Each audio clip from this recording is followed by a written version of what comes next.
Well, I'm starting a little early this morning, but good morning, gunchannels.com. This is the morning strike edition.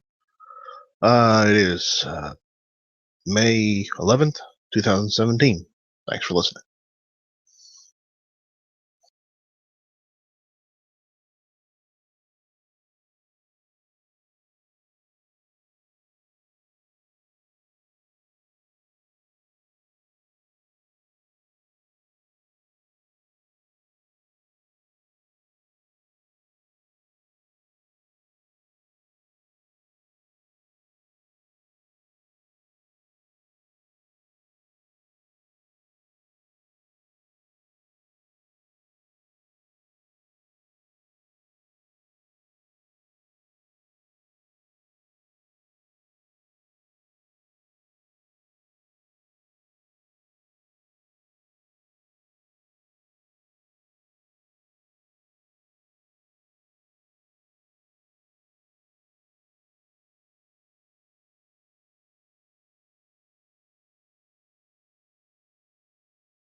I'm going to go get some coffee. I'll be right back.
All right, I've got coffee now. Oh, what's going on? Yeah, Maggie's pissed off at an LA Times post, which, coming from the source, he shouldn't be so pissed off because the source is from somewhere where they don't want you having guns in the first place. The Los Angeles Times, come on. Think. They don't care. California doesn't want you to have guns. California doesn't want you to have, civil rights. Hell, they don't even want you to have the Bill of Rights.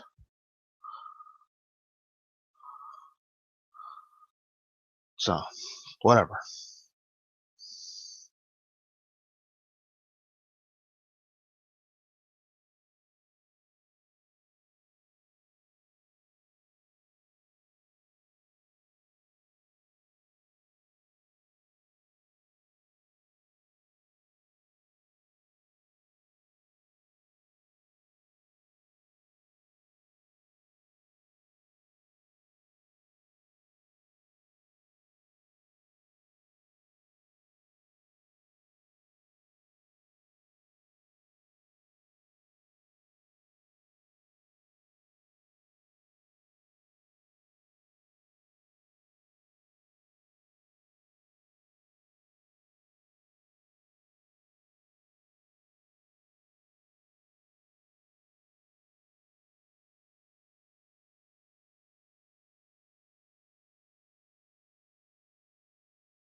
Hello.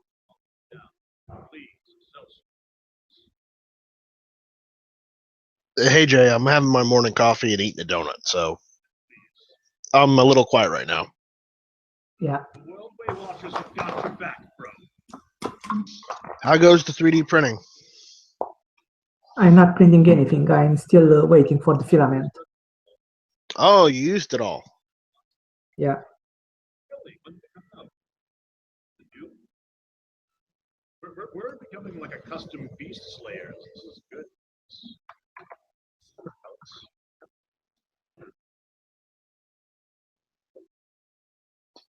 Maybe one day you can move to the United States and, 3D print real guns. Another dead dog. Yeah, I probably not print. I probably have like a CNC machine. And make like rare guns, receivers. Okay. Attaboy. Attaboy. 2 arms. And our archers already have the high ground. Probably in 2 or 3 years, I probably buy myself a CNC machine. Or in 1 year, like a cheap Chinese CNC. See what we can do. I looked at getting one of those cheap Chinese machines to do receivers, but the problem is What are these? they can't do it. A German word wool or something like They that? can't do steel and aluminum. They can only do wood. Oh no! Quickly reload! 7. Oh shit! Prepare the bashing sticks!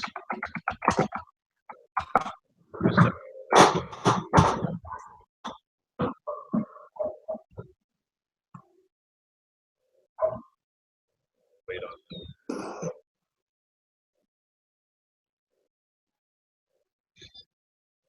Give him the high ground and put the spear up. We shall wait.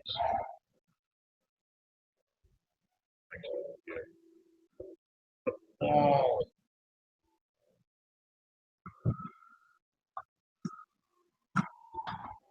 Go.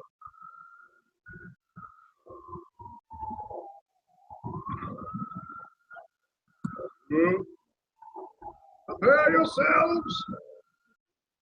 Have courage in your hearts, men. Yeah, but I think you can like make a 3D printer in a CNC, in a 3-axis CNC. Not a very good spear wall. Okay, we can kill this one. We can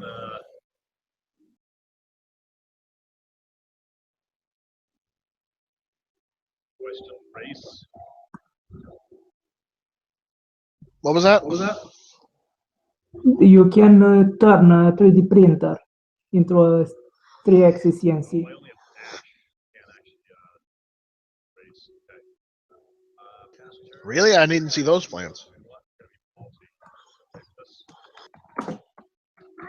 Missed everyone. What are you watching? 11. There we go. At least we got one. It's not so expensive as you. 4% chance, 61. Do me a favor. If you are watching TV or something, turn it down a little bit so we can't hear it, so I don't get copyright dinged or something. I don't think it's copyright. I watching Twitch and I was on the speaker. Sorry. You say that, but I've gotten dinged for something playing on the PA at a store of video footage. Well, So, YouTube is stupid. I just don't want to get dinged.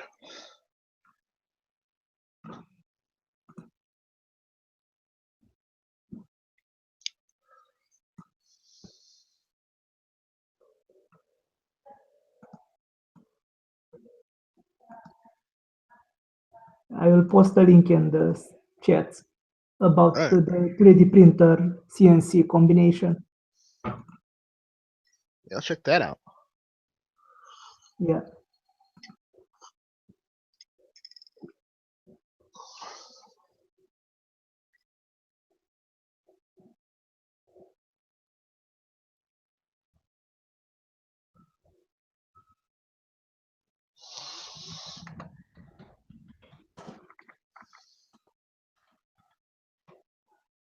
All right, let me load this on a different page. And then continue reading my email and drinking my coffee.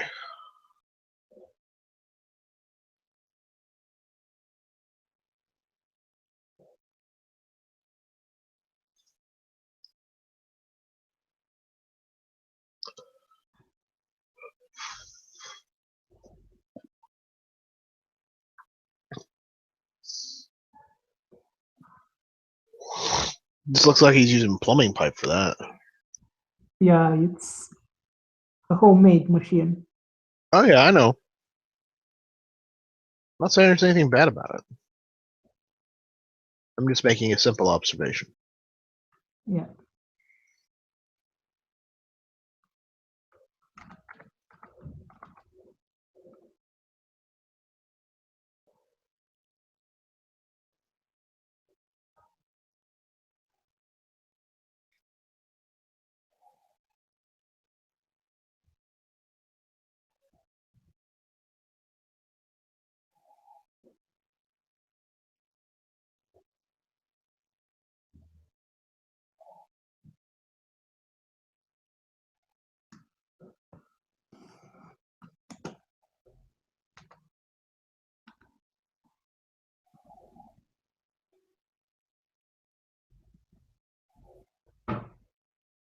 That is way too much for me to make. Yeah, but I think even the Chinese have metal CNCs. Huh? I found one who is metal and wood for like two. Yeah, but the I, metal they're talking about is not even, aluminum. It's like tin. Very soft metal they can do. They can't do aluminum for a very long amount of time. They're only just really wood.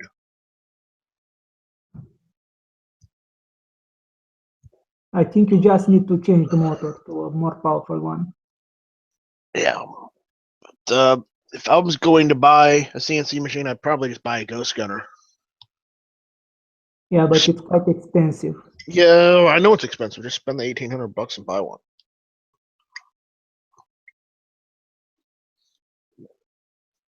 Because by the time you buy that Chinese one and you remodify it, or you modify it for, heavier duty, guess what?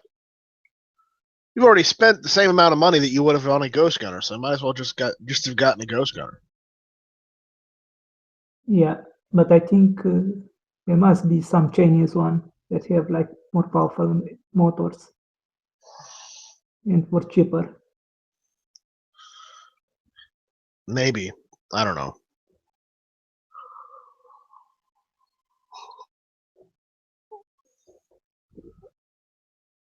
I'll tell you one thing, if I could order some of the collets of the Ghost Gunner, that'd be great.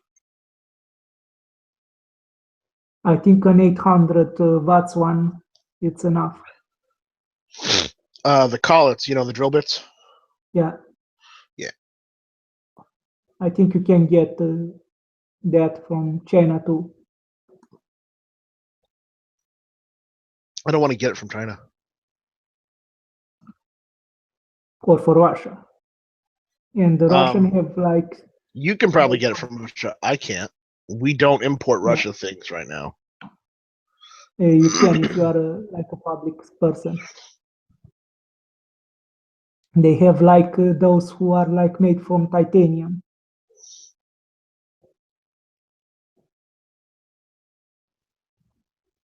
You actually don't want titanium. You want what is it? Tungsten. Tungsten. Yeah. Tungsten is better because it's harder metal. Yeah. And titanium, it's better if you have like higher temperature. The problem of titanium is it has the exact same problem as aluminum. Only with titanium, it's weaker than aluminum technically. So because titanium and aluminum are brittle metals, but the problem with titanium is that it is more brittle than aluminum. That's why they didn't make the AR-15 out of titanium; they made it out of aluminum. Yeah, but probably AR-15 out of titanium, it's very expensive. So is tungsten.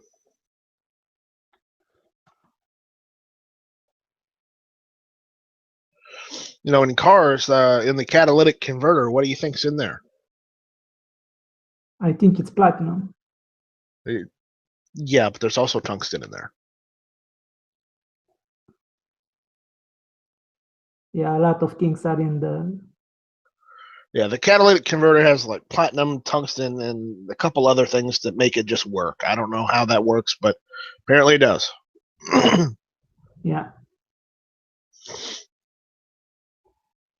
That's just from my research. I could be wrong on some newer cars, but on older cars, that's what it was. I think the catalytic converter don't change so much over time. Yeah. It might change here in the United States because of manufacturing processes. Yeah, but I think in Europe they remain the same because we have the stupid norms.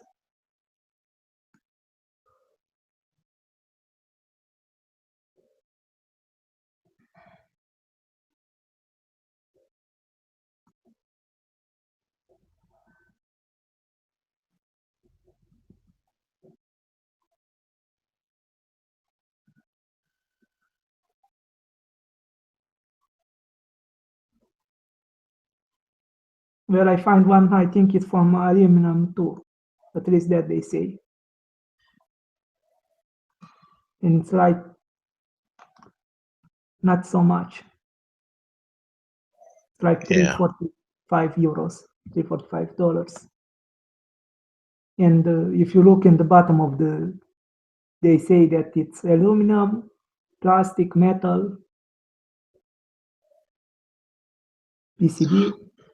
You're gonna need a high on both the drill right there and the axis. You're gonna need more powerful motors. Those stepper motors are way too small for that. Believe it or not, they are quite powerful. Look, that's only wood. That's not steel. That's aluminum. Yeah, but look at I don't. The thickness isn't big enough. I'm not sure they'll be able to handle the thickness of like an AR-15 receiver. Yeah, but these things are like for hobbies. Yeah. They are not professional made. If you want to make one yourself with like powerful motors, you can use like it's like $100 the controller and Why buy a different controller? Why not just get a an Arduino or like a Raspberry Pi board and just use that instead? because probably the controller for the like the all-in-one controller, you get just one thing. It's like $20 a controller all-in-one. I think it's the same controller for like for the 3D printers too. The board.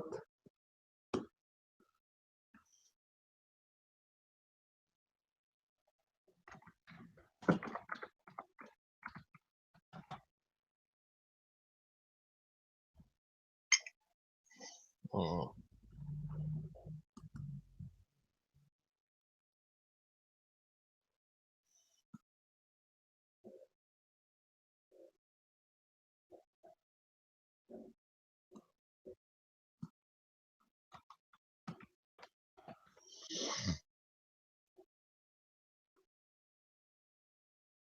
Yeah, and one motor for like the CNC, like the NEMA 23, it's 2.2,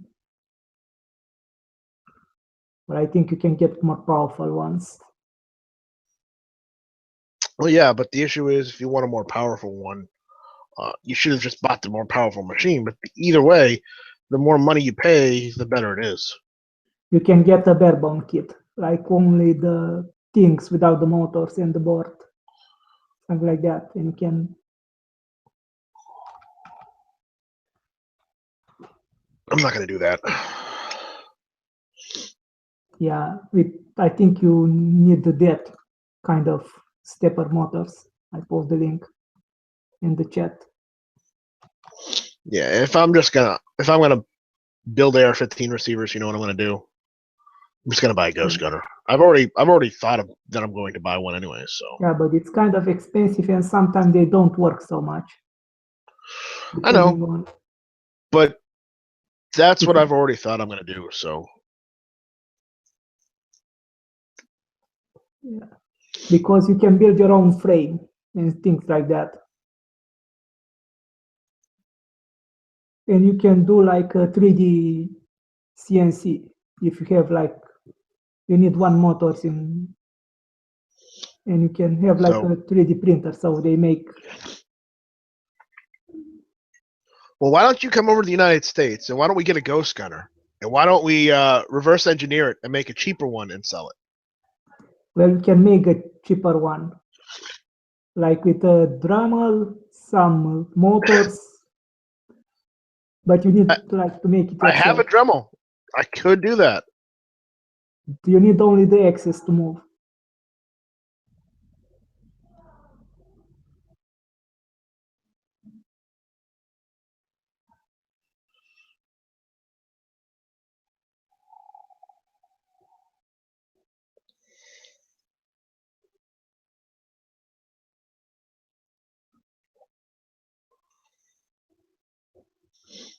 Or you can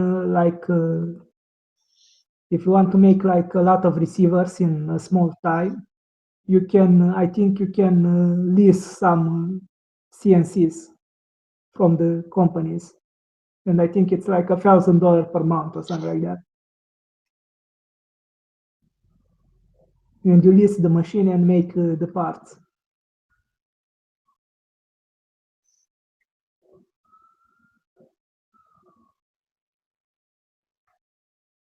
Yeah. All right, now where's the link for the chat? Da, da, da, da, da. Too many tabs open. I'm not flippy, but damn it. I don't like having more than like 3 or 4 tabs open. Whereas Flippy has hundreds.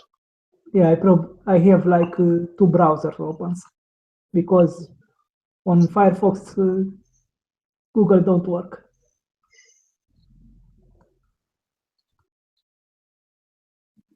And we've seen Flippy screen share before, and he had like, I don't know, over 100 tabs just open in one browser. And he was using Firefox. Yeah. By the way, Aero Precision have a sale on Keymod handguards. Yeah, I don't like Keymon.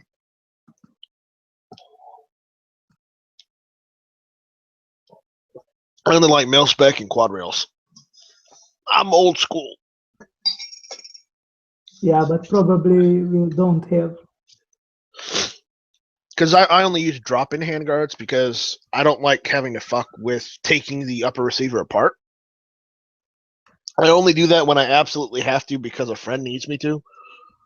Other than that, I keep away from disassembling my upper receivers. Yeah.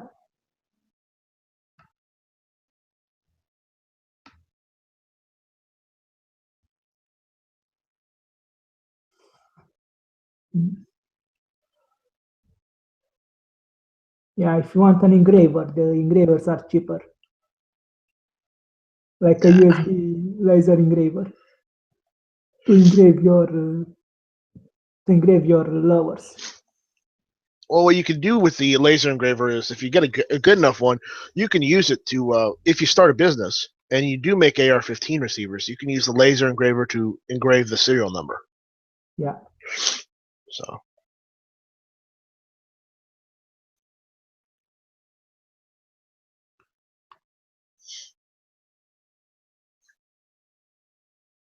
Or to customize the receiver to the client specs, like they want on their name or they want other shit on their receivers. You can do that too.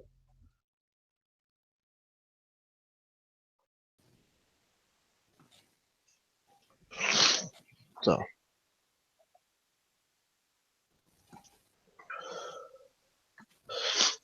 Good morning, Tony. Welcome to the morning strike. I started early this morning. So I see. Yeah.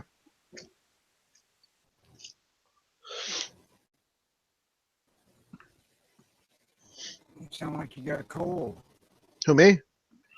Nah, just allergies. I get allergies all the damn time. It's awful. Well, the good part is quiz vectors are cheaper now than they were. What are what? Quiz vectors. At least they are now like $1,000, not 2,000 or 3,000. Yeah, I still don't want I think one. like police force wants them, but I think they are too expensive from them. I They could buy probably some, I could probably buy one cheaper than that if I wanted one.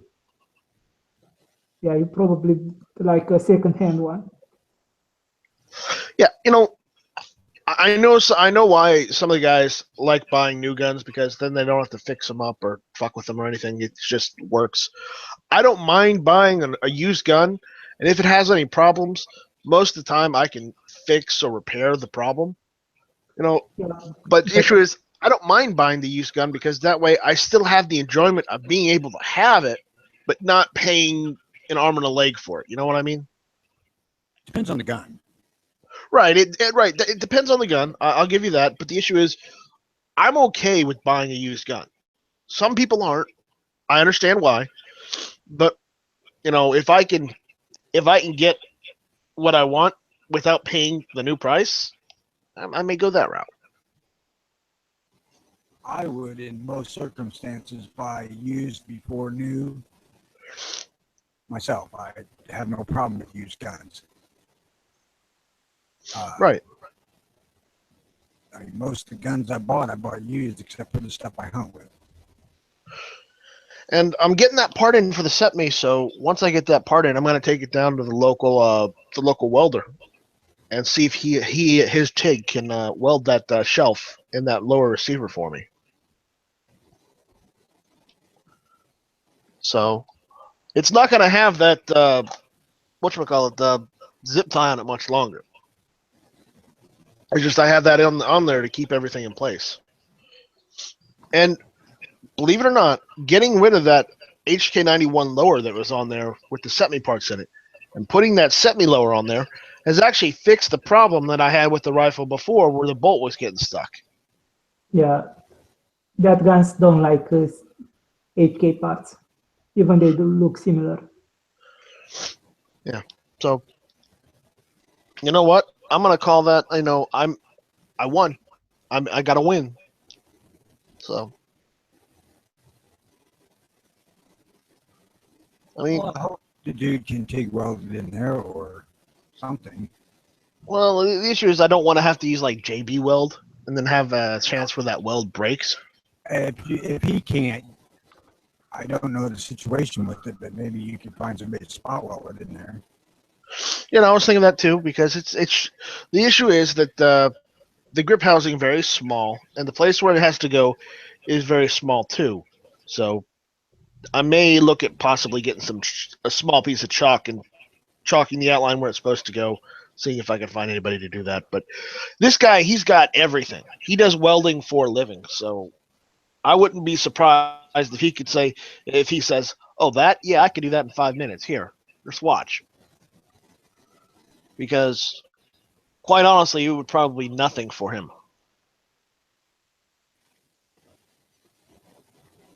But the issue is, I don't have a TIG welder. All I have is a flux core MIG, and I don't trust a MIG to do the job of a TIG.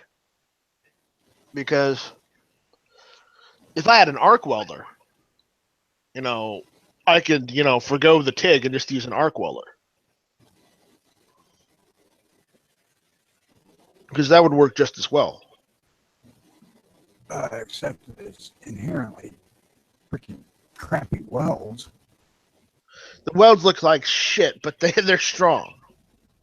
MIGs are strong. MIGs are strong too, so are TIGs. But the reason why you use TIGs on guns is because there's no splatter, one, and two, it's precision.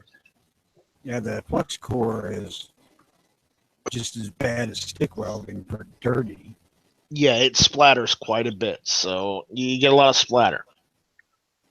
And that's why in guns, when you're welding gun parts and guns together, and depending on certain models of guns and brands, the issue is you want to use a TIG welder because, as we said, there's no splatter, there's no shitty welds. It's all just they're nice and neat, and that's what most people want. there ain't no splatter with the MIG welder either. Yeah, but only if you're using gas. If you're using Right, flux that's core, if you're using what just it regular is. flux core without gas, you get splatter. But I know from personal experience. I have the flux core here. But flux core is actually wire welding, not MIG. Yeah. Well, it is wire welding, but it's also they also define it as MIG, even though it's not.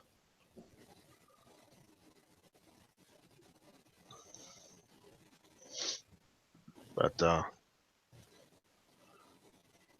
I don't want to have to do that. I don't have to pull mine out and get my generator out and do that. Shit, no, I wouldn't either. Because fucking really, the splatter is hard to clean on them bastards. Especially the area I'm trying to get this in. When them first came out, we bought one at work because it seemed to be a good idea for welding light sheet steel, like putting roofs back on trailers and shit like that. God, it was so messy. And they won't weld as light as stuff as a good MIG welder will.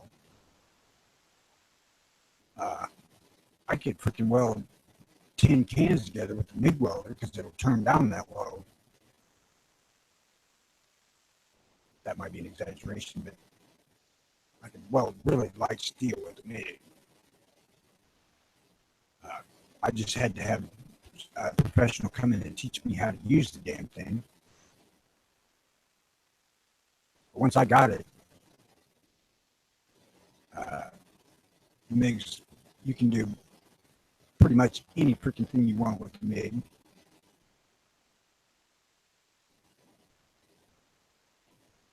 Although the head, it's a little large to fit into places where a TIG isn't quite so bad. Or the TIGs that I've seen.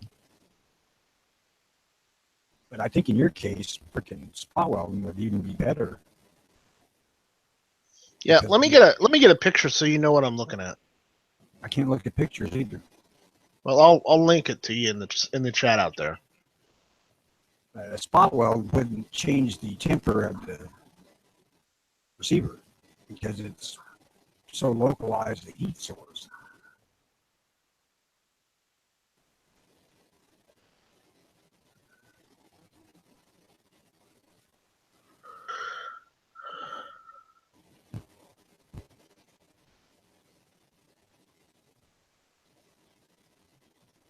And if you got any good body shops around, they should have spot welders.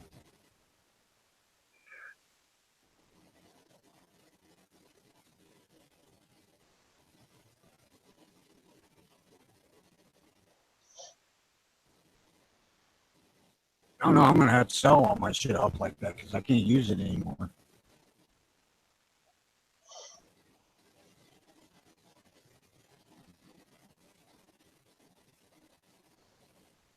I can't use cordless power tools. I can't weld.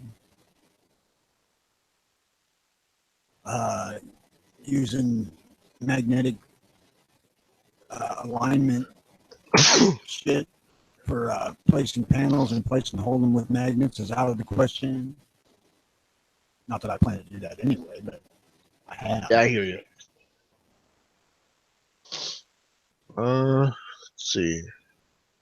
I got to talk to my doctor and find out why freaking cordless are out, but you can use a regular damn drill.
There it is.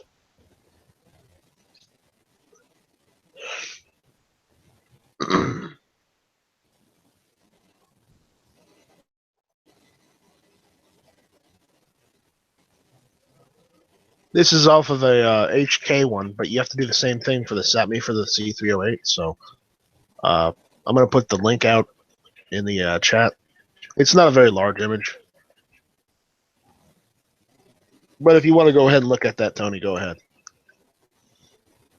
And what am I looking at? It's the shelf that's the piece I ordered that I'm going to have a welder put on because I don't have a TIG welder. You'll see what I mean.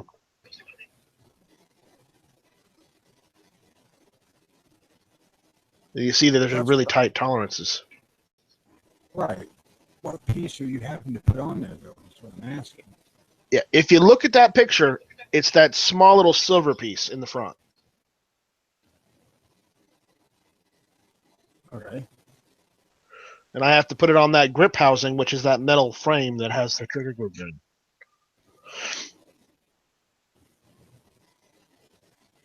Oh, so I take it that the indented part there with black on the what would be the bottom of it, but as you're looking at the right side of that piece, actually is affixed to the receiver. Yeah. Well, the actual receiver is what holds the barrel in place. That part is actually not the serialized part. That's just the grip housing with the trigger packing. Because the SETME and the HK91s and G3 are different because the receiver is what holds the barrel in place.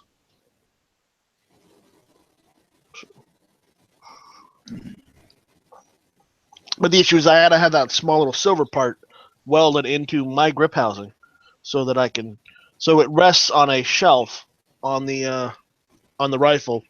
It didn't come apart. Because if I don't have it and I go to cock the rifle, what happens is, or charge the rifle, what happens is the front of the grip housing starts falling out of the rifle because there's nothing there to keep it in place.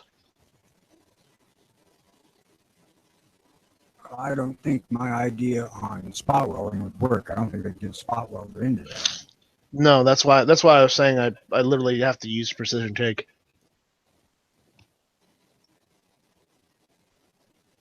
Is a trigger guard made into that, or does it come off? Nope, the trigger guard is welded onto that whole assembly. Here, let's see if I can find an empty assembly for you to look at. Right here.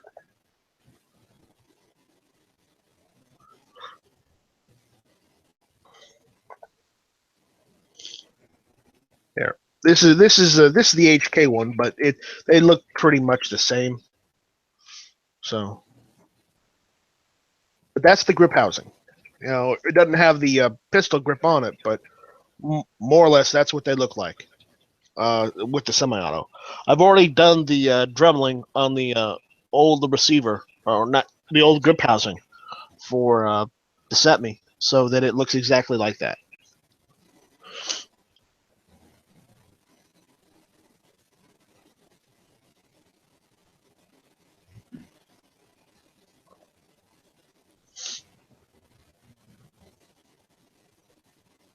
So that's all one metal piece. So it's a pain in the ass.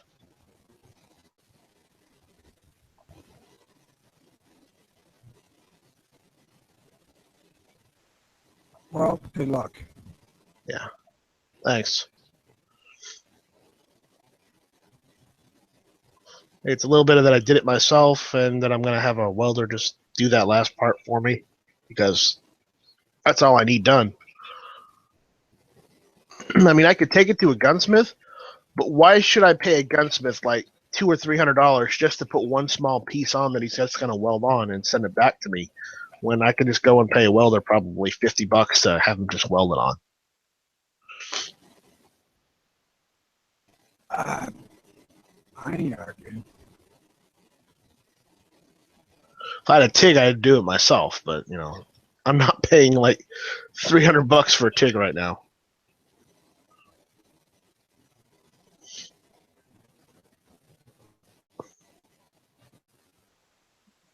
Regardless, I don't have that kind of cash. I wish the hell I'd have kept my first flux core welder because I had changed it around. It was Hobart Hobart or no Lincoln, shit, red one. That I had these converted to gas. Yeah, Lincoln's one of the best.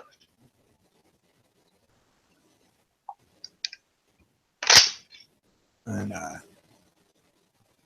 I liked it, but it was a light duty one. And its duty cycle was so flipping short, you couldn't use it for much of anything big.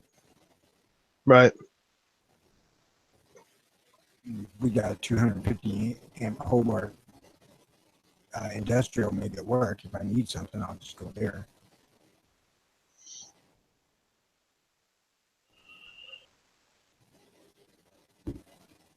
Yeah. Are you still on good terms with them? Yeah, hell, I still have keys to the place. Ooh, might want to return those. Nah, because they want me to be able to open it up for somebody if they need to get somebody in there. Okay, well, hey, that's cool. Because for the most part of the time, or a big part of the time, I'm the closest person living, or I live the closest to it when my boss has gone to Texas. You know, if something happens where they need to let the fire department in or police in or something like that, I have to go out there and let them in. All right. So how are you doing with that pacemaker now? Oh, I'm all right. It still makes sleeping problematical because it hurts if I move with it certain ways. And so far, it's woke me up pretty early every morning. Well, you're still healing, so I assume that after a while, once that's all healed up, that won't give you as much problems. I fucking hope not, because right now when it hurts, it burns like somebody's putting out a cigarette on my freaking skin. Right, right. But otherwise I'm all right. Throughout the day, as long as I don't do something really stupid with my left arm, it doesn't bother me then. So, do you think you'll be able to go and I don't know, go back to work once you get the pacemaker done? No, Once it's healed? no, because the pacemaker ain't for that. Okay. The pacemaker is to prevent my sudden death. Hmm. That is a sudden problem. I have a seriously erratic heartbeat, and in this situation, I'm one of those that's really prone to my heart just stopping. And mine does it all the time, but it restarts on its own. They said, well, it's very likely that at some point it's just going to stop. And this device will restart it. So that's the reasoning for putting it in, but I'm below the threshold of functioning to not be considered crippled. My heart is. So, you are going to go and actively get disability? I should have been trying for a couple of years. I don't see why that's such a problem. I mean, if you can't physically, do any sort of work, how in the hell do they think you're gonna make money? I don't I know. don't understand that. I really don't know. I mean, the last letter to him from my doctor said there's no way this man can have a job. None whatsoever. He is a cardiac cripple. End of story.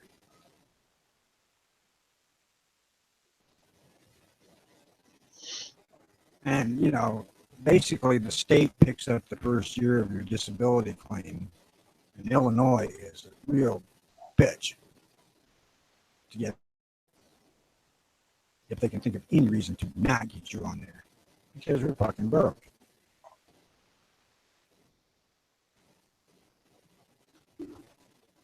I'm like, you don't want to pay me disability, just return the fucking money that I paid in.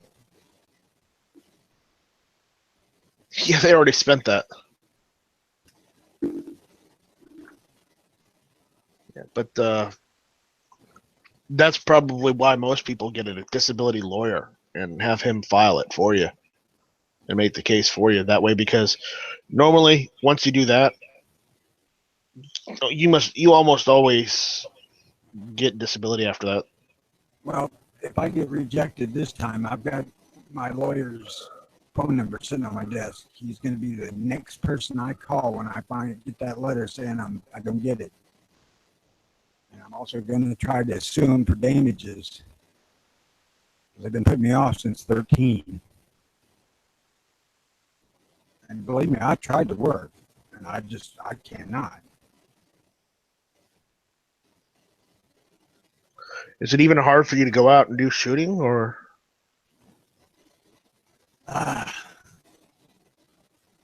Yeah, I don't. That's why I don't go more. It's if I was just to take a gun and a few boxes of ammo, it wouldn't be a big deal. But if I want to take a couple of guns and multiple types of ammo, then I spend a lot of time resting while I'm carrying shit, just because I don't have the energy to carry it all at once. So in other words, you literally need somebody to go with you. I certainly try to get somebody to go with me wherever I go. Right. I hear you, man, and I feel for you. I really do, because it sucks. I don't want to have to hear or see anyone in that same position as you are, because that shit just sucks. When I want to go test out this Ruger again, I can take it and go by myself, and I'll be all right, because I'm going to carry the gun. I'm going to carry a couple of 100 rounds of ammo. Maybe not even that much. Maybe 100, less than 150. Right. I don't know how much I've got made up on hand that I want to test, but that wouldn't be a big deal. But you throw a rifle or two in the side end, then you're starting to, I need my freaking rest to side them in with. And that thing weighs 20 pounds. That's when I need freaking pack mules and help.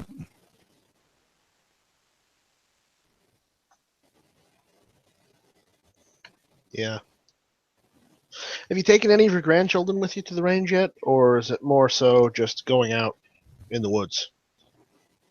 Oh, hell, I've taken several grandchildren to the range. That's good. That's good.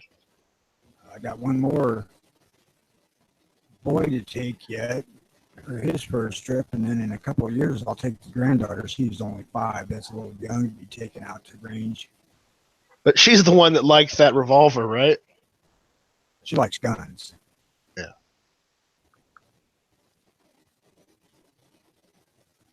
But our range is not really child friendly, so you know it's hard And that's to take a kid that's 8 or 9 years old out there, let alone one that's 5.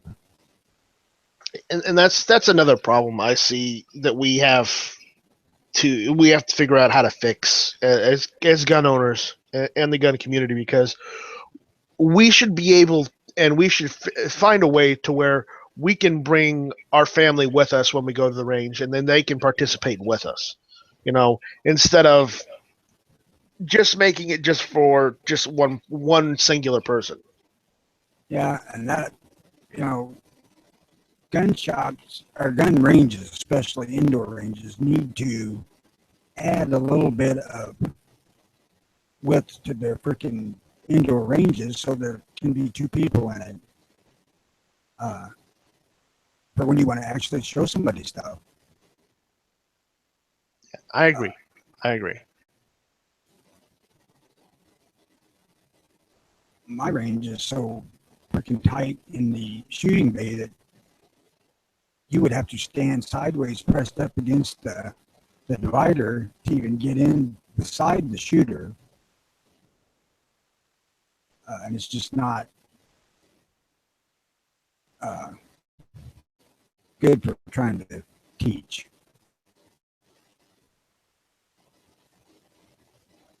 Yeah.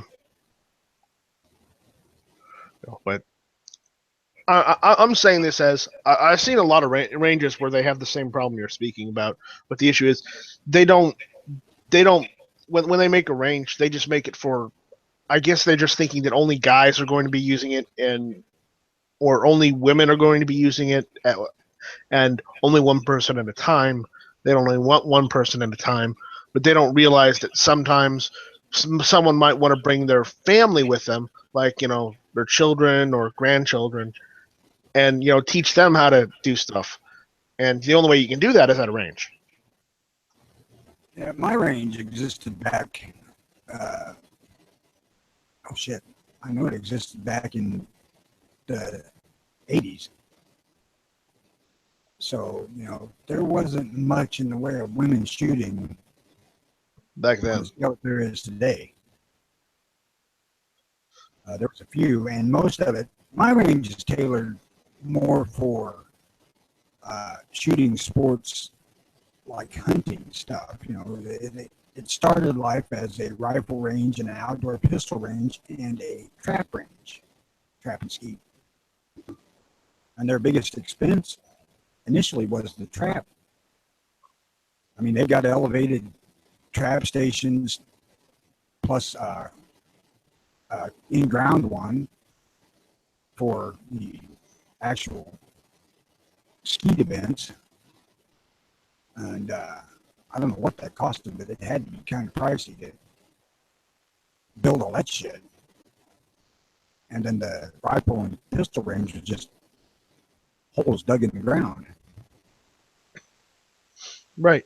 And some years ago, they put it onto the into their gun shop. They added a 25-yard pistol indoor range. But it was, like I said, it suffers because the lanes are too damn narrow. Yeah. Well, my whole reasoning in this, letting your family go with you to the range, is if you don't get the younger generation involved and interested in what you're doing and what we're passionate about, they won't understand once they become an adult that these rights that they have are important and they need to protect and preserve them as much as possible. Now, my solution for the little ones is the CO2 guns and Daisy, Red Ryder, or Buck, or whatever. Right. Some that shoots is reasonably accurate, that they can actually learn to aim and functions like a real gun. They enjoy that probably more than they'd enjoy shooting a real gun at this point because of the noise factor. Yep. So, but that was my whole reasoning. I, I was taken to the, well, I wasn't taken to the range. At that point in time, I just went out in the desert with friends because they lived kind of in the county part around Tucson, and they just went and shot in their backyard. But I was out in Tucson when I was about 4 years old, and that's where I learned how to shoot guns. I loved it.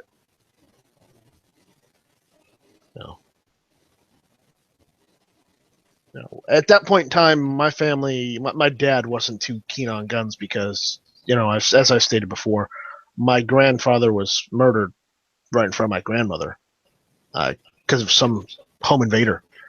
And for the longest time, my dad was really opposed to guns, which is funny considering he was still a Republican. Well, that mentality of either or is way more recent than it used to. Right. Way more recent. It used to be where it wasn't that uncommon for a Republican to not be so pro-gun. Yeah. Well, be always anti-gun. I would say it's more recent, like in the last 20, 25 years. I was going to say since Clinton was in office, but It's in there Yeah, somewhere. you know, but you know, yeah. So and by right, my mother wasn't too keen on guns either. But when I decided I'd get into guns and I built my own AR-15, he took a step back and said, "That looks pretty cool. I think I want one now." So, you know, the next thing I did is I went and built him an AR-15. Because I built one. It works. We went out back. He shot it. He enjoyed it. So I built him one.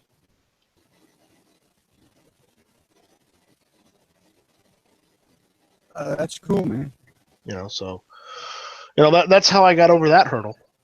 They are easy and cheap to use.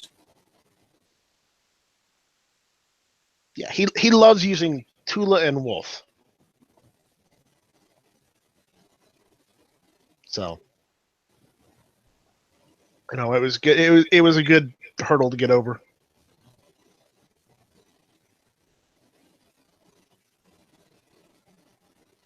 Yeah, on one of these freaking sites, I'm in a dispute with a bud on it because he basically said he's disgusted when he sees these people with the military style weapons. You know, his whatever hunting gun is just fine. I'm like, God damn, that's fucking stupid. Well, here's the thing. I built my dad a mil spec AR-15, you know, the carbine length, and he said, you know, this light rifle is nice, but I kind of want the scope on it and the quad rail and that foregrip bipod. I'm like, whoa, getting a little tactical there, aren't you? And he goes, well, I see it on TV, and I figured it'd probably help me aim better. I go, okay. So for Christmas that year, I went and got him those accessories and put it on his rifle, and he's like, I love this. And he's actually a better shot with it now, too. The guy I'm in conversation with, let's say, that said he was disgusted by the military style rifles. I'm like, God, that's like saying you like a good pocket knife, but you're disgusted when you see somebody carrying a Bowie knife. It's just ridiculous.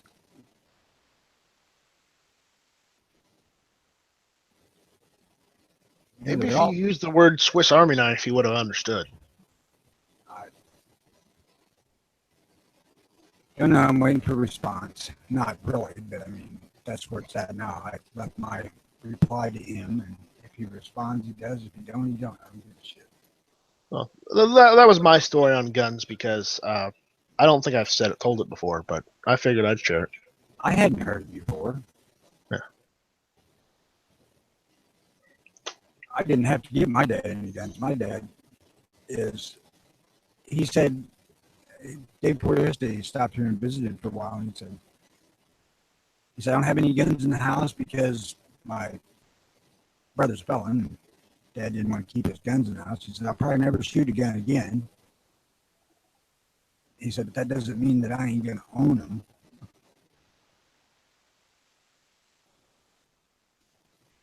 Right.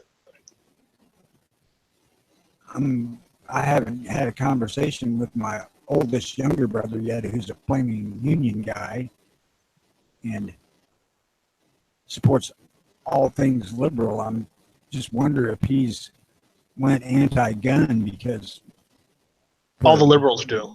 Most of his life he's been pro-gun. Yeah. Well, the thing is, when I built my first AR-15, I bought enough parts, minus just the lower receiver, to build another one. So yeah, because I figured I'd need spares. What I ended up doing was using those extra spare parts, is building another one for my father, just because the fact that he said he wanted one. So.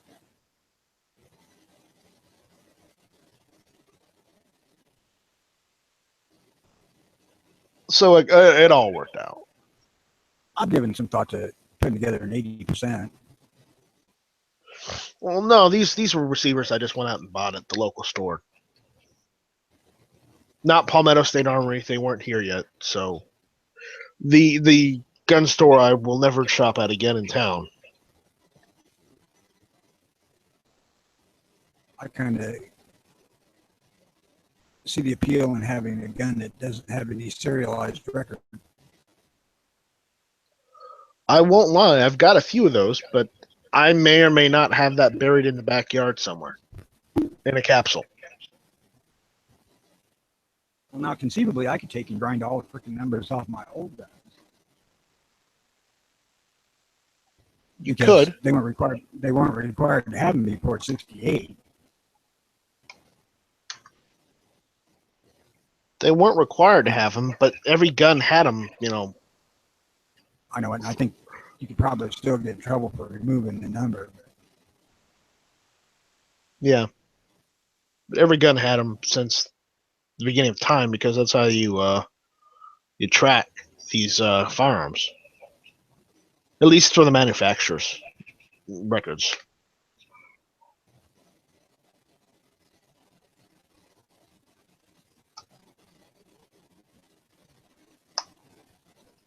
Oh shit! You okay? Yeah, I'm fine. I just got to stretch out here and there.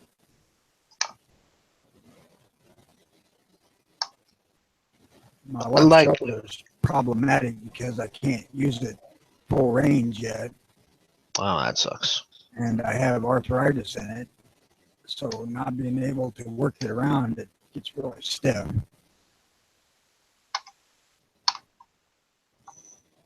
I may have to replace this trigger.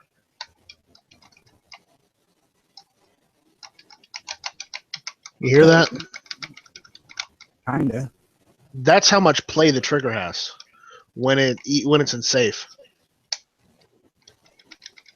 Can you force it to override?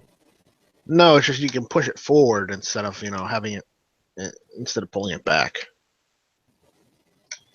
So it's very loose. I'm thinking I may have to go and replace it.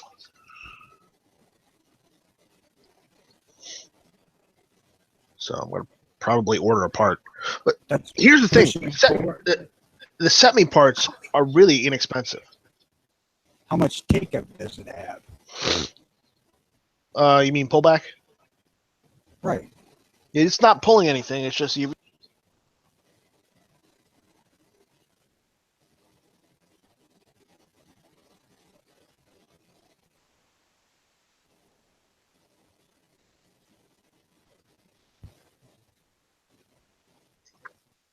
May have to do a little bit of work on it. So.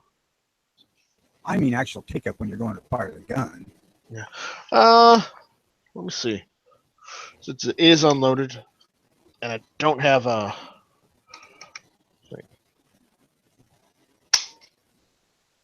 It's not that much, but issue is I don't like it. I don't like it being loose to where you can push it forward and it's very loose. I don't like that, so I may modify that a little bit. Fine by me. If you don't like it, you don't like it. I mean, you're gonna. Right, and it's not. It's not that I. Go on. I'm not one that gives a shit about take-up either. You know, I have never actually thought about it because, hell, I started on freaking double-action revolvers. And while they didn't have take-up per se, they had a fair amount of trigger travel to make them go off in double action. Right.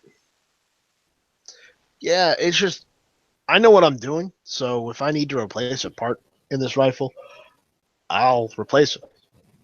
You know, it's not like I didn't take a gunsmithing course for nothing. Granted, I will admit I don't have all the gunsmithing tools I probably need, but the issue is to replace a part in a trigger pack, it's pretty damn easy. Good fucking screwdrivers and a good set of punches is the biggest hurdle to have for guns and files. Technically, with the way this is set up, all it is just springs and push pins.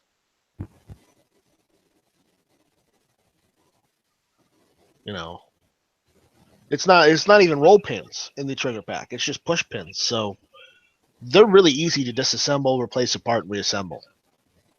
You know, so now the issue is modifying the full auto trigger pack to semi-auto, which you can do. The ATF has a guideline on how to do it. The issue is that's more of a pain in the ass because you have to drill a hole. If I was going to do that, what I would probably do is just get the modified fire control group and the modified trigger pack frame and just assemble it that way. Because it's much easier and it takes less time. That's to convert it from semi to full, or the other way around. Full semi. Why in the hell would you want to do that? Because making a new machine gun after 1986 is illegal. Only if you get caught. Oh, yes, Tony, I forgot. You are a wealth of knowledge.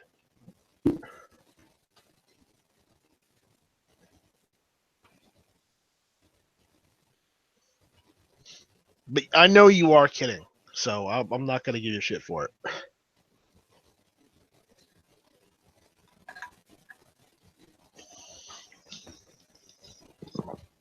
But I am looking at...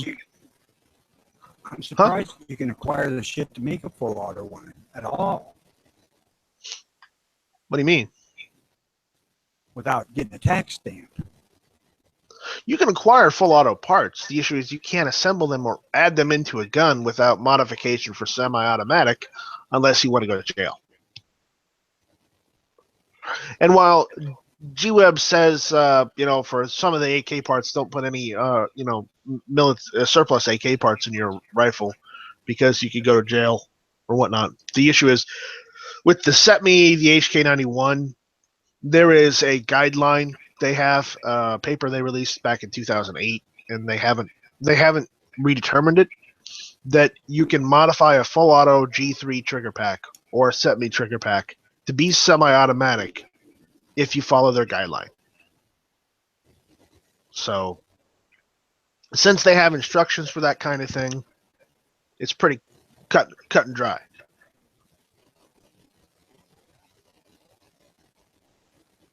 So, Well, I can tell you, I don't have any interest whatsoever in a fully auto gun.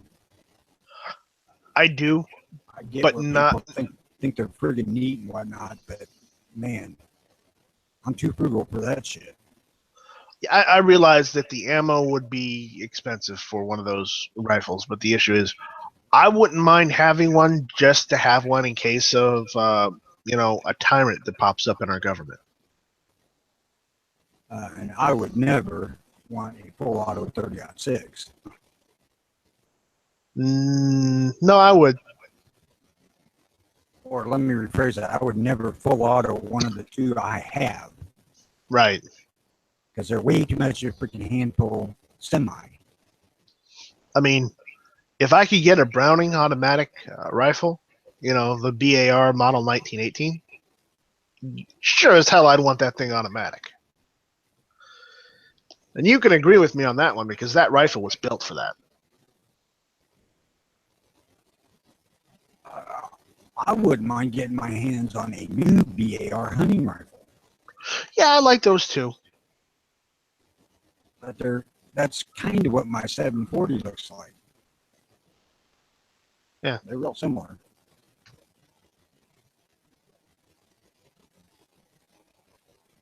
It's probably why I like it, because it is similar to the Remington.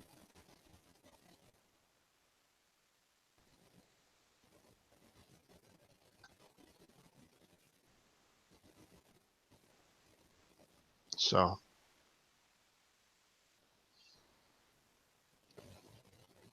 Yeah, the recoil that the 740 and the 742 have is just way too much to try to full auto that. That'd be insane.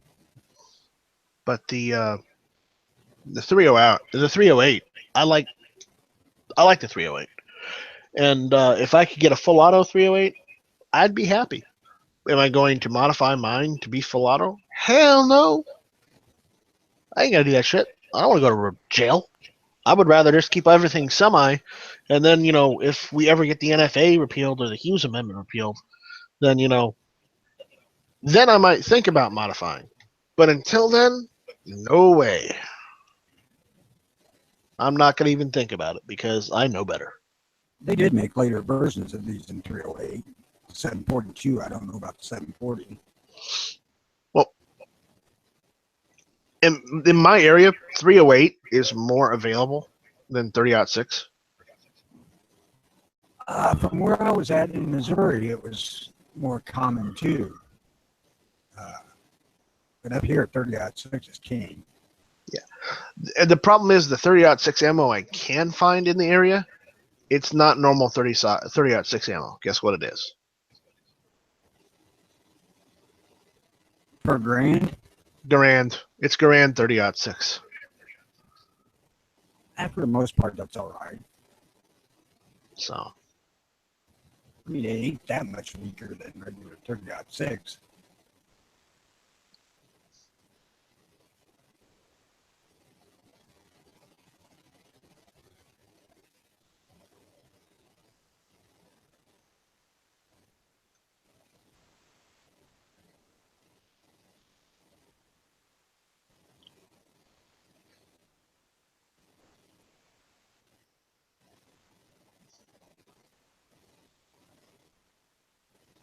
I would imagine this gun will cycle the grand ammo just fine.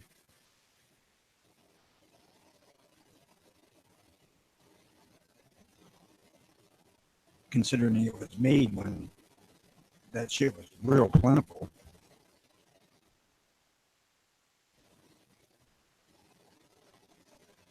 Or these guns, I should say. Because there are two of them, and one of them is like 56 model, and the other one is 61.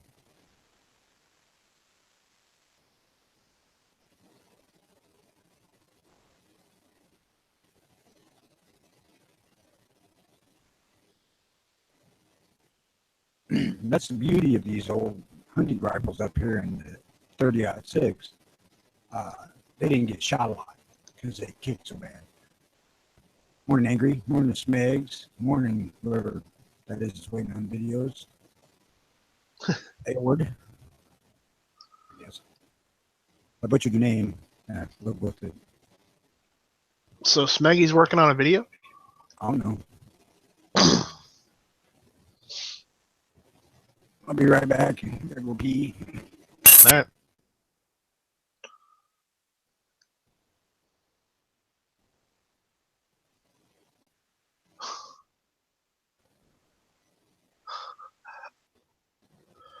And Alleyward, I'm working on it. It's just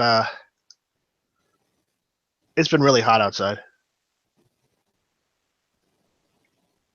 It was 90 something yesterday, and I'm not going outside unless it's like in the 70s. Because the humidity down here in the south is a bitch with a capital B. So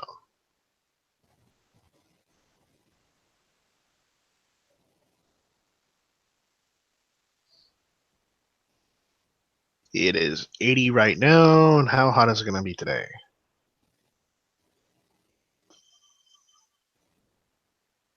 Oh, look, it's going to be 95 today. Lovely.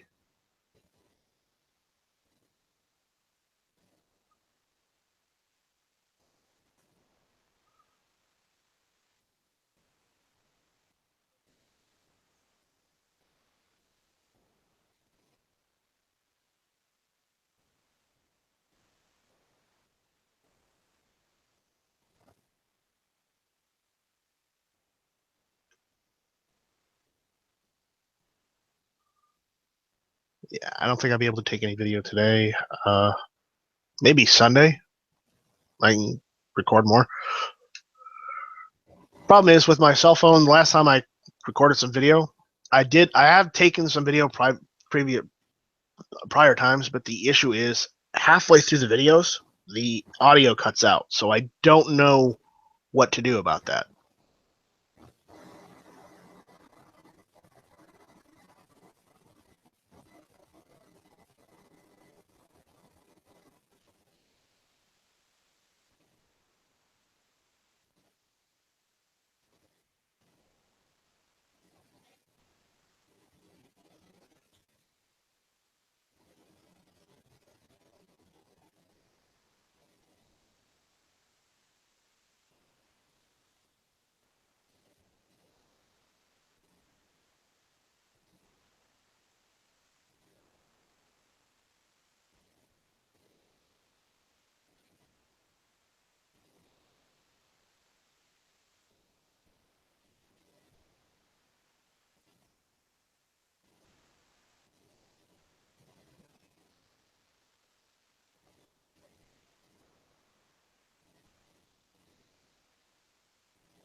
No, I'm not gonna do that. I'm not gonna let them dub sound in because no.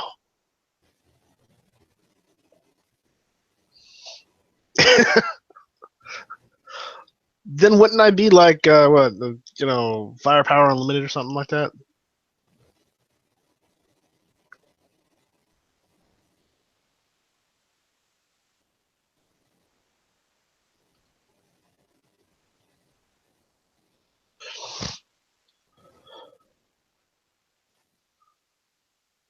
Yeah, what is it? That guy Fukulong or something like that?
Okay, let's go to Mister in the chat.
You're talking nice, Strike. I ain't hearing nothing.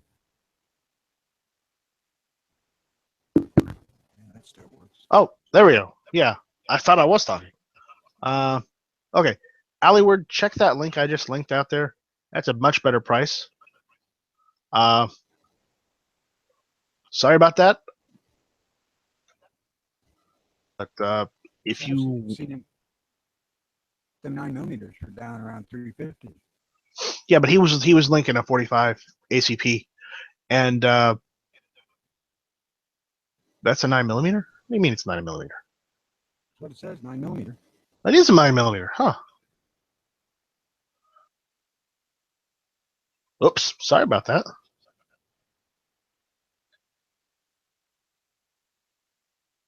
Let's see.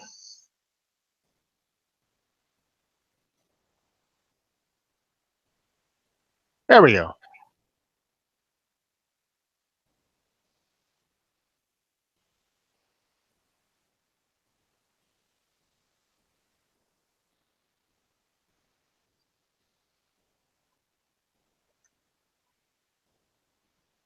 Where are you at, Ellyward? Are you in any restrictive states or anything?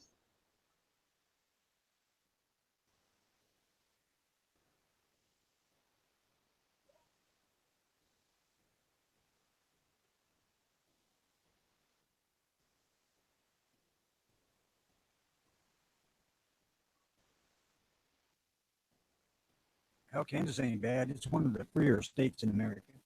Kansas is one of the freer states. Let me see. It'd be great if it wasn't so goddamn flat and boring.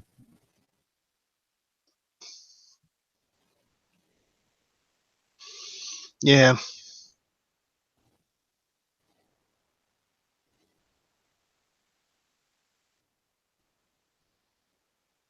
There it is. They linked me to the wrong one.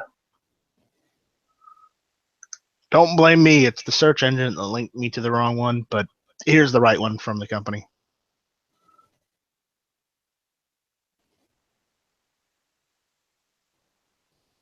This is the right one.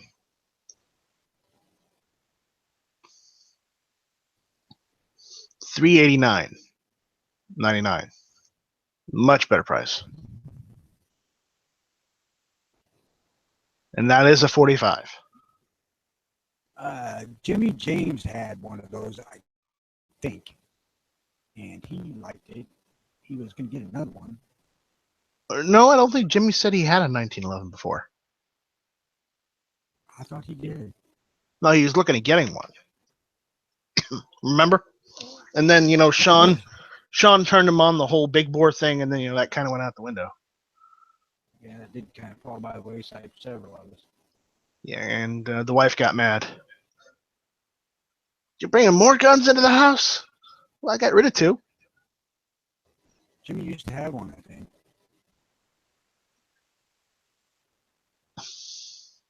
So does Angry. I haven't shot in a Rock Island. I have an ATI, American Tactical Imports, but they're both made. The Rock Islands and American Tactical Import 1911s are made by 2 different companies now in the Philippines. I mean, mine is made by Shooter Arms Manufacturing in the Philippines, and Rock Islands is made by Arms Corps in the Philippines. But the issue is both handguns are very. I'm going to say they're decent quality. They're good. They work. They function properly. They take just about any ammunition you can put through them. I have not had a problem because I've used a lot. I've even used a lot of Tula through mine, and it works just fine. I've used a lot of aluminum cased ammo. Works fine. Brass cased ammo works fine. Have not had a hiccup other than once, and it was because it was a problem with one of the magazines I was using. It was not a problem with the gun. I had a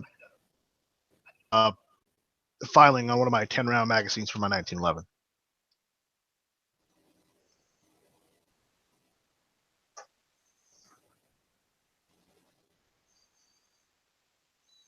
And let me see if I can get the image. And it shot like 24 inches high. That's because you were just too damn close to your target. You need to back off 100 yards. Well, if it's 45, 75 yards maybe.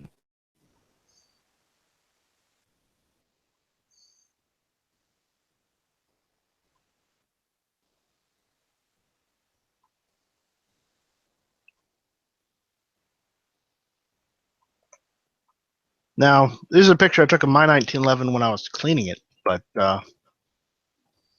that's what my 1911 looks like. I was cleaning it. Granted, I don't have the same grips on it anymore because those are the rosewood grips. I didn't like those. Yeah, it's a little oily. I hadn't wiped it off before I took a picture of it. That's mine. It's an ATI FX45 military, and I paid like $2.99 for that, plus tax and shipping, and FFL fee. But I still paid under probably about $350, all in all, and I was happy with it. I might give me a 1911 someday, but I'm not in any great rush. It would just be one just to have one. Right. But that gun I just linked was the first handgun I bought. I'm not particularly a handgun type of guy. I like rifles a bit more, just personal preference. But the issue is, I figured if I was going to buy a handgun, I wanted something iconic. I wanted something that screamed America. And I decided, you know what? If I'm going to buy a handgun, my handgun might as well just be the 1911 because that's America's handgun right there. Pretty much any gun screams America because it's America. Well, no. What I meant was, even if the gun is made in another country from another manufacturer, the issue is the 1911 itself, just the look of the 1911. It is nothing but American because it originated from the United States first. So you got one made in the Philippines. I got one made in the Philippines, but the thing is, I'm not bothered by it. My great grandfather came from the Philippines. Does look bad. It does the job. Sure, it's got a couple markings here from both of the companies, ATI and and the Shooters Arm Manufacturing. But here's the thing: I don't care what the lettering is on it. I just care whether it shoots 45 ACP or not. You hit the nail on the head there, Angry. I think the handguns don't have bayonet lugs. And the issue is, it's not about bayonet lugs with handguns. Sure, I'd love to have a bayonet on a handgun, but I'm not going to add one to a 1911 because that'll just look tacky. I do have some principles, okay? As opposed to sticking a knife on the end of a gun. Hey, just because I like bayonets on rifles does not mean I need to put them on fucking handguns. Handguns are different. They don't need them.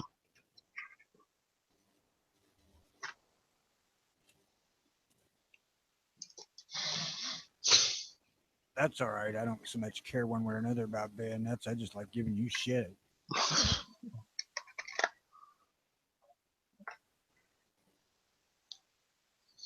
And I don't want a single action army. I don't want another. I have one revolver. It's nice, but I don't really like revolvers. I mean, if I could afford it, yeah, sure, I'd have a 629. But I'm not going to go out of my way to get one.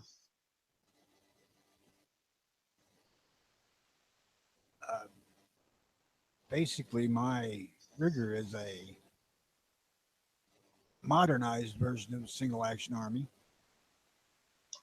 Yeah, but how much did you pay for that Ruger again? $800. 800.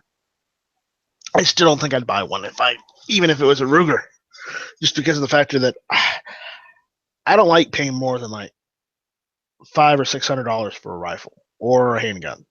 I don't either, but what the hell do you do? If you want this specific gun, you're going to pay for it. Right, and if I don't want to pay for it and I don't have the money for it, then I don't want it that bad. I mean, but it's like every other gun I got, really. It came to be because of a specific purpose. Otherwise, I wouldn't have had it.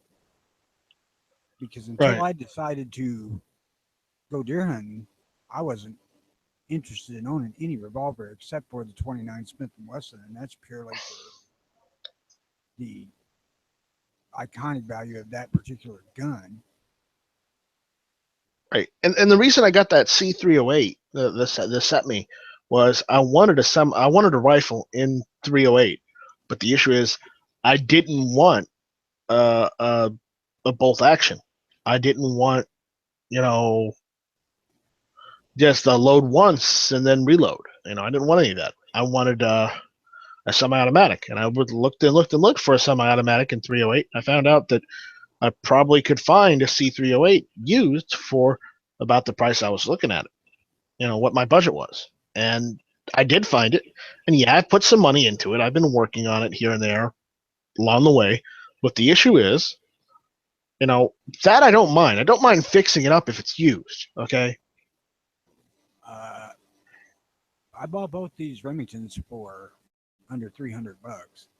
I know, but I wanted semi-automatic. Okay, But they're so semi-automatic. I didn't want Remington. I wanted something that could use high-capacity magazines. Is what I'm saying. Biggest I can find for these is 10. That's my point. That's not high capacity. That's California capacity. It's high capacity if you're trying to empty that magazine with 30-06.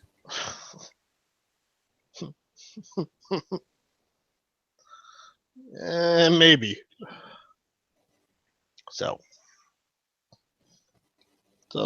that's why I got mine. But either way, I'm usually always on a budget when I buy a gun. Okay, always.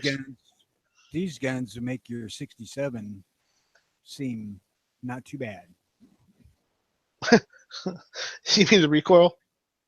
Yeah. Here's the thing. I don't notice the recoil on the 308. It doesn't feel any different than the AK-47 or the AR-15. It doesn't feel any different. And maybe that just might be because the butt pad of the SETB is a rubber butt pad, and maybe that's just might be the reason. But the issue is, I don't notice any recoil. Oh, the So butt pad on both of these is, I said steel, but it's actually neural aluminum.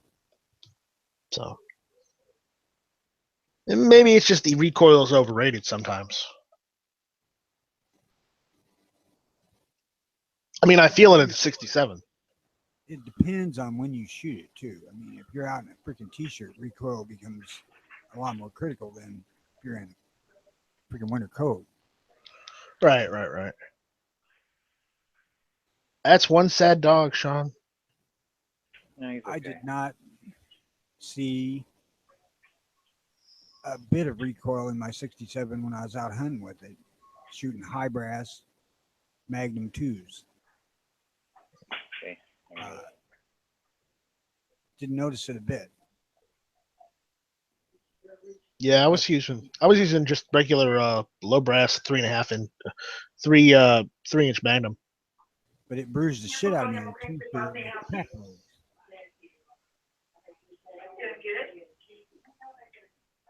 It did give me a nice welt. Hey, Sean, how's it going? Just waiting for the result of his cataract exam. That's where you need to point at him and say, "Damn, you're old." And those eyes there. Never seen a blind schnauzer before. Oh, he ain't blind yet, but he's getting there. No, not blind. Blind. Oh. Yeah, we had And two. there's salt and peppers. Yeah, we had two, but we lost one in January. You got so bad you couldn't walk. This one's a dogabetic. He's like me. So, when's your exam? But he's a nice dog. Later today. Got diabetes. And now he's got cataract. So, Sean, I started about 8:30, 9 a.m. this morning. No, I saw when I got up. I was like, damn, you got up early.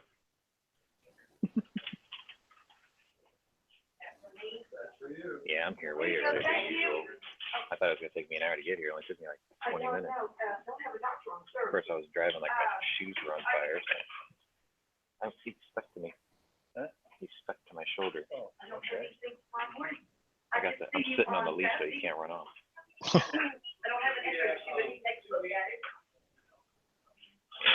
that's my dog right there.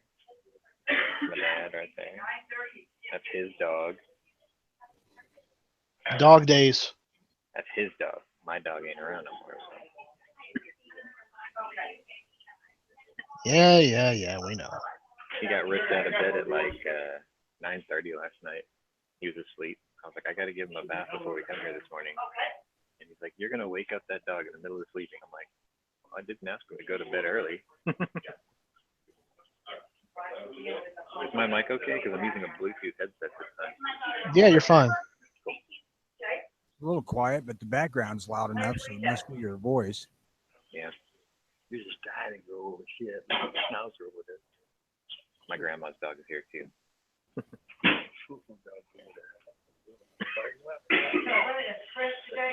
Oh, my appointment's later today. Wait, your grandparents are there? No, it's just there's a lady here who's got a Pekingese. My grandma had one. Oh, okay. That was a one owner dog too. Like he wouldn't like anybody but her. Oh, Jesus. Oh my God. There's a horse. I believe he was. Oh, There's a horse. It's a Great Dane, but it's about the size of one. it is a great day. Holy It's cow. more like a little Shetland pony.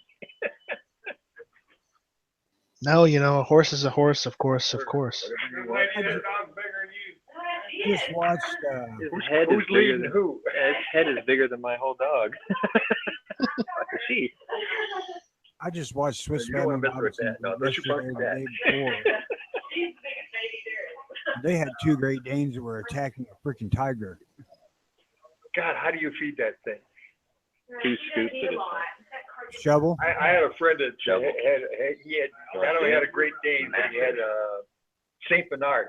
Really? Yeah, yeah. They used to feed him with a wash pan. Oh, really? He's a horse. You go to his house and you have 2 wash pans down there full of food. Head's the size of my dog. He didn't tell me he had that, and I went to go duck hunting. I got over his house about 4 o'clock in the morning. Back door was open. I walked in. Those 2 dogs hit me. Man, I screamed bloody murder. They're intimidating. Well, like I said, this one's the biggest chicken. I'll take that. They say that they're very, very jumpy. They just look big. That's all. Otherwise, I'll just drive you guys nuts. He's the kind of dog when you take for a walk, you go where he wants to. Why is it with Pondery's feeds, he's always got way better background sound than his own voice? Because he's a quiet person. I'm a quiet person too. Yeah, but you have better microphones. Yeah, that may be. And it may just be that he buys shitty microphones. My microphone is extremely selective about what it picks up. I have to be Yeah. right up against it for it to work well with me.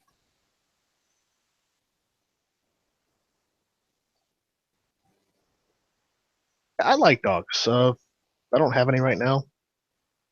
But I've had Labrador Retrievers. They're great. I had, for that, we had Siberian Huskies. They were also great dogs. I think probably the best dog I ever owned was a bloodhound. Second best would be border collie. No, my Huskies were the best. One in particular, the male, he, if anybody got in the backyard, he did not need any any orders. He was like, somebody is in my backyard. I am going on the attack. I'll tell you what, I had probably my first dog I had when me and the old lady had kids, little kids, was a blue tick coonhound that I got for a Christmas present from my uncle. And he was a 10-year-old, and he was a Grand National Night Champion dog. He's well trained. And man, he took to my kids, and I'd turn them kids outside. I'd turn that dog out with them, and he would stay right with them. And if anybody got remotely close, man, he would jump right on them. Yeah. He would not let nobody near them kids. Yeah, my Huskies were like that with me when I was little.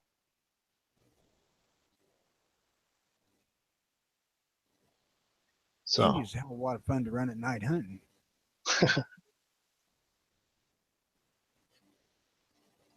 my Huskies were really cool because I would go outside sometimes in our backyard and find that they had found snakes, and they used that old coyote and wolf trait where they would just, if they can't find a snake, they'd play with it and then they would trample it and flatten the snake.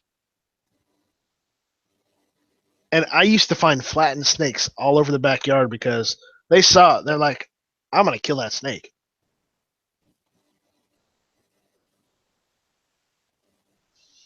So The only problem with them and border collies and the like is fucking hair. yeah, but you know, they were worth it.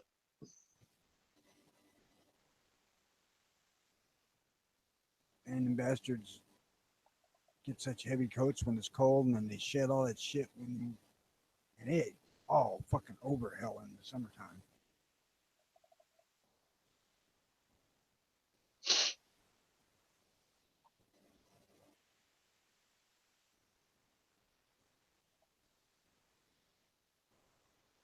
Back then, when I was actually working, I didn't have really that much time to brush the freaking dog down, and my wife worked, so she really didn't brush the dog down, so he was left to his own to clean himself up, except for the once every month or two he got a bath, Yeah, which he did not like. all of my dogs, it doesn't matter what breed they were, they all loved water. That border collie, I don't know what it was about him, but he was not a water fan at all. He did Now, not my like, he didn't like getting wet. my Siberian Huskies, they loved water. When we had pools when I was younger, they loved to jump in that. It's like, I mean, even though we told them don't jump into the pool, they did it anyways. It's like, fuck it. You know, better to ask for forgiveness than permission, right? Hounds are pretty oblivious to water. Yeah. I mean, it's just another motherfucker they got to deal with, I suppose. My Labrador retrievers are like, I love water. Yeah, they're water dogs. Yeah, they loved water. So no problem there. Even if it was dirty water, unfortunately. Like pond water or or like lake water. Yeah, they liked it. I can't tell you how many times I've waded across the Mackinac River following a freaking coon dog. Yeah.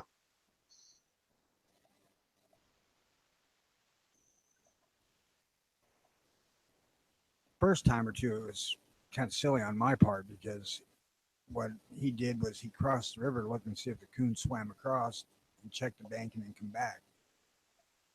Smart goddamn dog. But I followed him across the first time or two. Then I realized to wait until he decides he's going on before I get my ass soaked. Yeah. Oh, when I had two Labrador retrievers, I had a yellow lab, which is a short lab, and I had a tall chocolate lab. The thing is, the yellow lab was the female, the male was the chocolate lab, and he wasn't very good at playing fetch because he would just wait for the other lab to bring it halfway, and then he would steal it from that lab and bring it back to say, "Here, I got it for you." I'm like, I've never had a dog that was really good at fetch. and I was just like, you're a very enterprising dog. I can respect that, but next time you go and get it. My dogs that throw something, they look at me like, "Well, you threw it, you go get it." No, my dogs always love Labrador Retrievers love going and getting frisbees or sticks or whatnot. Now, They loved it. My border collie would, if you throwed something, he'd go get it, but then he'd run around for about 10 minutes with it before he'd bring it to you. But he was really good about catching it in the air. They He would had a catch kick out stuff of in that the air one. too. They would catch frisbees in the air. But remember, Labrador Retrievers, it's in their name. They're good at retrieving stuff. Sometimes stuff you didn't even throw out. This dog used to love to catch tennis balls. Yeah, the yellow lab used to love catching live rabbits.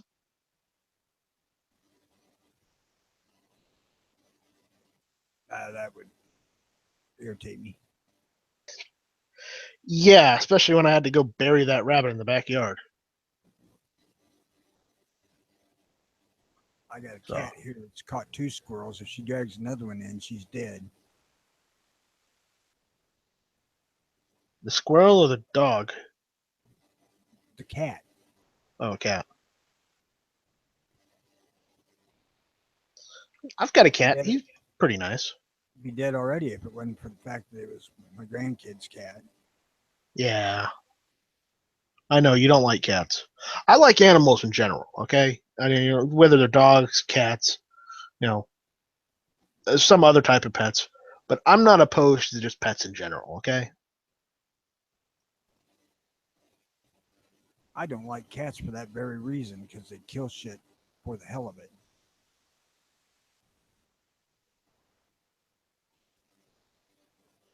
Yeah. Well, my cat's a little different. He was originally, I guess he was either a stray or he was just abandoned. And before we let him inside, he would always just go around the house and find moles or mice or whatever or birds, and he would leave them on our doorstep. And eventually, we started feeding him and taking care of him, and then eventually he wormed his way inside. We can't get rid of him. Well, yeah, those are resumes. That's his resumes. Yeah, he's like, look at what I can do for you. And here's the funny thing. And now, whenever we eat dinner at the table, this cat, he sits at the end of the table like any dog would. And I don't know if he learned this from a dog or what, but he will give you the same look a dog gives, and beg for food from the table. I'm not kidding. He begs like a dog. I just gave this cat I got here a piece of spam. I had one bite left that I wasn't going to eat. And I the love cat spam. wolfed it down, and then for about 5 minutes afterwards, she's like licking herself off, and God damn, this is salty. It's good, but it's salty. I need to drink. But yeah, my cat begs.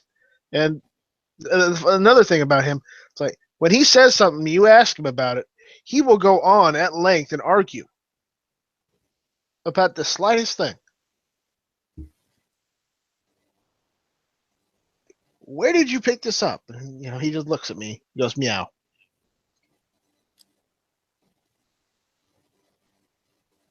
I don't know.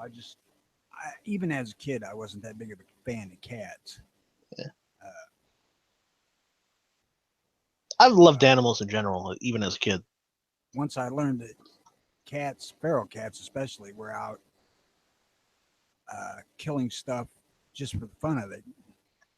Killing stuff to eat's bad enough, but cats kill for fun.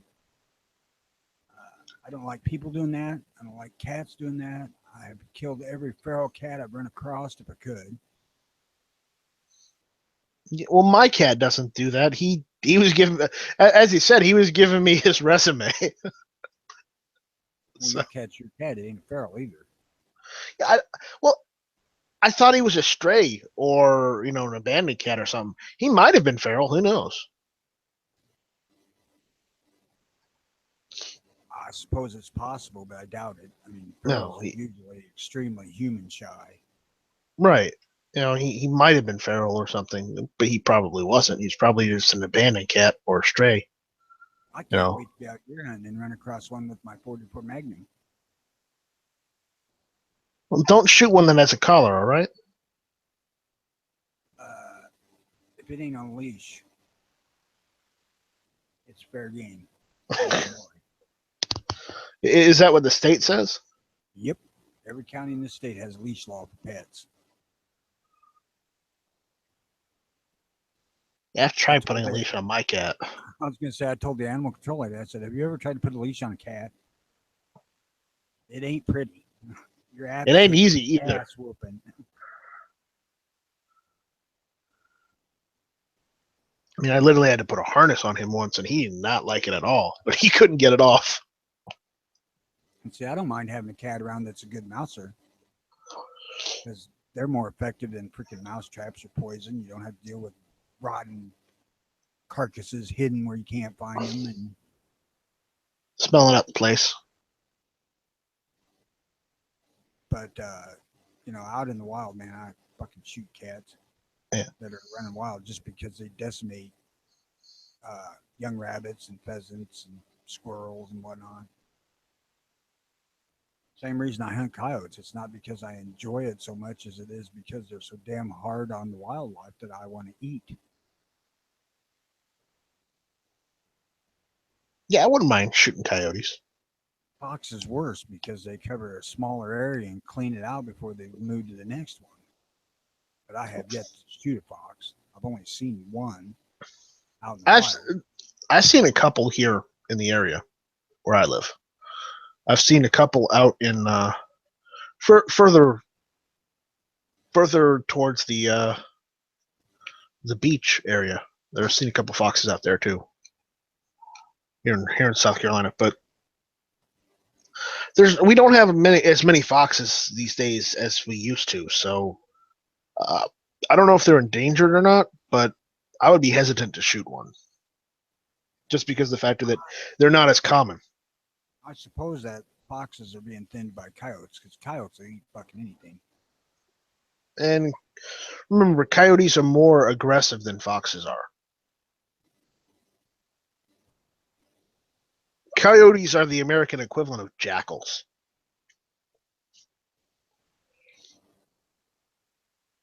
I can tell you, there's a lot of coyotes around here.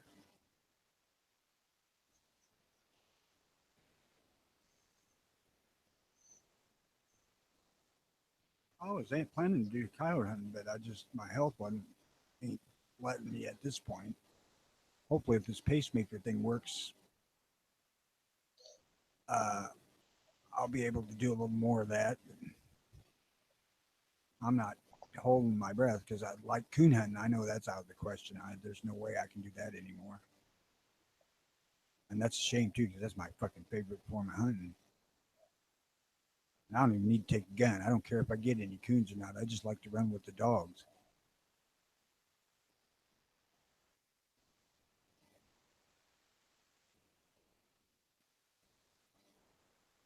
Oh no, I have to look into it though, because I don't see anybody around here locally anymore with coonhounds. Yeah.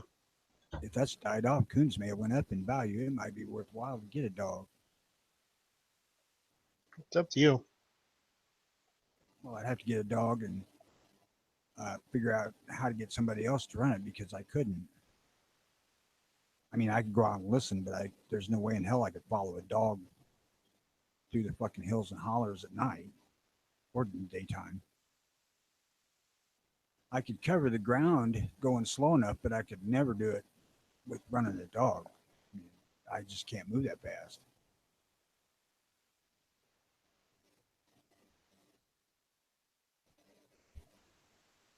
Yeah. When I was squirrel hunting, I could take like 10 steps and then I'd have to rest. And, I could cover territory that way. Hunt all right, but a dog is not that way. They don't make allowances for poor health. Yeah. All right, I have to go take care of a couple things, so I'll be back in a little bit. So keep spamming that link for people. All right. I think it's still loaded in my cut and paste. I can throw in the side chat for you if you need to. I just posted it. Oh, you're good then. All right. I'll be right back. Later. Well, then I'm going to go quiet because I'm not going to sit here and talk to my freaking self. So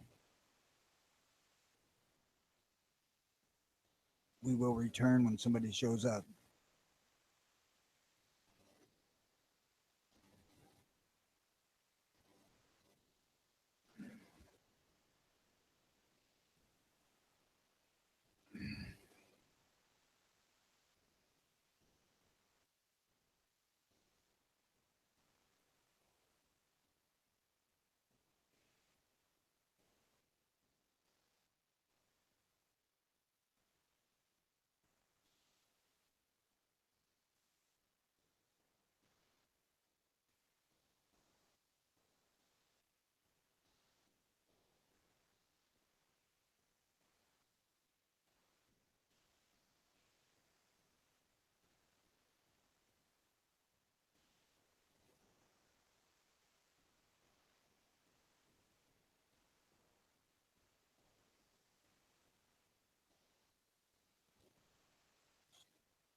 Cool, I found it. Did you guys all drop off the face of the earth?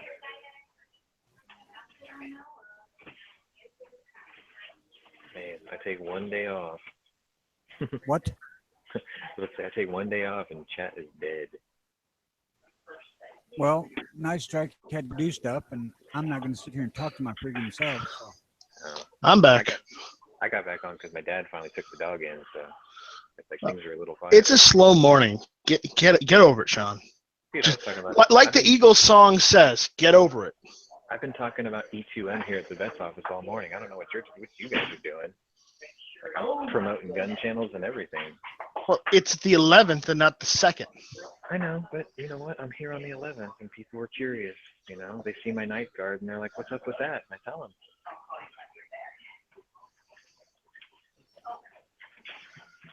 Of course, the vet looks at me a little funny. See, if it was a Cop 357, it wouldn't be a big deal, would it? You're like, what's that big bulge in your ankle? Gout. Next question. Gout. Yeah. That's funny. It's my Ruger 44 Magnum. That's why the bulge goes to my knee. Right. Excuse me while I pull down my pants to whip this out. So were you in that chat last night that apparently started super early? Yep. Did anyone? I was there. Did anyone pick the Whitney Wolverine? No. See, Yes, Angry has a point. Okay. The 11th. 1 + 1 = 2. There you go. I'm doing good. And Take your time. Because I was just making sure. I think my list would have trumped everybody, but Heavy would have shamed it anyway. He'd be like, "You picked your sexiest gun is a 22, and you're an anti-rimfire." I'll say, "That's so good looking now." No, See they're that? I not said in Cop 357 and Tino arrived. I know. Probably, yeah. Like nerd To month. eat and whatnot, yeah, so. I don't give a shit what anybody says. Sexiest gun ever made is Colt Python. Nope. Whitney Wolverine. It has curves like a woman. I don't know, I'm not sure. Python is a good looking gun though. That was so far up my list. I can't deny it. It was way up there. That was fast.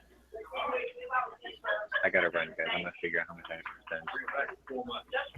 All right. Hey, Tony. Hey, Night Strike. Hey, man, what's going Oh on? no, it's Tino. Run for it. Nothing much. Working. Trying to figure out why all of our computers are updating at work, and we didn't do anything. So do you work from home or do you work at work? I work at work. So you work at home? No, I work at an office. Oh, you do? Yes, I do. I can work at home, and occasionally I do, but Kind of gave it away when he said he's trying to figure out why all the computers at work were updating.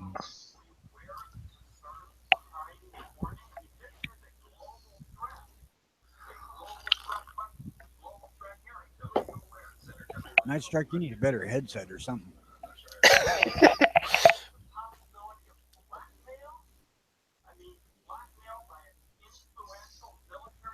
All right. Back to looking at if there's any new news. no, they're just questioning everybody.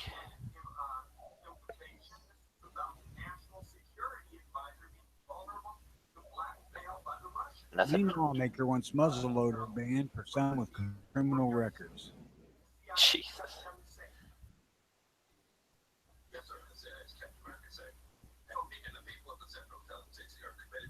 Yeah, that Hawking is just as effective as that AR. I don't think so.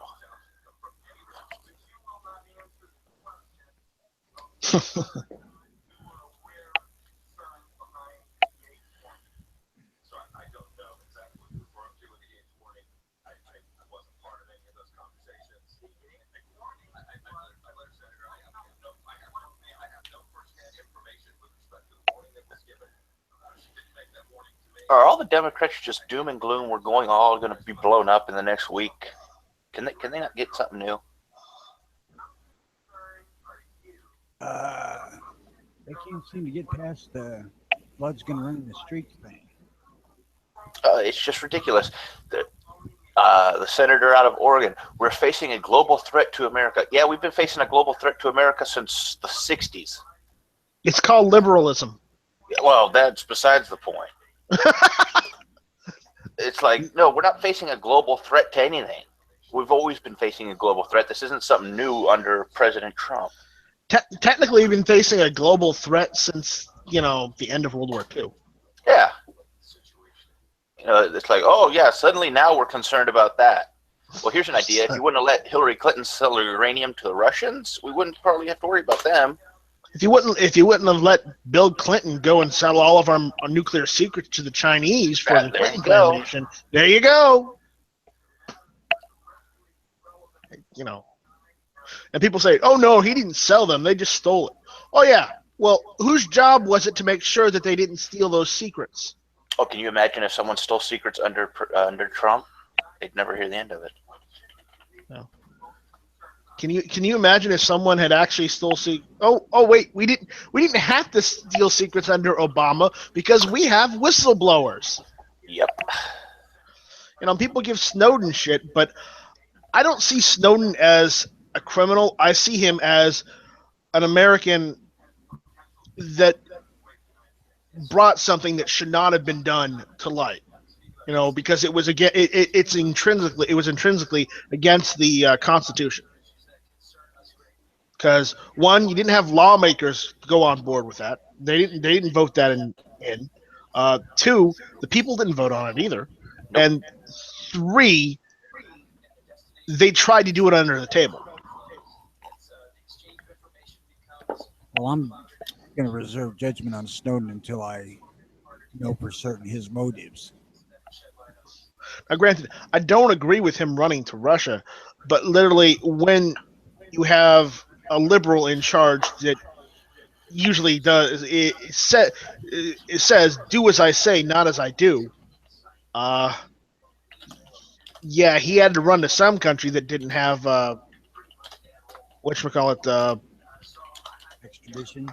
extradition to the United States, or would deny extradition, and could legitimately back it up.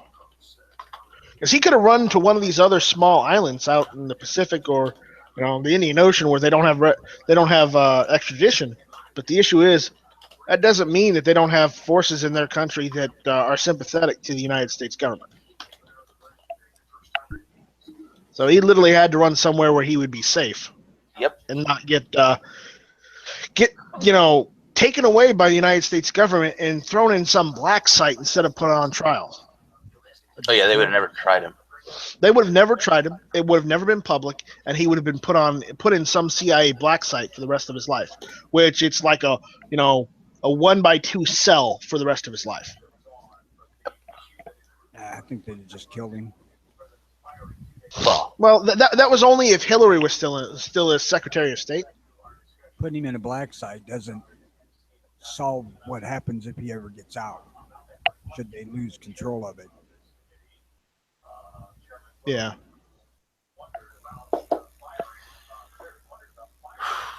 I really believe that they would have put him in a black site because there would have been too much clout on the government already if they had caught him. Because people would look and see that the government is trying to brush it under the table and give the government a lot of shit, more so than they normally do. They could have just took the Panu route, capped him with the wood chipper into the sea, and sharks would have cleaned it all up. No, that's the Hillary method. No, that's the Pawnery method.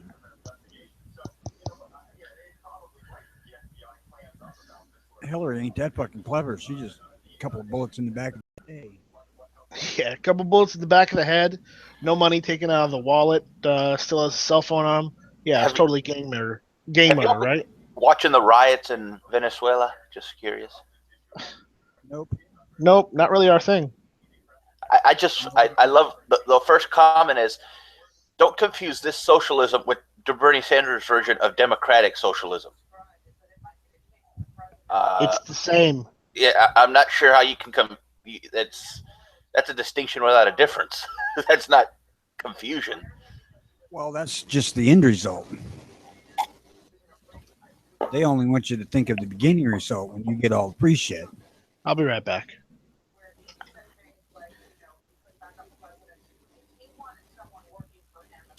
And why are we listening to Richard Blumenthal? Isn't he the same one who claimed to be in Vietnam or something and he never went? I ain't listening to Richard Blumenthal. Well, no, he's speaking now and I just can't stand him. I can't stand any of those fuckers. Most notably Dick Durbin, because he's my fucking rep. Oof. I'll give some bitch credit though. Every time I write him a letter explaining my views on gun control and how stupid he is for supporting it, he always writes me back.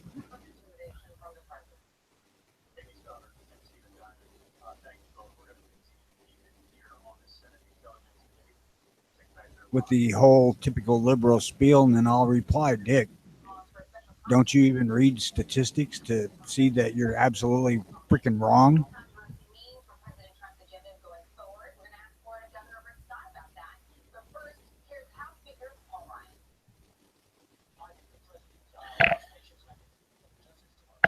Hello? No.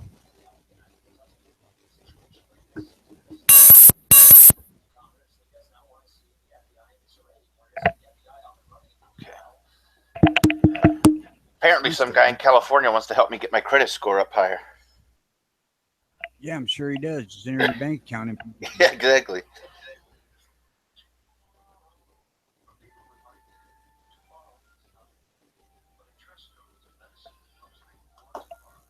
It's like, why would I give somebody in California information about me?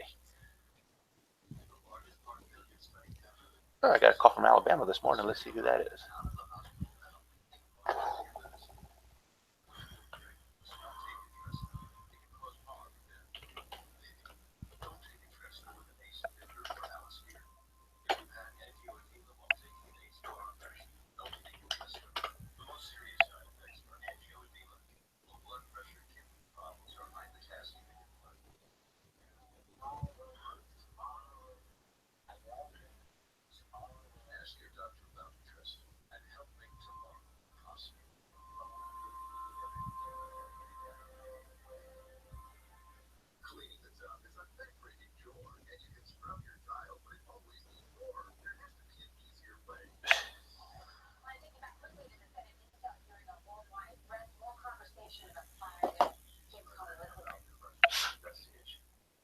what, Ponnery get in this 8 already? No, he said he had to go. He had a lot of noise on his end, so I don't know if there were people in his office or something. I don't know. No, he's at the vet's office with his dad and his dog. Oh, that would be why. I guess he was.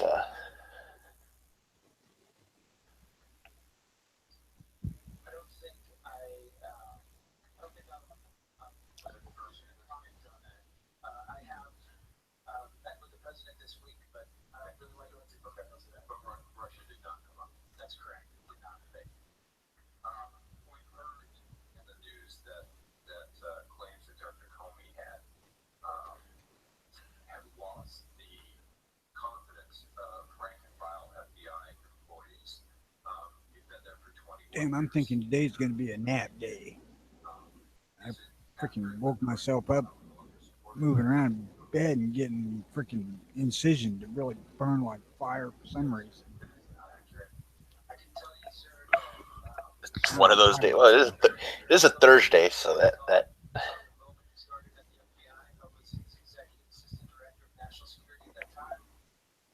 At some point, I'm supposed to take grandkid to a ball game today, but I haven't heard when yet.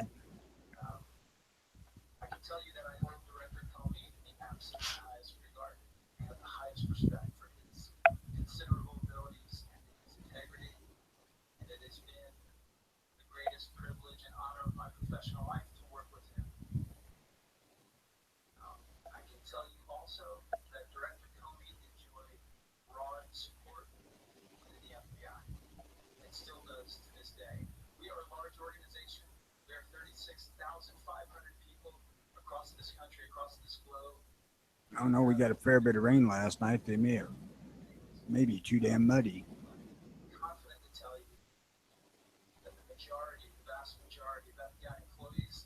It probably covered the field. I know they do that here when it's going to rain. Not here for Little League. Oh, okay. I thought you were talking about it like a professional. Oh hell no. No, he plays in Little League, and his brother does too. And one of them's got a game somewhere else, and one of them's got a game here in town. And my daughter asked if I would take the one, come over to pick him up, take him to his game here in town. I said I would.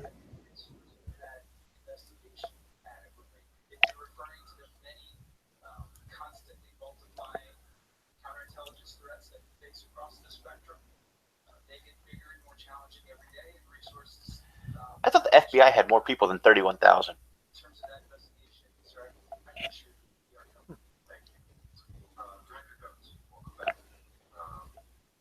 No idea.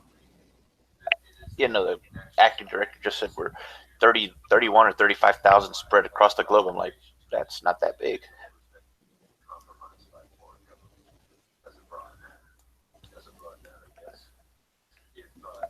Big enough considering they take it out of our wallets to pay for them. Oh, that is true.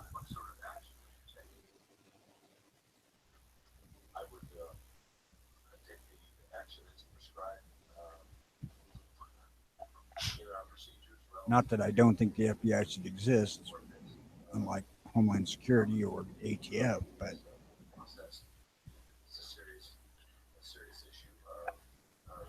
Yeah, we need to get rid of the ATF. They're not doing anything. I would like to see Homeland Security go too, because they are the ones that are potentially the most problem for us in the future. Yeah, but then someone's going to have to take over because Homeland Security encompasses TSA, Border Patrol, investigative services, and all that. So someone would have to, someone has to take over all that stuff. Because we obviously can't get rid of the Border Patrol, and we can't get rid of the TSA. We had Border Patrol before we had Homeland Security. That is true.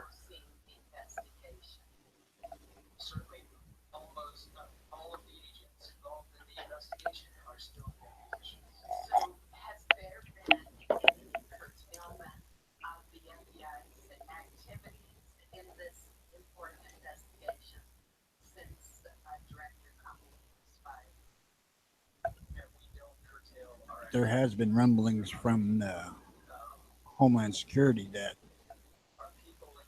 they would like to see far more gun control in this country. That I haven't seen, but it doesn't surprise me.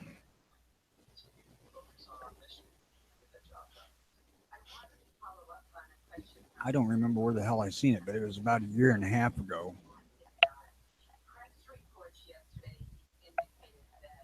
They basically said that they figured they would be the ones that would be tasked to coming and taking our guns.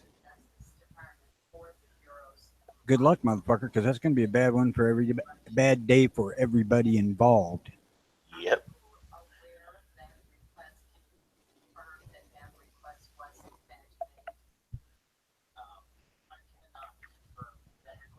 I guess they haven't learned from the past of how that never works out for them.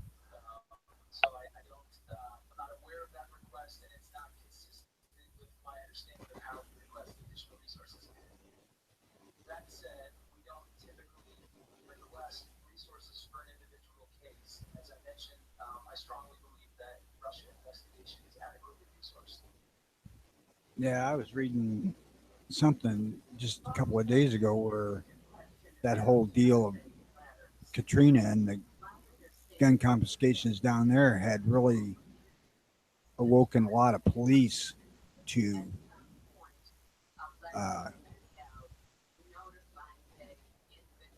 look back to their oaths of protect and defend the Constitution,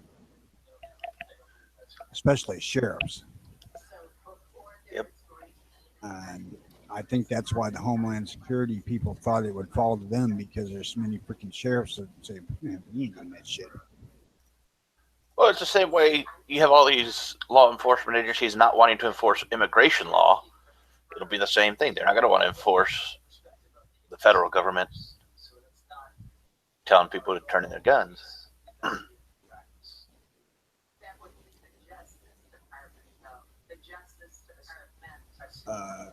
For the NSA that's listening now, I have no intention of turning in my guns while I'm alive.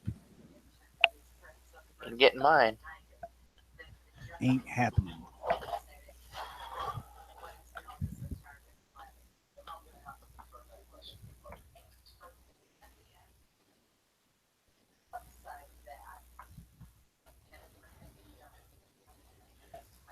But at the moment, I'm just kind of riding along, watching this whole demonstration, civil disobedience thing that's taking hold. Either it's going to come down to armed conflict between the right and left, or it's going to come down to martial law, which is going to end up being the same damn result, I'm afraid. Well, I mean, you gotta. Yeah, I don't see it necessarily going that far, but I can't say I'd be surprised with how the people are acting. Well, there's too many in high places that are pushing them to do this shit.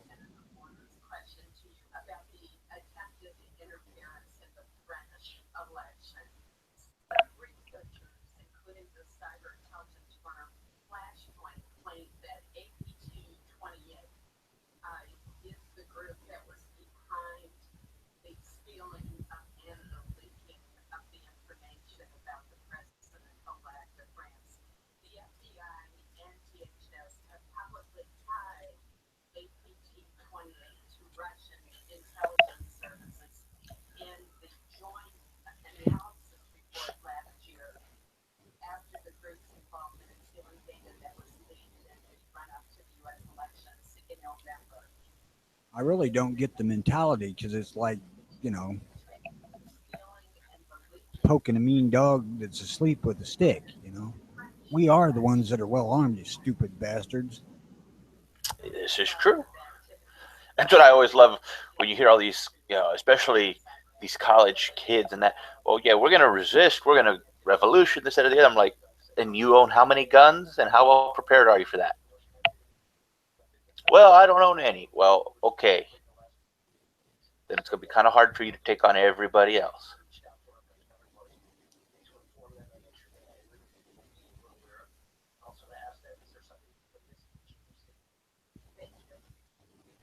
I'm just a small guy with no collection at all to speak of. Just have guns for my personal needs, and I have 20 or 19 or 21 or somewhere in there.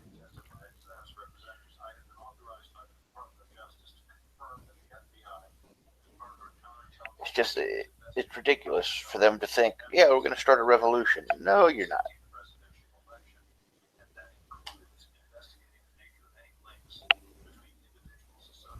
I don't mind the thought of revolution, them starting a revolution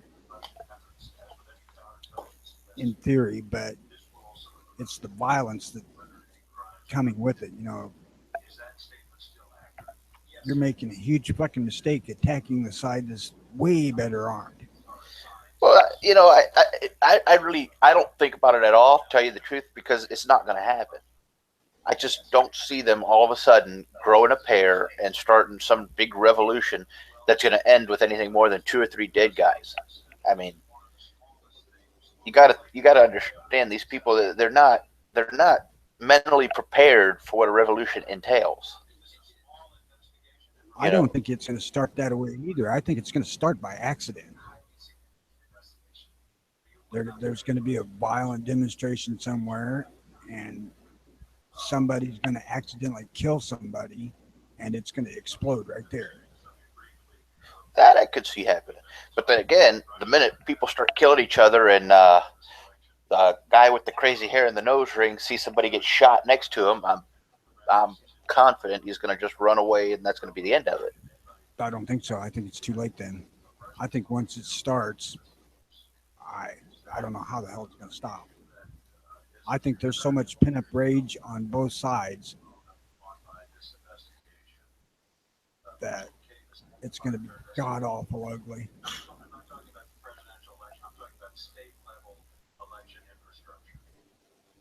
Yeah, it could be it, depending where it happens. That would play big into it.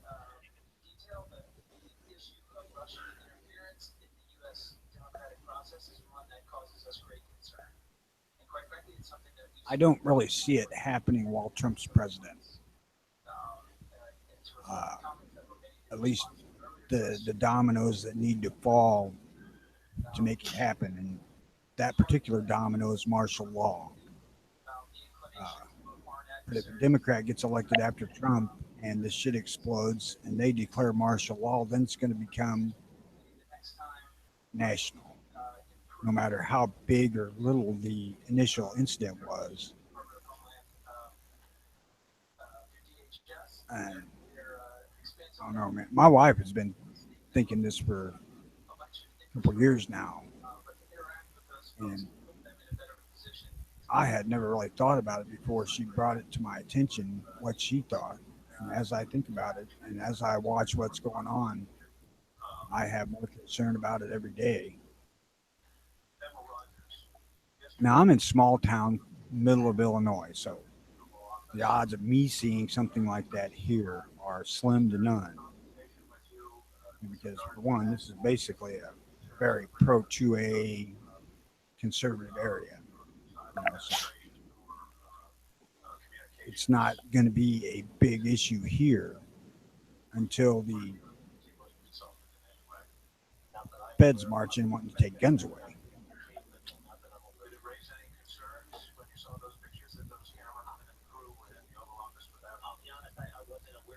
That is true. That's the same way with like upstate New York, things like that.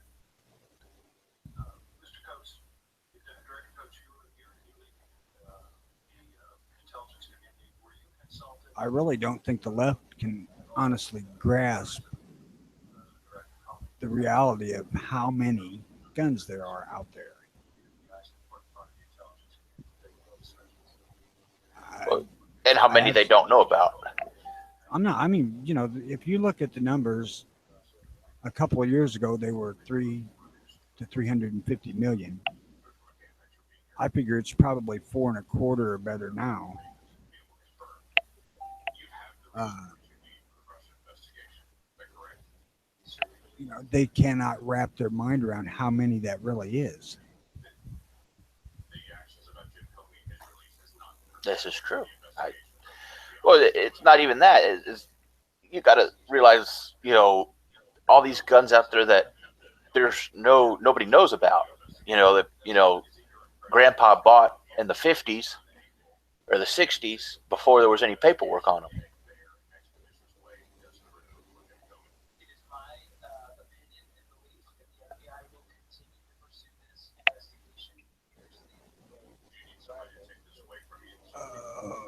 Let's see what the hell Clay's posting here.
Well, it seems to me, Smegs, that the only way you get a liberal with an open mind these days is to put a hole in his head.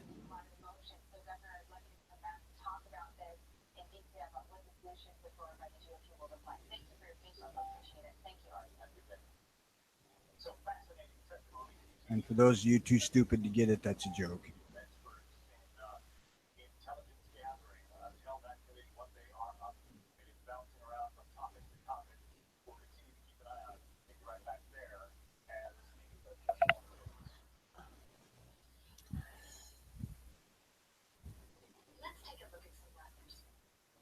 Now, what newbie in their right fucking mind would travel to a fucking NRA show as their first stop shopping for guns? That's just asking for disaster. Oh, geez.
He was there to just get a fucking story for his side. Yep.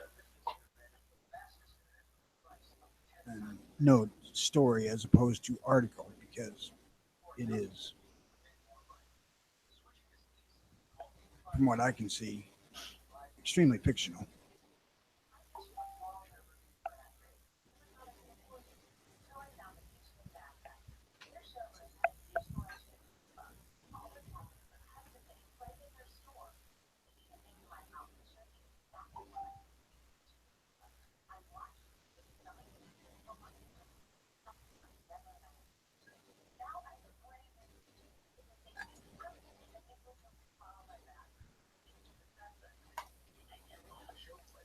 hell is going on at local schools now?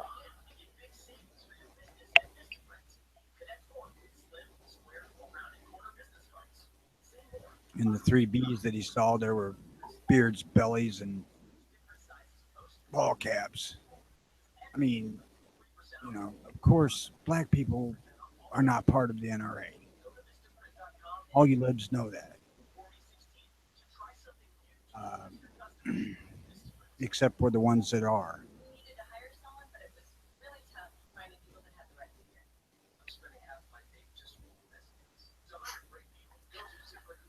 Jesus.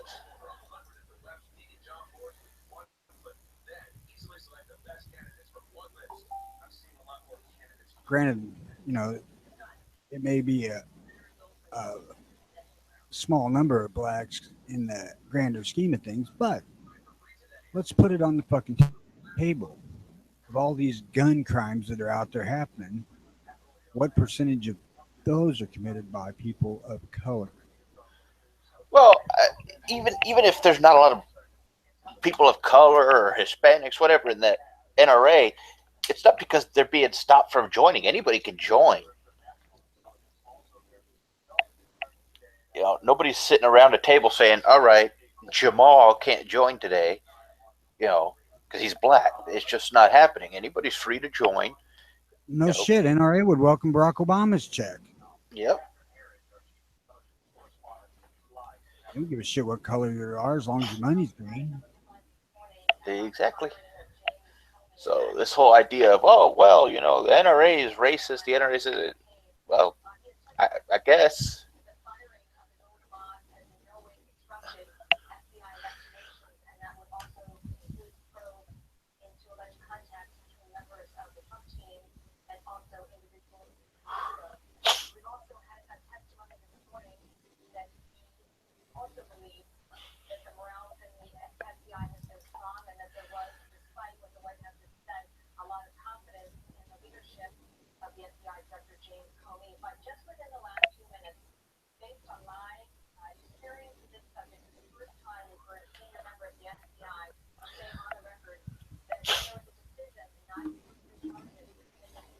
It's ridiculous that they're trying to pull that now, but well, it's no different than they've been trying to pull for ever since Obama started running for election. We're all racist. All us pro-gun people are racist. I don't give a fuck what color you are. You try to break into my house, I'm going to shoot your ass. I don't care what color you are. If you're a dumbass, you're a dumbass. Dumbass doesn't discriminate. Anybody who's been around for a while can testify to that.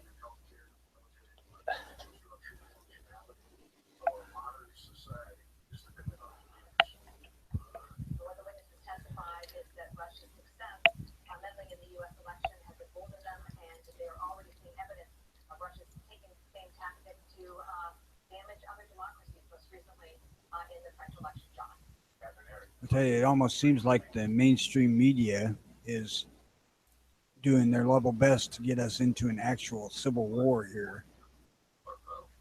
That could very. Ooh, Adam Putnam is running for governor. Got my vote.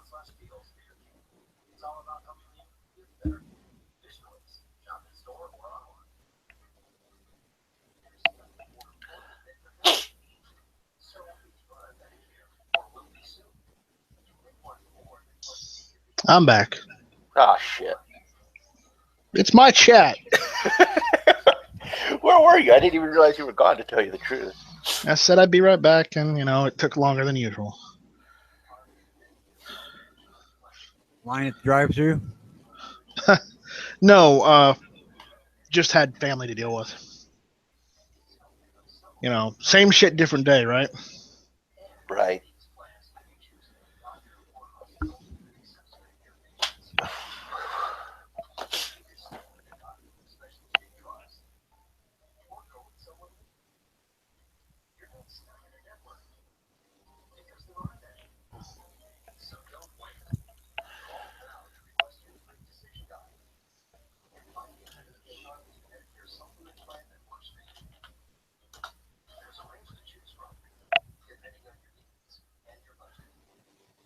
Well, I'm bailing out of here for a while. I got to go lay down. All right, take it All right. easy. You guys be good out there. Yeah, no promises.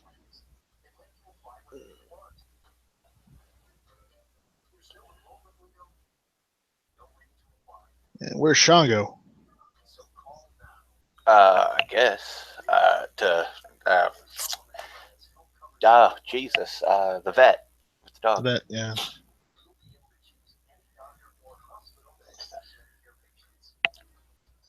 So you do more investigations into Hillary today?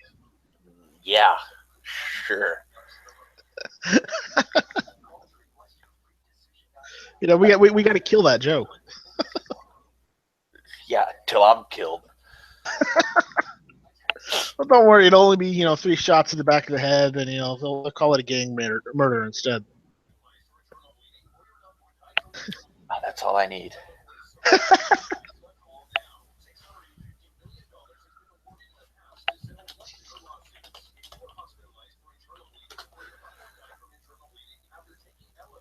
Admit it, it's funny. Sure it is. It's only funny until someone gets hurt.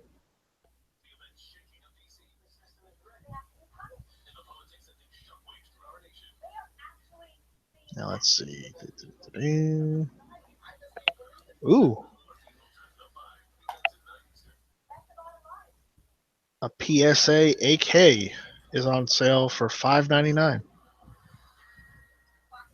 It's got the Zukov stock, but $5.99 ain't bad.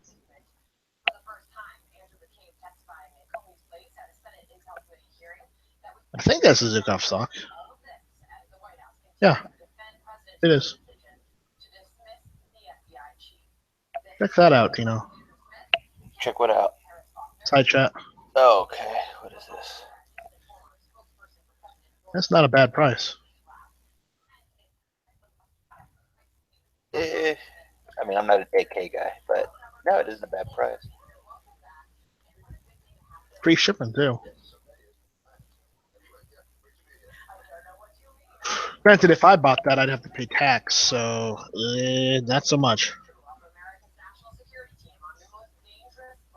Yeah, but even tax, it's not horrible. The higher you go in the hundreds, the higher the tax goes.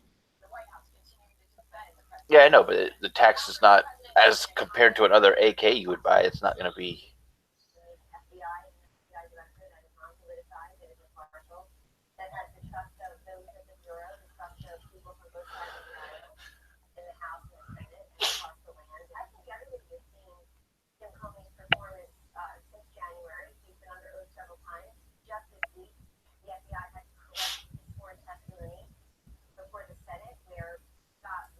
I'd end up having to pay like $648.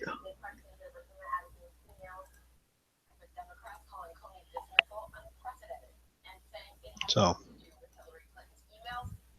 that's why I'd rather get one of those receivers and then just do the rest of the work myself with the parts, because I save myself $200 or $300 because I've actually gone and bought extra parts for my AK that I got from Foosh, just because the factor that there may be a point in time where some of the parts he put in breaks. This is true. And when you have enough parts lying around, if you feel like going and buying another AK or a partial AK and finishing it the rest yourself, hey, guess what? You don't have to buy any parts. I take the same approach with ARs, so I've usually got like a ton of AR-15 parts just lying around somewhere, because I build ARs all the time.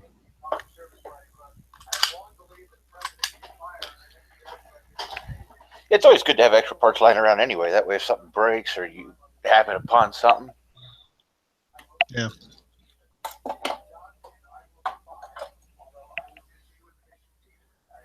I don't normally pawn things. Yeah, no, I'm of the mindset of once I buy it, keep it, unless I absolutely need to get rid of it.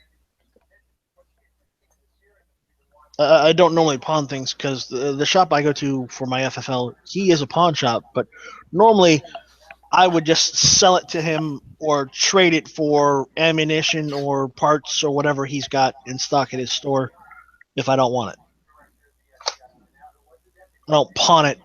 It's just, he wants it, so I'll get out of it what I can.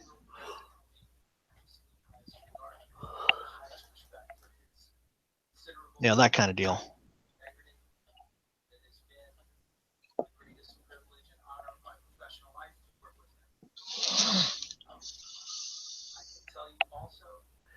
It might be able to do it.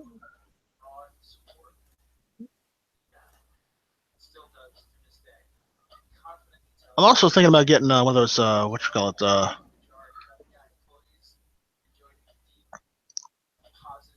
one of those bipods for the set me. It just clamps on. Oh, It can clamp on the 2 points on the barrel, either on the barrel right behind the front sight, or or onto the flash hider. oh, I haven't seen those before. Yeah, here, let me see if I can get a picture.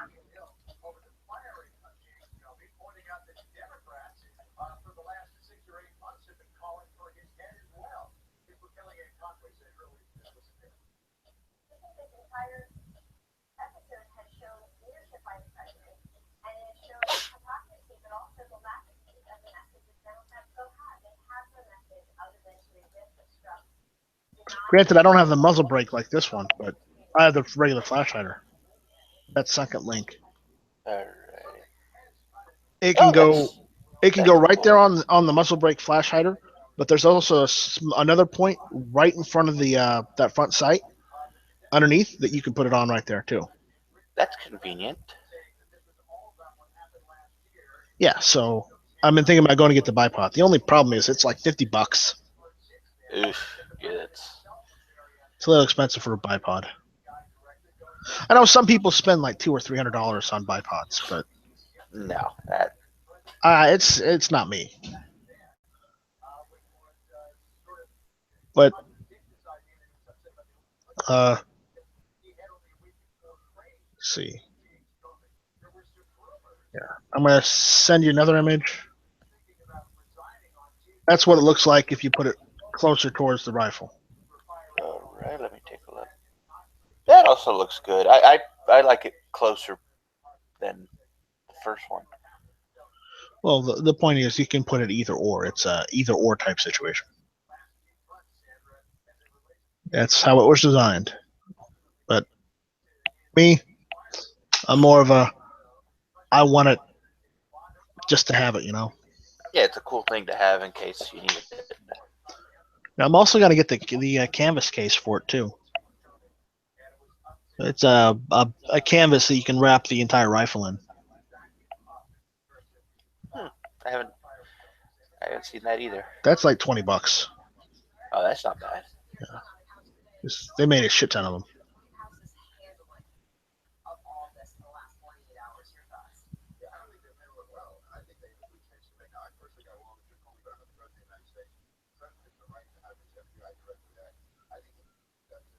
See if I can find it so you can see it.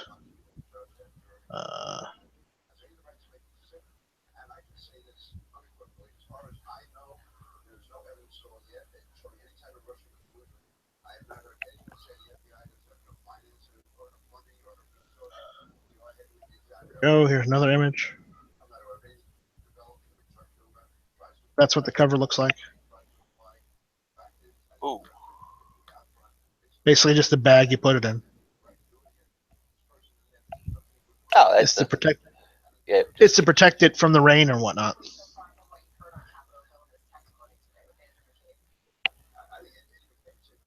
Well, you can get that for like $20.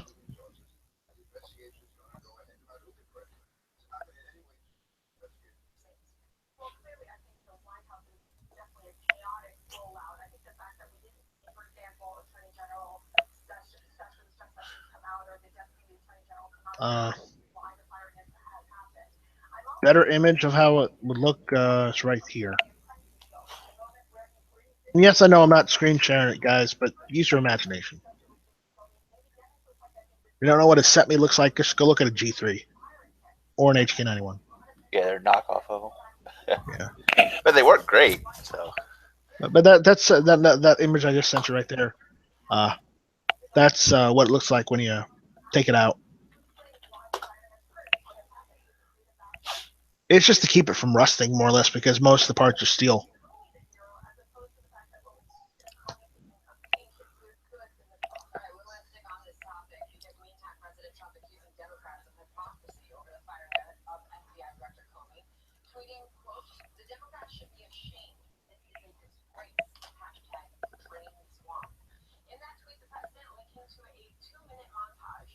So in other news, I was on Reddit today, and I'm going to put this out in the external. That's a good point. I'm not sure, John, if I want you to use your imagination, but I was on Reddit today, and apparently I came across a website where some guy had taken as many of the gun firearms manuals that he could find and post them on the internet for anyone to just go and download and take a look at. So I posted a link right there in the external for it. And yes, John, we know you have one of those dirty minds because you were one of those dirty New York liberals, right?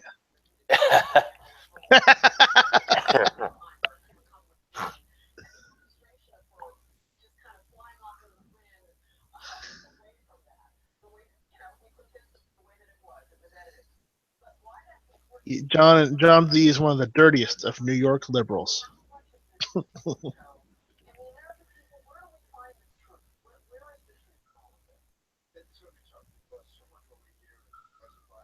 Watch, he's gonna jump in and say, "I am not a New York liberal."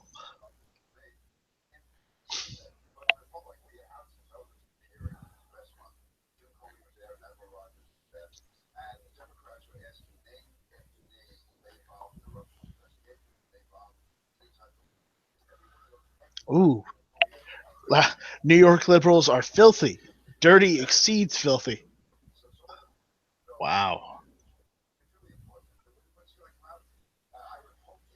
that's harsh criticism.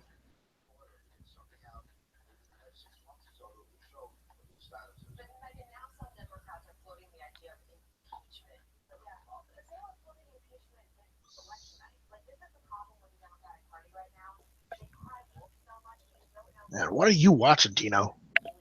Outnumbered. CNN? No, hell no, it's Fox. Fuck would I have CNN up for? It all seems the same to me these days. Fox has started to shift away from being conservative Republican to Still moderate better than liberal. CNN. No, I don't think so.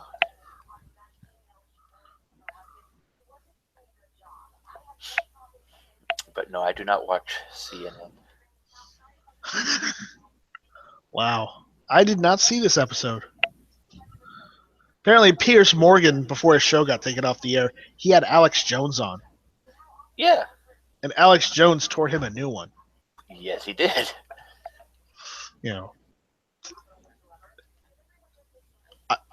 Frankly, I would have posed it to Piers Morgan like this: "Are you an American?" He's like, "No, I'm a Brit." Okay. Well, there you Did go. you grow up in America? No, I grew up in England. Well, guess what? You don't have any fucking place to tell me that I shouldn't own guns. It's not your country. This isn't your original country, is it? You do not have the same values that we as Americans have. You could argue saying that you do, but you really don't because you weren't raised here. You weren't born here. You're not an American. Where is it your place to tell us what we can and can't have? I remember back at a certain point in time that a Brit tried to tell us what we could and couldn't have and tried to steal from us. And that didn't work out very well for them, did it? We threw their shit into the Boston Harbor and, went and rebelled. No, we're not rebelled. We revolted. Even worse.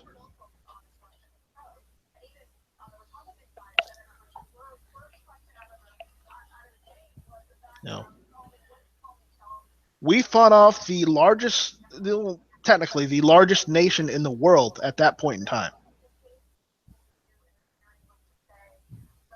And I only say largest nation in the world because of by their how much military and naval power they had at that time.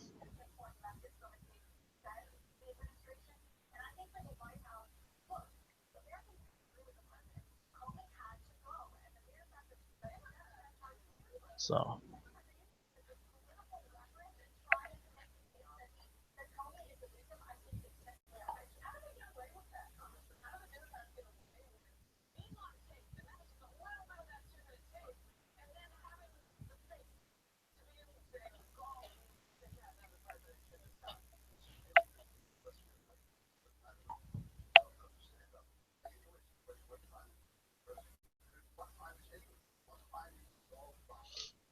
yeah, it's a good thing Piers Morgan got fired on air for his whole gun control thing and trying to get rid of the Second Amendment. Apparently, even CNN, while they don't like they don't like you being a Republican or a libertarian and liking to own guns and whatnot, they're not going to go and take the British route and say that we need to remove the Second Amendment. And that's what Piers Morgan tried to do, and he got fired on air for it. He tried to say that we don't need the Second Amendment anymore, so it needs to be removed, and they fired him for it.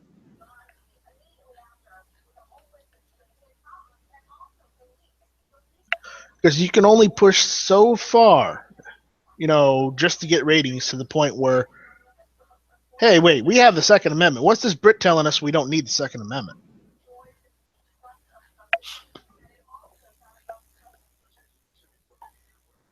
Shouldn't he be in his own country saying they don't need firearms in your country first? Just saying. Anyways, new topic.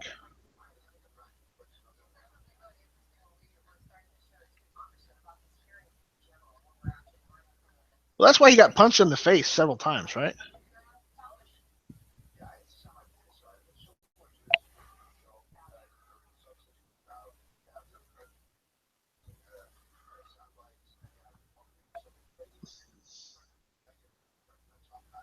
I wonder if I can find a Canic manual.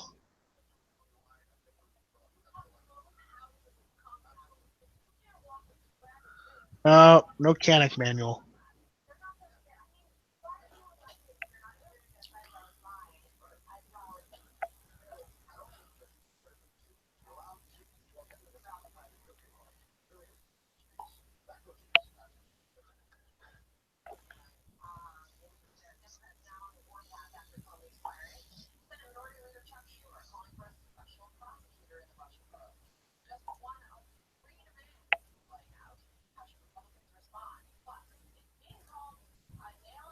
Tino, you still there? Yes, I am. Yeah. Your TV's pretty loud.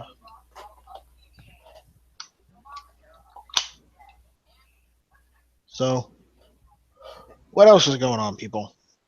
Anybody see anything interesting in the news other than that LA Times article Smegs posted earlier this morning? What LA Times article? Well, there was an article stating that a liberal who went to the NRA convention, it was saying that, Oh, okay, yeah, I saw that. I didn't know it was Yeah. an LA Times article. And he was going on and on about it in the LA Times, which means Los Angeles Times. And Smeggy really should have known going into it, looking at the URL, that, yeah, Los Angeles Times, of course they're going to be biased against guns.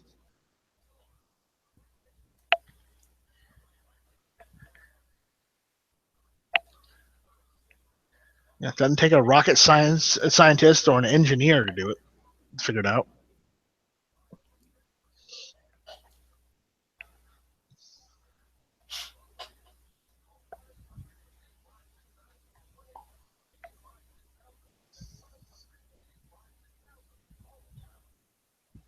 Let's see here.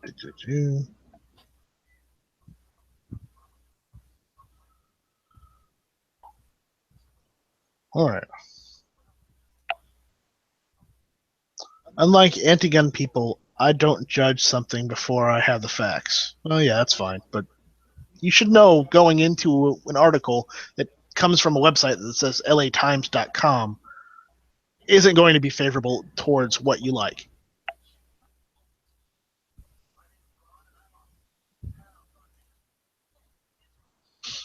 Oh yeah, the other day I saw a thing where people were pissed off that they got in South Carolina in the capital. The other day was Confederates Day.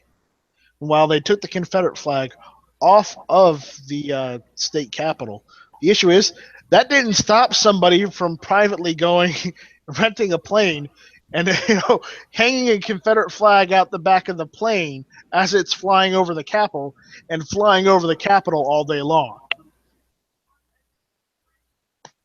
for Confederates Day. And people were so pissed off saying, well, why does the government celebrate Confederates Day? Because, it's racist and whatnot. And why is all the government, why are all government facilities closed on Confederates Day? Gee, I don't know. Because it's a holiday and they observe it. And if you don't like them observing it, well, then I guess you should move up north. Where, you have no freedom, no civil rights, no, you have civil rights, but you have no Bill of Rights. You have no, constitutional protections. If you like that kind of thing, go there. Fine, you'll be fine.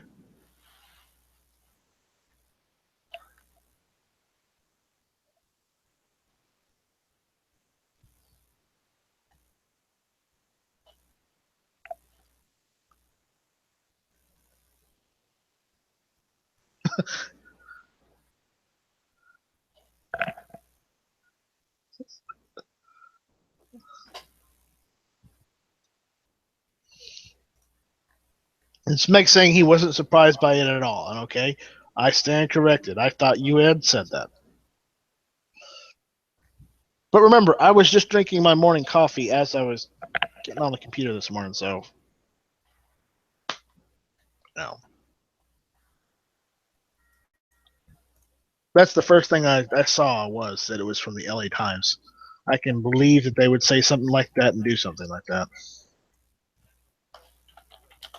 Frankly, I thought it would have been worse. But it was bad, but it wasn't as bad as it could have been.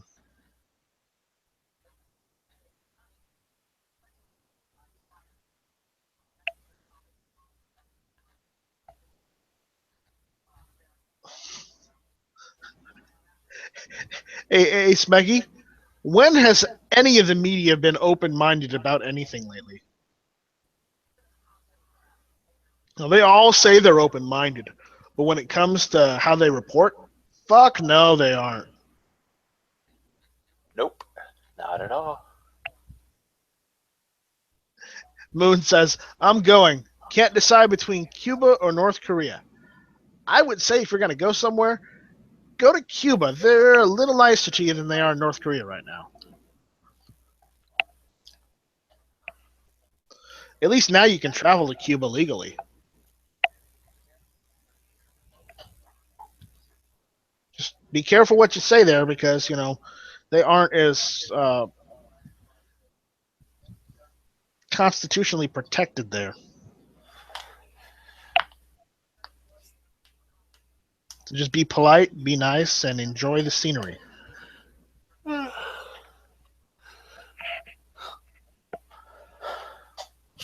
Tino, I'm going to ask you something. Alrighty. You can say decline to answer the question and just say that, or you can answer the question. But with your name being Tino, are you of Cuban descent? Of what? Cuban descent? I am. Okay. Here's a question. Oh boy. Knowing that now, since relations have, I'm going to use air quotes here too when I'm saying this, have eased, would you consider going and visiting Cuba? I would not. Okay. And what's your reasoning? Because it has not gotten better. This whole idea that things have gotten better over there over the last 8 years because Obama and his great help. It's just not true. Well, I'm not saying it's safe. It's any safer than it was, 30 or 40 years ago, but Well, or 20 years ago. It's actually not an unsafe place. It's just its way of living is deplorable. I mean, it's So- not a dangerous place. Like, you don't go over there and get killed. Like, they don't have a hell of a lot of murders and stuff. But you wouldn't go over there because it's lack of a better word, a shithole. Yeah, there's nothing. I have nothing to. Why am I going to go over there? It's a miserable place to be, which is sad because it's a beautiful island. But they've squandered what they've had, right? well, not they as much as the dictatorship and the people who think that's the only way to live.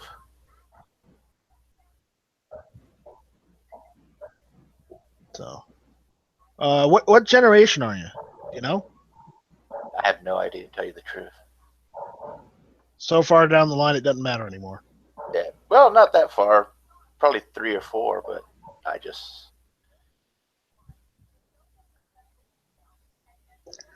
Because you said you lived in New York, in Florida, and I figured Yep. you were probably far enough down there that you were of that demographic. I am. So I just figured I'd ask you.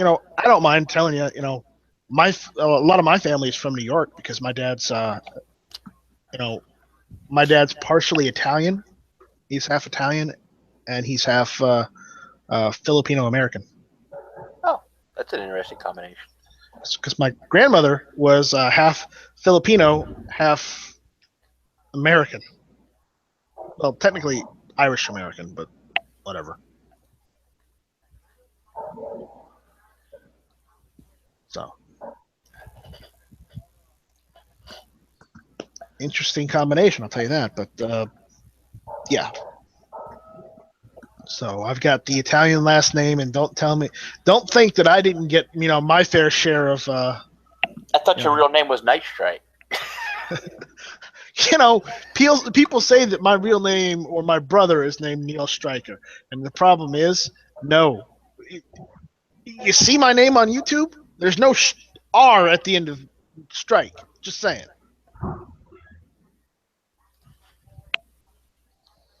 So, no. And my real name is not Neil Stryker. I'm not going to say my real name on air. I said my first name, and that's about as far as I want to go. My first name is Michael. So. Yeah, see, I would have never guessed that. And I don't like being called Michael, so if you do call me by my first name, just call me Mike.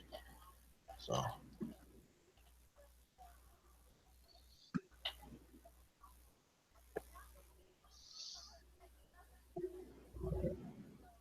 That's the point. Yeah, no, So, and the thing is, and that's just on my father's side. My mom is just like everything else in what America. does Angry say? I don't think he would have just posted your real name, but I'd be pissed if he did. I don't think he would have.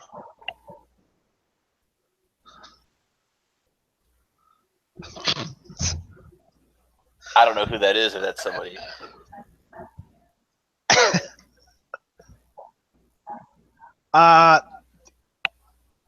Angry, I hope you're joking because I don't think anyone would say that name with a straight face.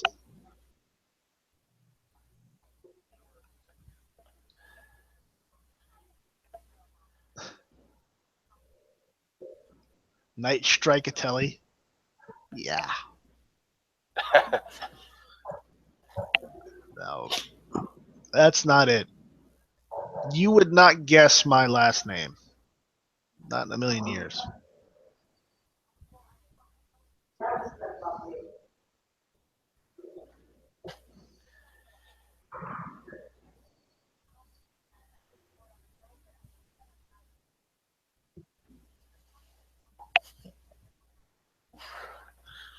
What's he saying now?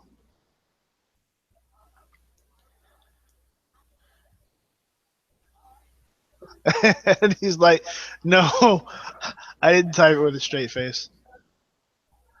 And no, Moon, I said there was no R at the end of Night Strike.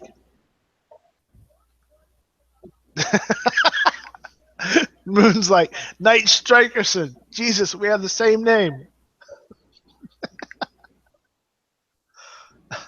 No, it's not Night McStriker either. Nice try.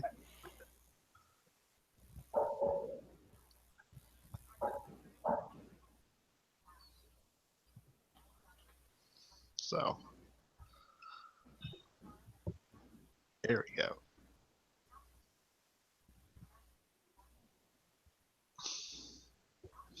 And yeah, Tino, my last name is very heavy Italian, so Oh, that's why I got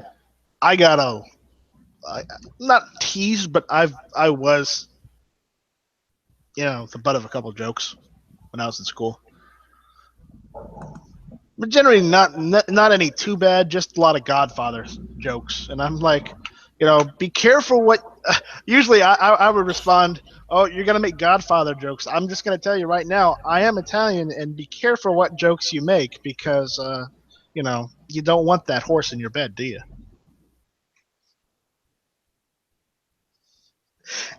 And most of the kids that heard that, they were like, "What the fuck is he talking about?" Then later on, you find out that they go and look it up, and they're like, "Yeah, we're not gonna make jokes about him anymore."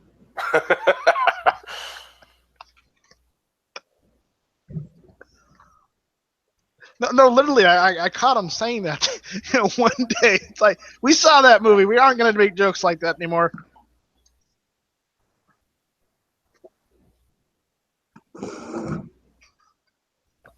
It's pretty funny. And I was just saying it as a joke.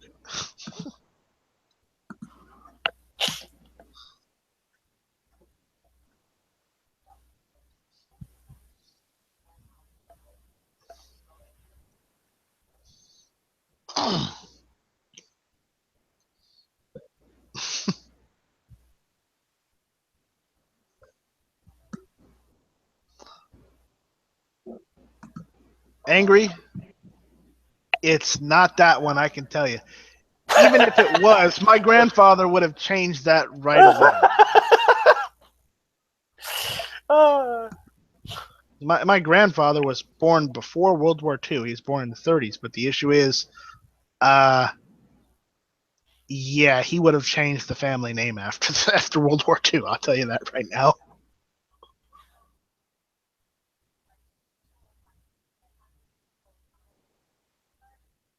No one wanted to be named Mussolini after World War II. I'll tell you that. Even his children and grandchildren didn't want to be named Mussolini. Those that survived.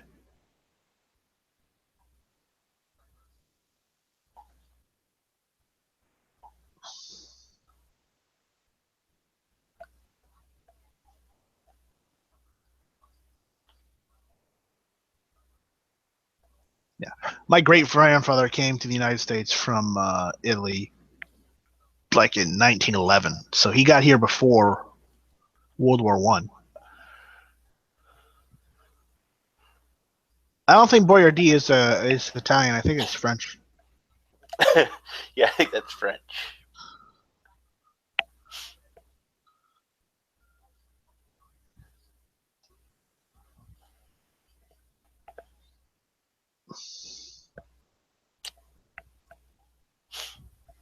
And it's 2 E's instead of 1.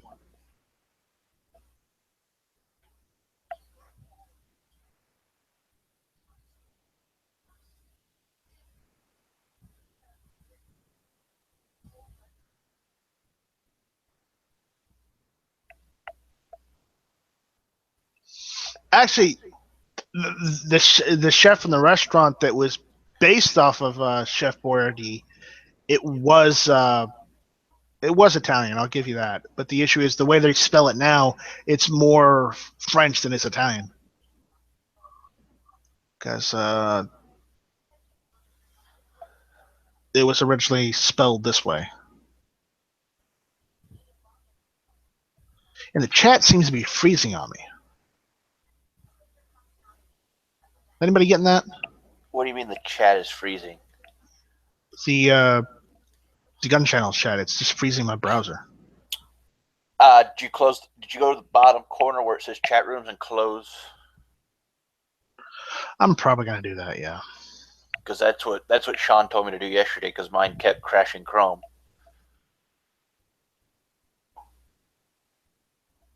So I'll wait for it to load back up.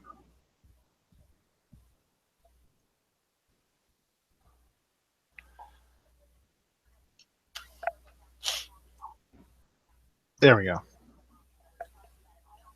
Yeah, they slaughtered Boyardee now because it's not Boyardee, it's Boyardee. That's how it's originally spelled. But the way they spell it now, it's more French than is, you know, because people back then didn't really care to pronounce Italian.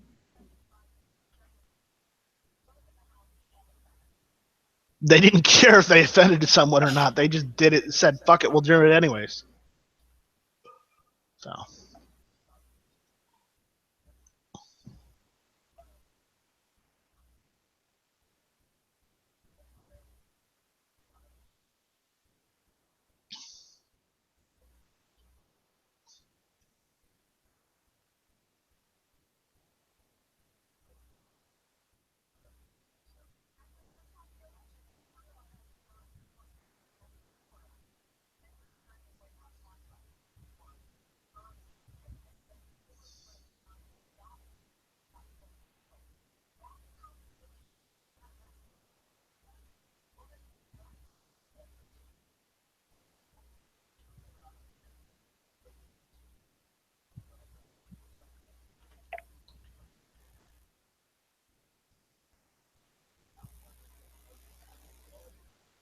So, who else is out there?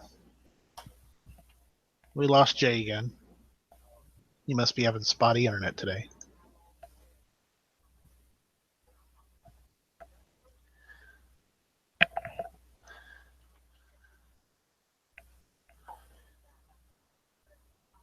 Anyone wants to join in? There you go.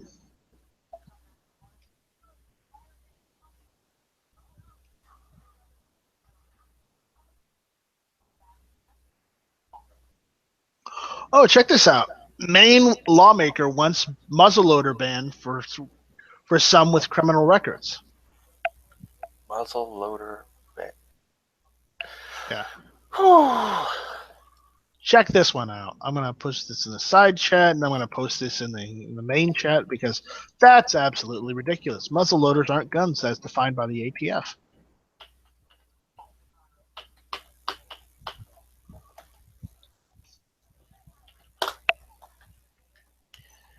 Let's see here. The House aimed to prohibit the possession of black powder firearms and militias from some.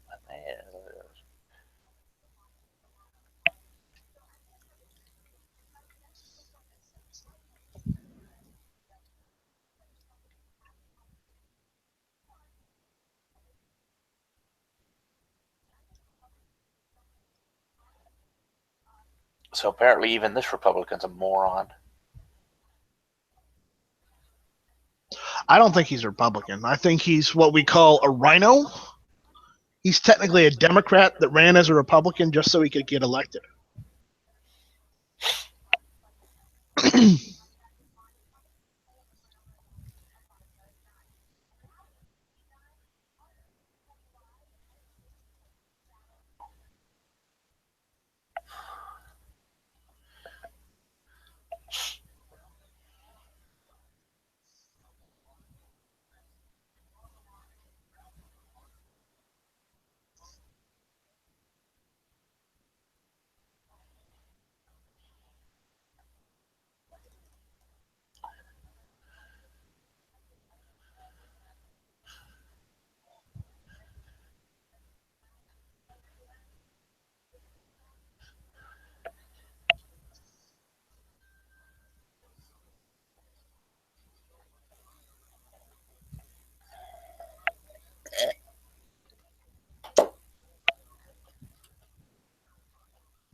John, I can't tell if you're being serious or if you're joking.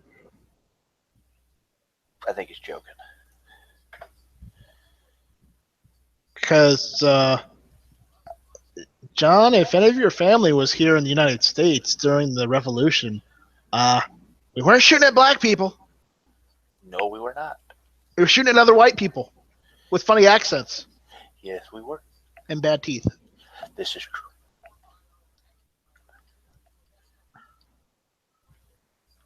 Just saying, you know.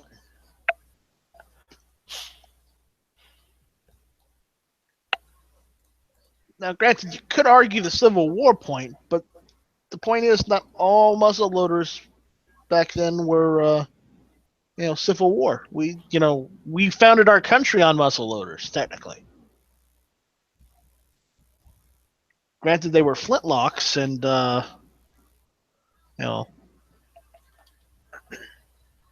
flintlocks. And what else were we using? Matchlocks too. I think we were using matchlocks as well.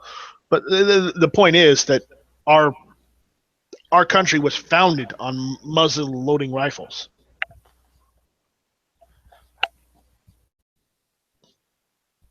Because that's what we fought the British off with.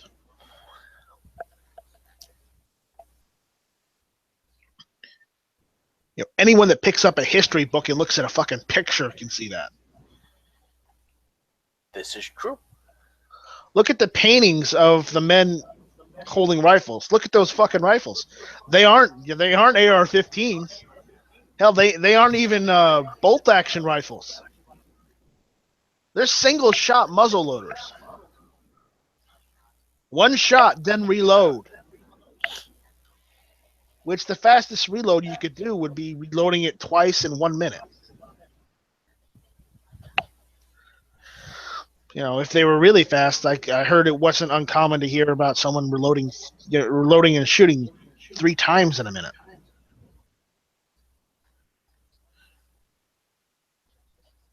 But the issue is, for the average person, you were probably reloading once in a minute and then shooting, because it is ridiculous.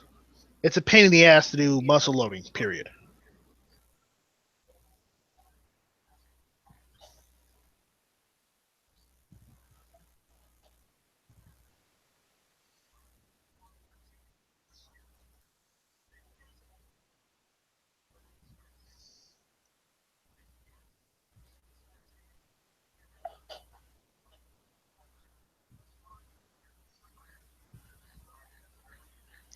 Okay, John, curb your roll.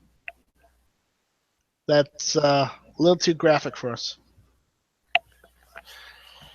Hope he at least took you to dinner first.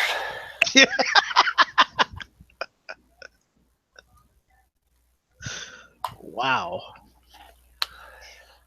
Well, there goes Gun Channel stating for the morning.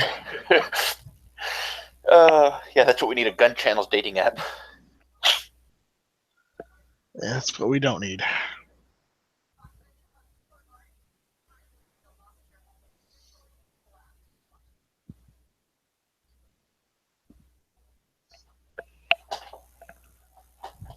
I'll be right back. All right.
Wow. That was actually a good video by Rick.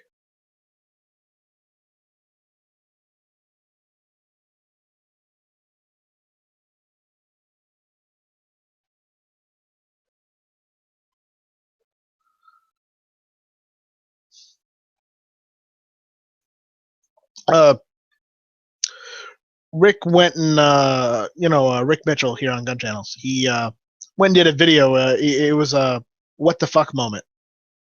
It is pretty good. If you haven't seen it, go to YouTube. Go to YouTube and look him up. It's Rick's Life as I See It. What the fuck moment, and you'll see it.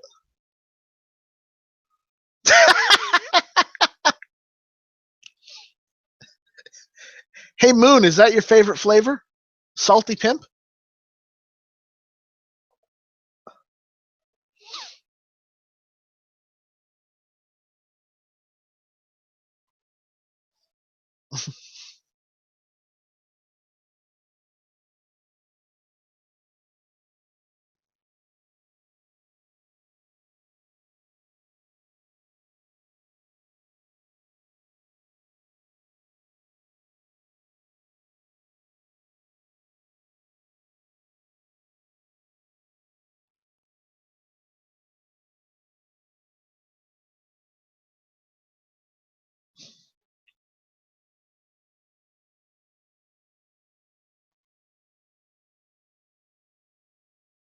That's hilarious, but I'm not going to show it on the on YouTube. So Moon posted a link to a ice cream company called BigGayIceCream.com /pints. Check it out; it's pretty funny. Not that I would get it myself, but if anybody wants it, go for it. It's free country. Just remember, you got to pay for it, though.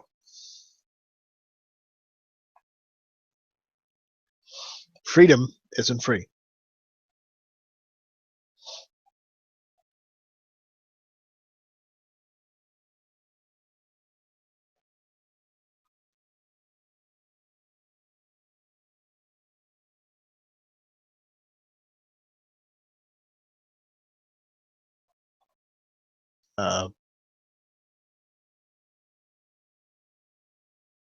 Or well, not specifically liberty, but eternal vigilance is the price of liberty. And if you want to quote it as the price of freedom, and that would apply.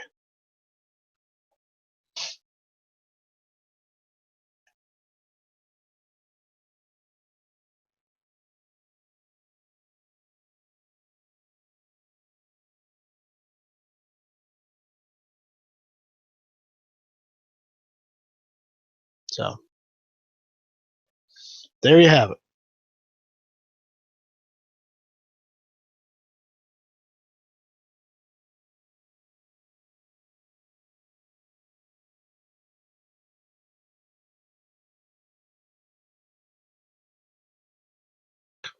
I gotta head out for a bit, run to the store, so I'm gonna post the link in the lobby chat. If anybody asks for a link, guys, go and give them the link. All right. All right.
we all go take a nap?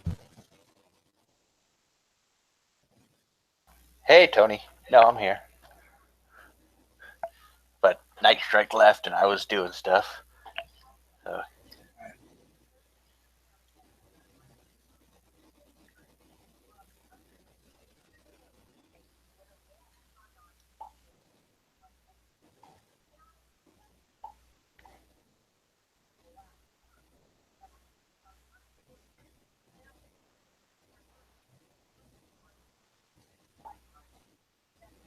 Why?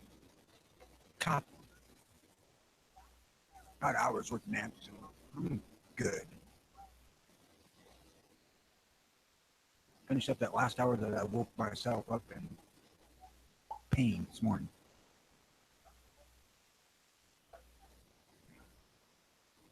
Night Strike went to get you a soda pop. I see.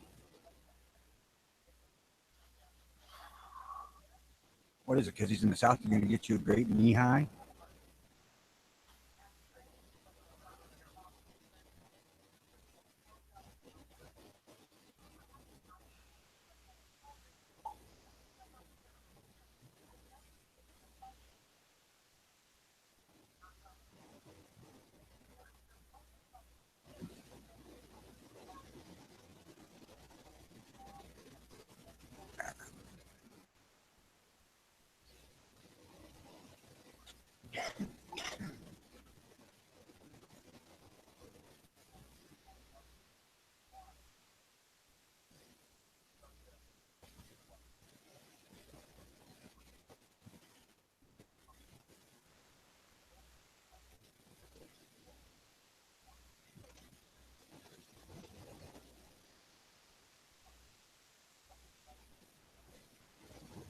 Listen, all you freaking online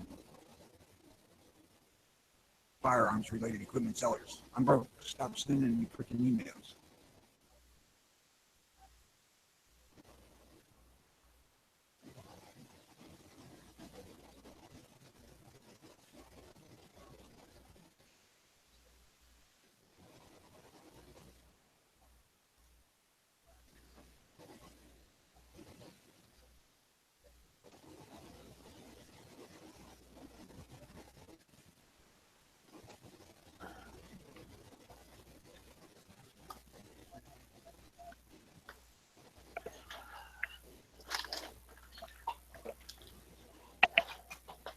Trying to see if there's anything worth talking about going on, but all days it's a quiet day.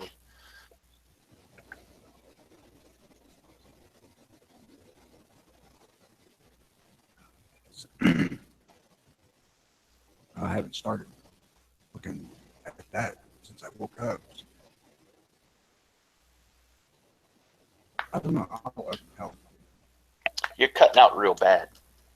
I've got a blanket case on what I find interesting.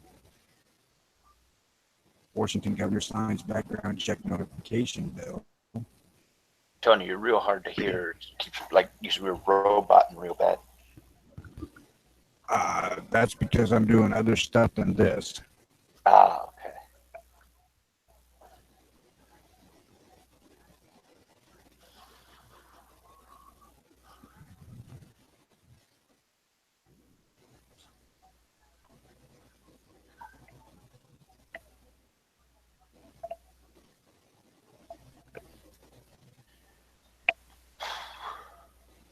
Okay, I shut everything off. Does that make it better? I can at least understand you now.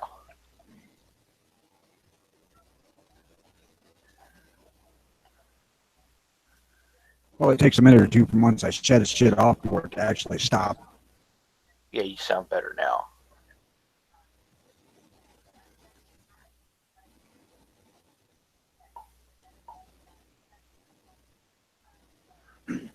Yeah, that's the trouble of using a cell phone as a hotspot when I don't have any data.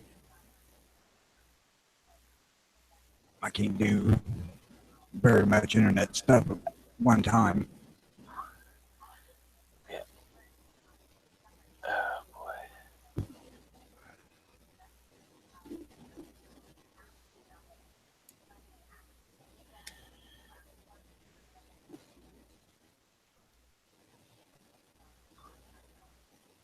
The only thing I saw was before I exited was that the Washington evidently passed the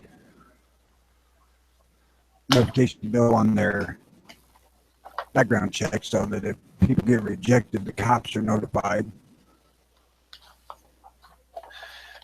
But people are rejected every day because your name's John Smith and there's been 10 John Smiths arrested, but you're not one of them. You don't have to explain that stupid shit to me. Washington seems to be running down the same trail as California with their nose right up their stupid ass. I mean, anybody with a common name gets denied at least once. I mean, lucky for me, my name isn't common, so I don't have to worry about that. But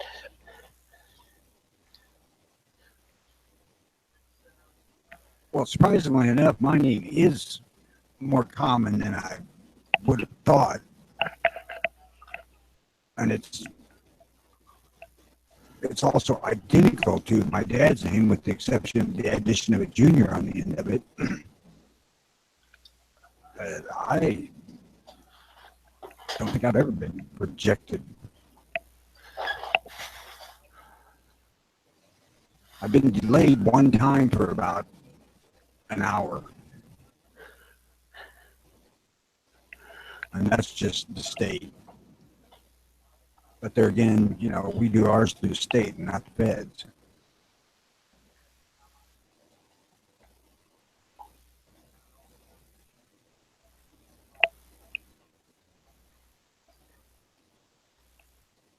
California gun laws are enlightened, so enlightened is the West Coast definition of fucking stupid.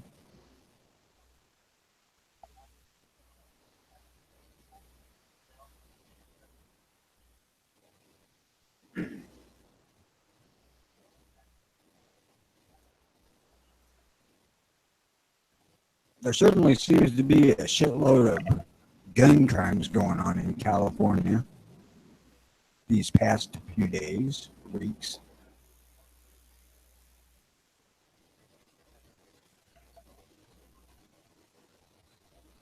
Enough of them that me, as one who tries to not pay attention to what's going on in California, noticed. well, California's always had issues when it comes to gun crime. But they have a bunch of idiots running the state, so I mean, that's no surprise.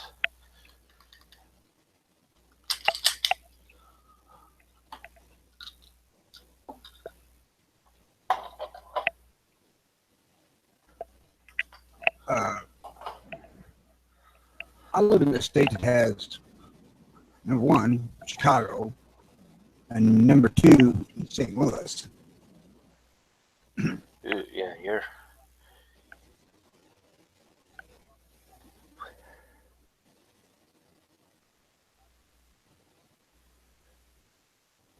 I worked in East St. Louis for some years, and I'll tell you what, that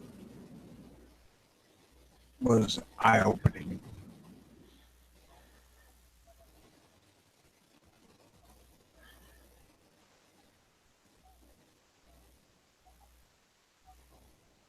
And I think probably the most eye-opening part was sharing a desk with a retired East St. Louis cop. Who,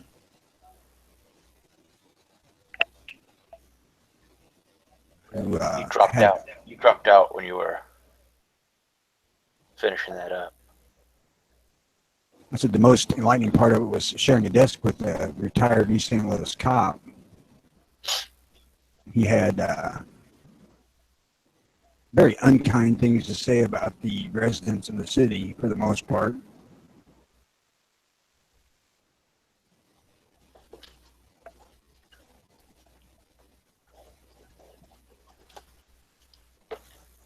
But I'm not going to repeat them here because there's no way I can say them and not be labeled extremely racist. Yeah.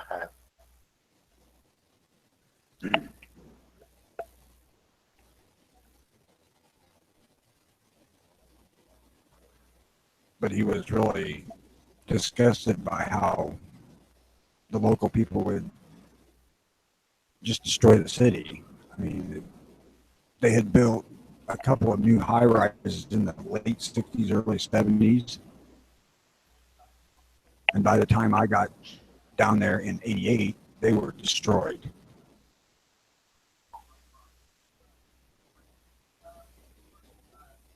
I mean, these things should have still been in prime condition, only being 20 years old.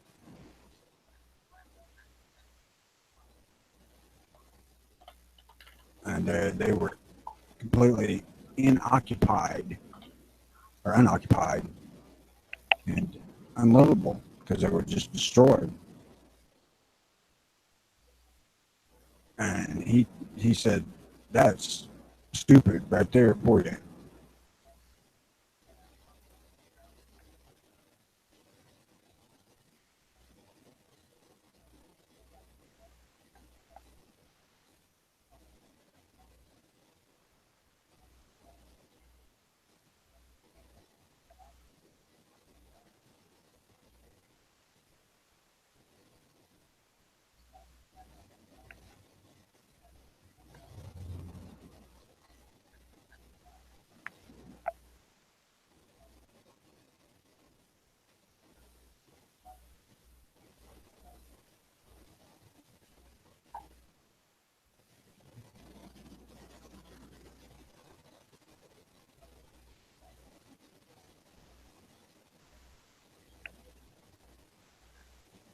Yeah, it is sad.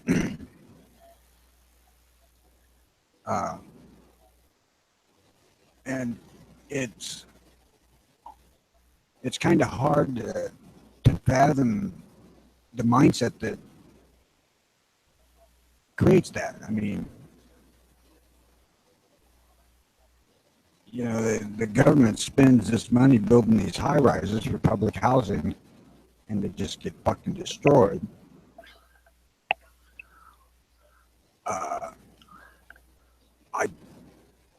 I absolutely don't understand that.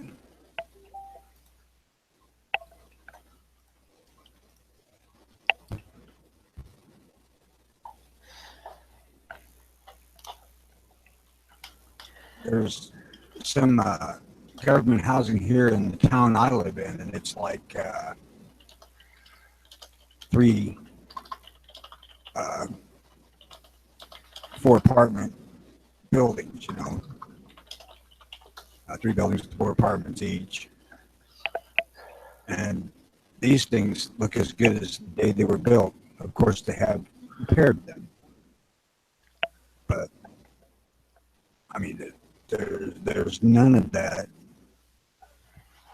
wanton destruction going on that you see in cities. I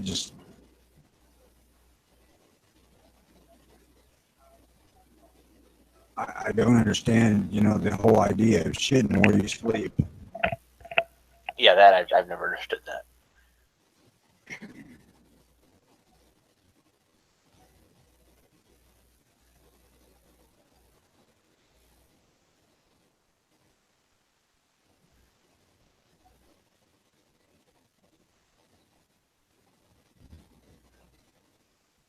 Back when I was down there, East St. Louis was worse than Chicago as far as murders per capita.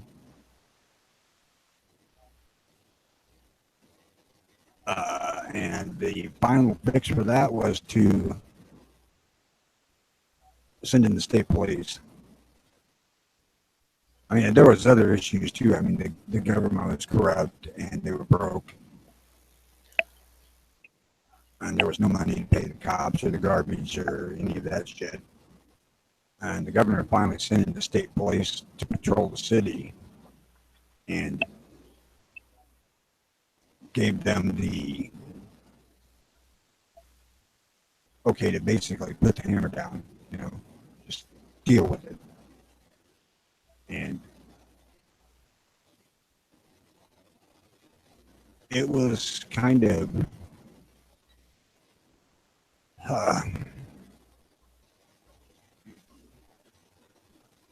was sad that they had to do that, and there was some brutal shit that went on, but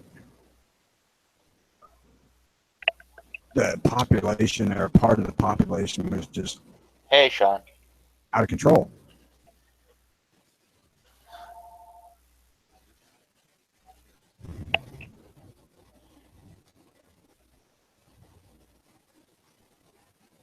The East St. Louis cop that I talked to, he flat out blamed the people of the city for destroying the government housing down there.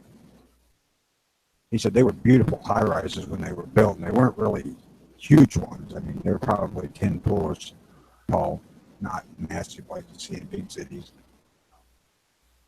But, you know, they were still fairly modern looking designs when I was down there.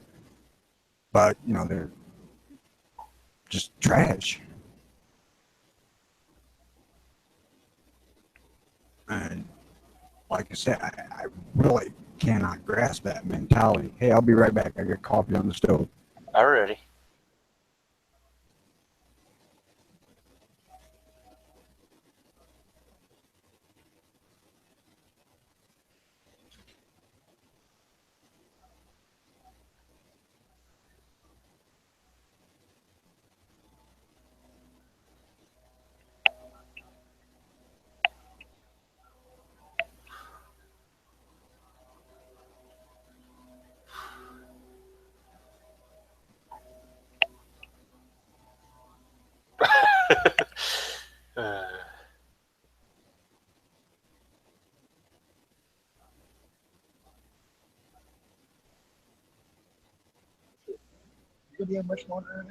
So what I was showing you was a drink called Dragon's Milk. It's 12%.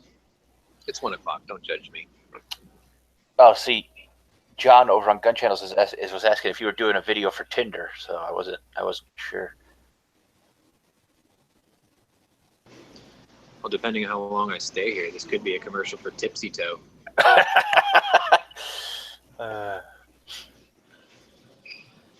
You know, I'm just checking in, implicating myself in case my boss decides to, you know, turn on my computer, check the link that I always leave up after I wake my machine up from sleep mode.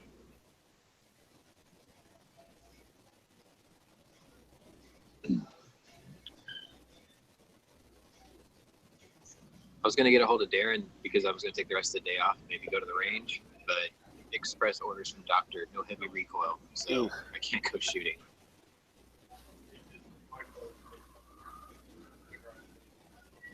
That's why I need to find another Gun Channels member here in Houston, so that way they can just like come by and pick up my 500 so he can go shoot it before he heads back up to Canada. It's like I gotta find somebody, but there's nobody else local here.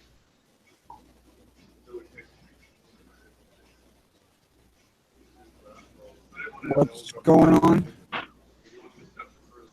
Maybe I can link up with him when I take my dad up to Michigan later. I'll just be like, hey, I'm like a couple hours away.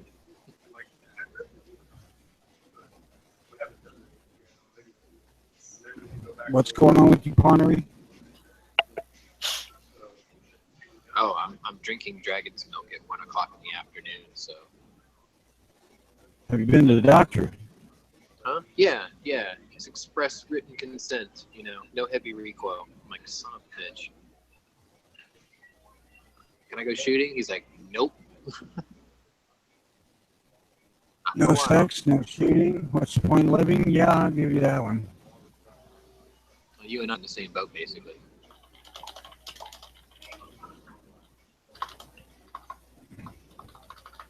On the other hand, my dog is in the clear. He's got to go back in 4 months. They're going to check to see if his cataracts got worse or not. But in the meantime, they gave us these drops to put in. They were like, if it gets worse, you can consider surgery. If it doesn't get worse, then you probably shouldn't even bother. But if it gets worse, it's going to cost $4,000. Ooh. Yeah, $2,000 an eye. This place doesn't do the LASIK kind either, so they're going to do it the old-fashioned way, which sucks. That's a lot of gun money. I would get him a cup and a white king.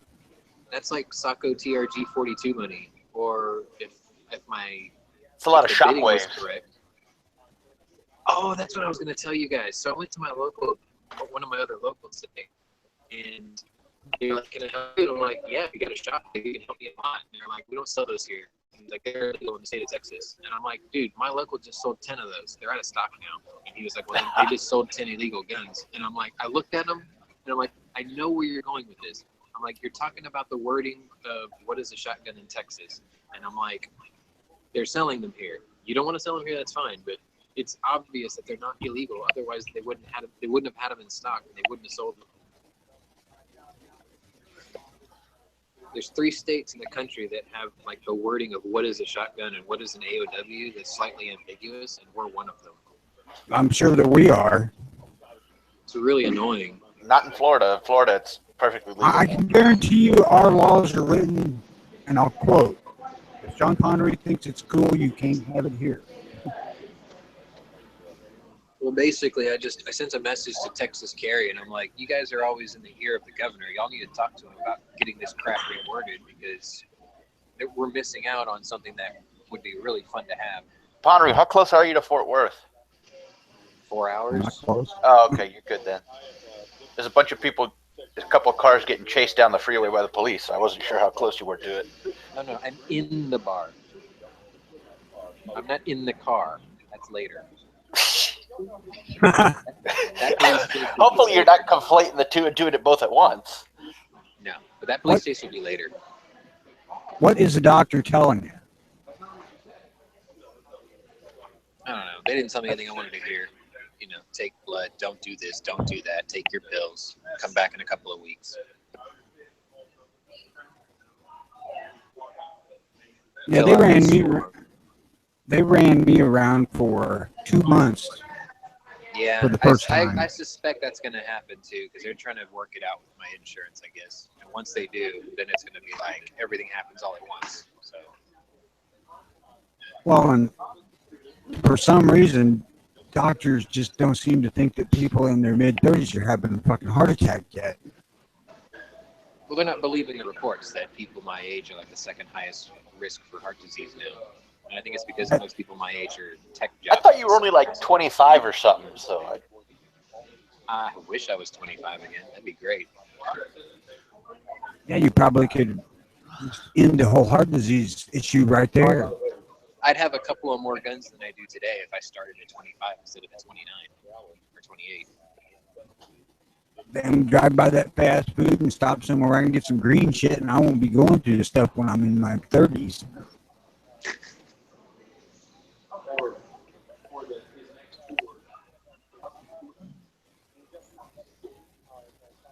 Man, this is some strong shit. I'm only halfway through it and I'm already feeling it. Yay, Dragon's Milk. Well, when the cop busts you, just tell him that you was thinning your blood, doctor's orders. Actually, he did say it was okay to drink, so. You sure he said it's okay to drink, or it's okay to have a drink? He said it's okay to drink, just don't do it excessively. So I figured, well, I was like, what, maybe 3 or 4 beers? He's like, yeah. So in my head, I'm sitting there thinking, okay, three or four 12%ers. yeah, but what is excessive? Excessive is a relative term. I think excessive would be you had to get carried home. That would be a pretty good idea of excessive. Oh, yeah. Yeah, excessive would be like college Think of what I fraternity. want to eat. I'm kind of hungry. Probably should have done the eating before you got to the bar. Oh, no. See, if I ate first, then I'd have to have like 4 or 5. If I start on an empty stomach, I'd be like, all right, then, you know. Actually, I saw my first Lincoln Continental on the road today. It kind of makes me want one even more now. It was white. It was in good shape. Should be. It's brand new, right? It's a lot bigger than I thought it was, too.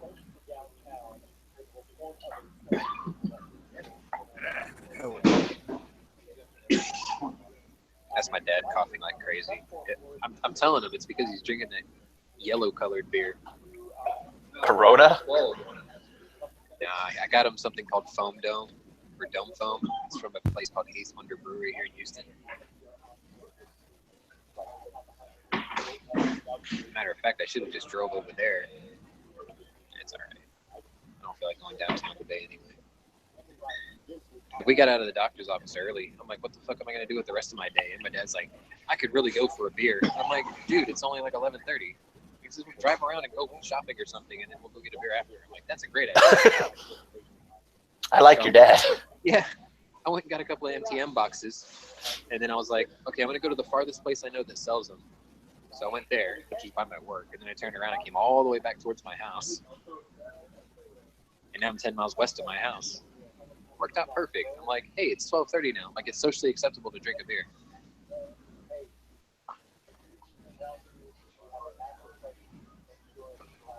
Because I figured by the time I went to work, I'm like, I'm going to show up at work, it'll be 1 o'clock, and there's going to be shit for me to do. I'm just going to sit there bored out of my ass. Like, fuck it, I'll just take the day off.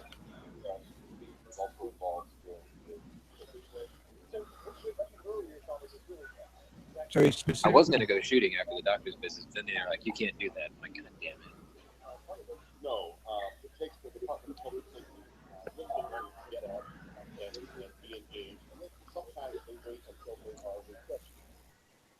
they specifically said you couldn't shoot, huh? Well, I told him what I had. He was like, nope, nope, nope, not that one either. Nope. Maybe that one, but I wouldn't risk it. I'm like, God damn. I was like, so I'm going to be stuck on a 38? And he was like, no, just your 9.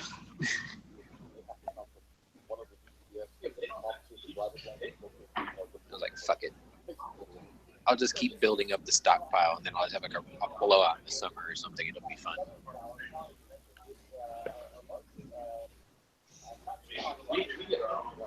Besides, the outdoor range is all nasty right now. It's muggy and cloudy and just shitty out there.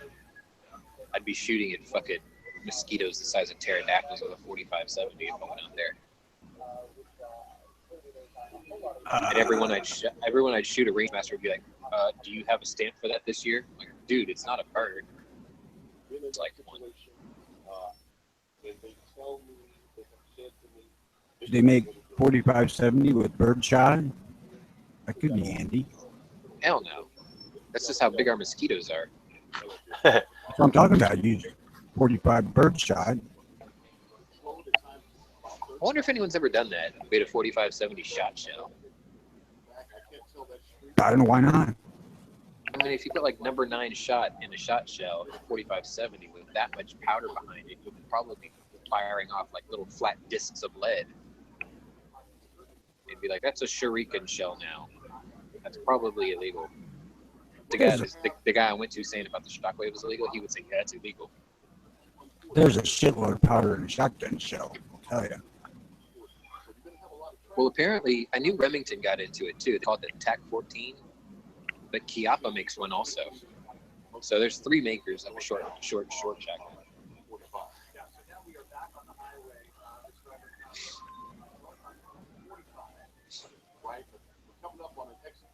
No, I think I'm going to buy some shot shell for my 44.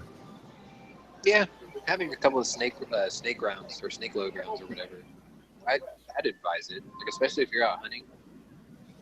I don't worry about snakes here because we don't got no poisonous ones, but I do want to go down south a little bit, looking around. Well, it's like I'm tempted to load my night guard because it's 8 rounds. Put eight shot shells in it, and then just hog hunt with like the 30-30 or the 45-70, and then just use the pistol only for snakes, critters, and things. Yeah, you have more of the things that bite you and kill you down there than we do. Oh yeah.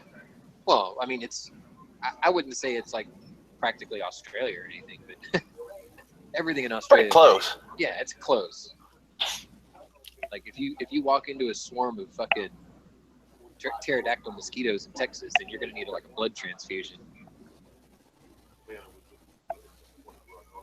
I actually saw a cow pass out one time. It like just fell over because it was surrounded by mosquitoes, and like I guess there was enough of them that were biting him and drinking off of him that it got lightheaded.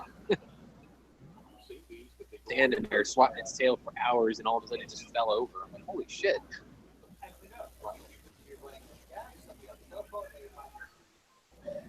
It's probably Lyme disease, actually.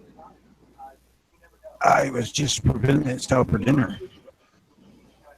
Man, I picked the worst place to sit. Like the air conditioner's blowing right over my neck. You noticed that, right? Yeah. Fuck, it's cold.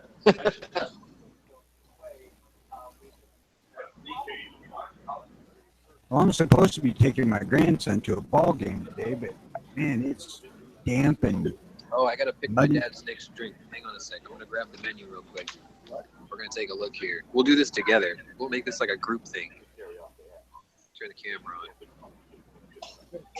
I can't see it All right. anyway, so I'm going to say a high quality hamburger and So we're Let's gonna see pick here. dad's next drink here. No, you're not gonna get the same thing. Now he doesn't drink dark beer because he's old-fashioned. So this is what I've got to choose from. He had the dome foam already. Who's buying? That's what the question is. Oh, dude! Every time we come here, I'm buying because he would have to explain the credit card. To get me bill one, all too. night long. Get me one too. We're gonna get him. This is gonna be next. I know he'll drink it. It's pretty good. Blue Label. He'll have no. I'll show you what I got. This is what I got right here. There's that ABV right there. If you're buying, man, I'm drinking good scotch. See, this is No from kidding. his home state, and he won't drink it. He's like, if it's not Stroh's, I'm not interested. All right, dude. God damn it. Fucking menu keeps wandering off. See, I told you I'm sitting right under the air conditioner. Dude, man, when I was a teenager and I would drink anything, I wouldn't fucking drink Stroh's. See, aren't you? You guys are lucky. See, I take you to work with me every day. Now I'm taking you to the bar with me. You can drink vicariously through me.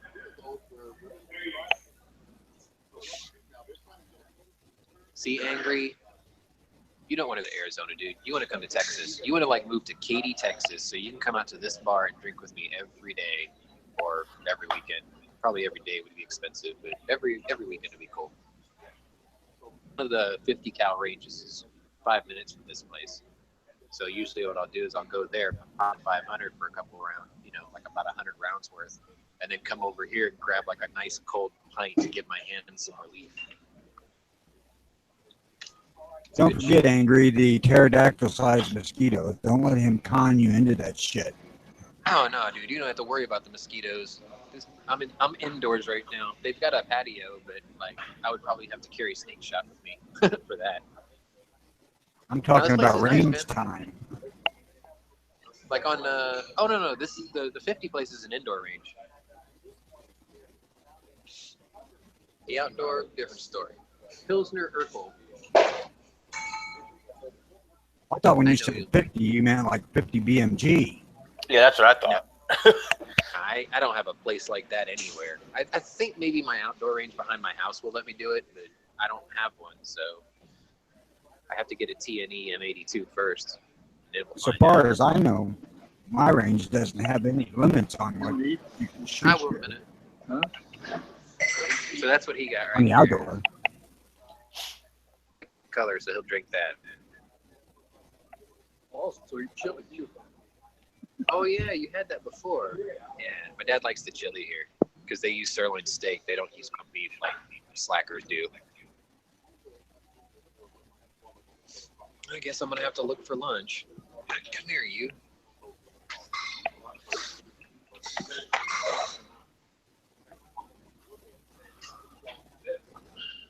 Yeah, I'm sitting there going, I'm gonna look for lunch, and the first thing I flip the menu open to is like Irish Mule cocktail. I'm like, yeah, that sounds pretty good.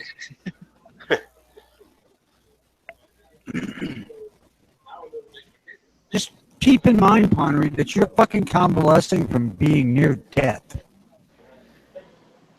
I'm sinning the blood.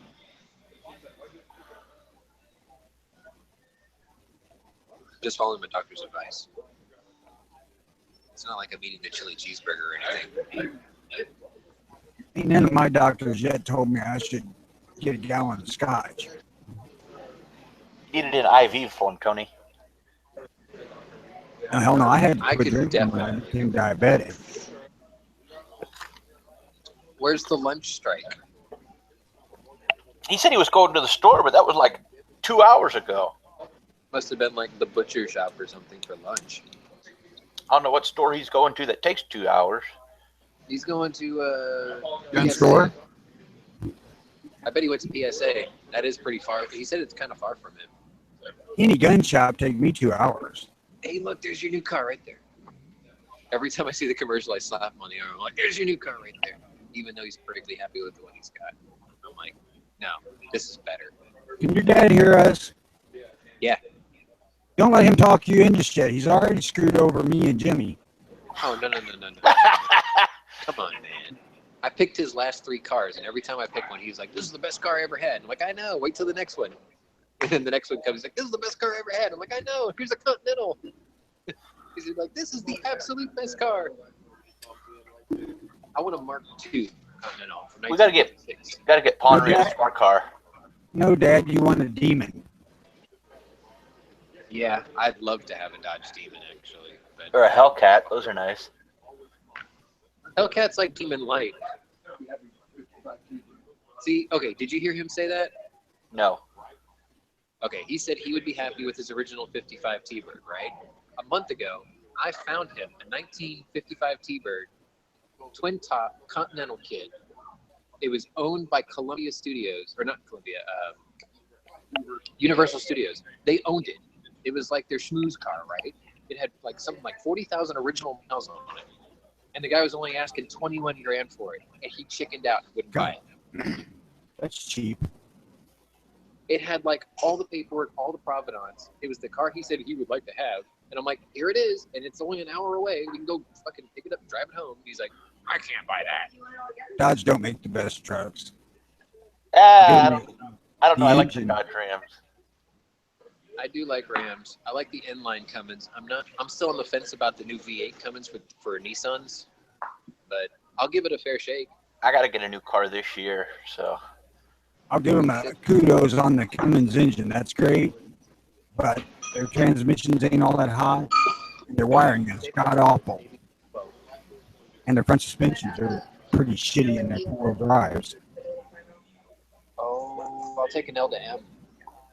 I know I shouldn't be milk stouts, but I love I it. don't dislike them. So they have a drink called the Irish Breakfast. I'm just Reading quoting what's in it. I'm just like, from oh my god. my work at my job. My boss drove Dodges, and I did a lot of work on them. The last time we left It's here, work I you let my shouldn't dad have to drive do his on car. a fairly He new hit the truck. mailbox and broke it. Paid for it. I told him I was drunk when we left here. I was like, you should drive this car. He's like, all right, I'll drive this car. I was like, you shouldn't hit that mailbox. Whack! Keep going. I don't want them to stop and see that we hit it. Snap it clean off, man. Wounded might be on it. Wounded.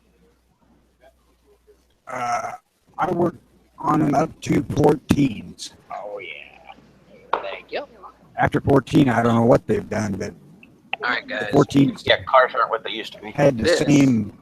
Is exactly what it issues. says it is. This is real beer. This is true beer right here. This is the St. Bernardus ABT 12. It's a 10.5%. It's strong as shit. It tastes good. You'll love it, right? And this over here is a no-label L to M milk stout. And I guarantee you, if I drink this, I will have the most heinous case of the shits later. So I'm going to drink it last. Jesus.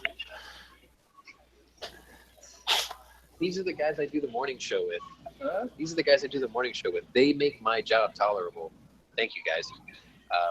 Yeah, It's hard I being get a male hooker, so. Right. I get on for 7 hours a day just to get off. I forgot everybody could hear us at the bar. I don't go to work. I go to work to do this. And to drink, apparently. Yeah. My boss is basically just supporting my drinking habit.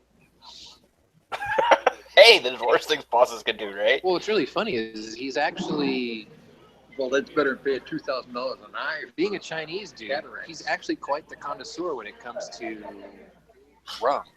He loves rum. And every time I talk about drinks, he's curious, but he only drinks rum. And I'm like, dude, seriously, don't live vicariously through me. I'm like, we can go anytime you want. You know, I'd probably have a Preferably different during work opinion than my hours. boss. Like, if I brought my boss here, I'd break his bank account. Seriously, I would just be like, you see them bottles up there? Just bring them down right here. I'm going to teach my boss a thing or two about liquor.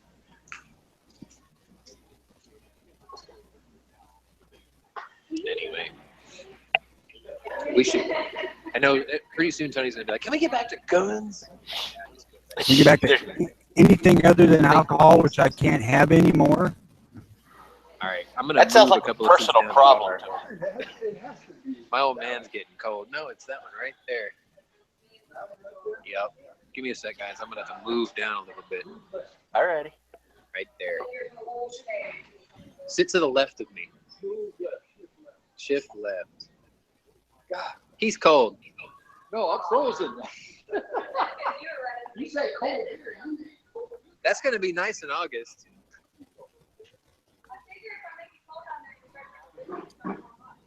Man.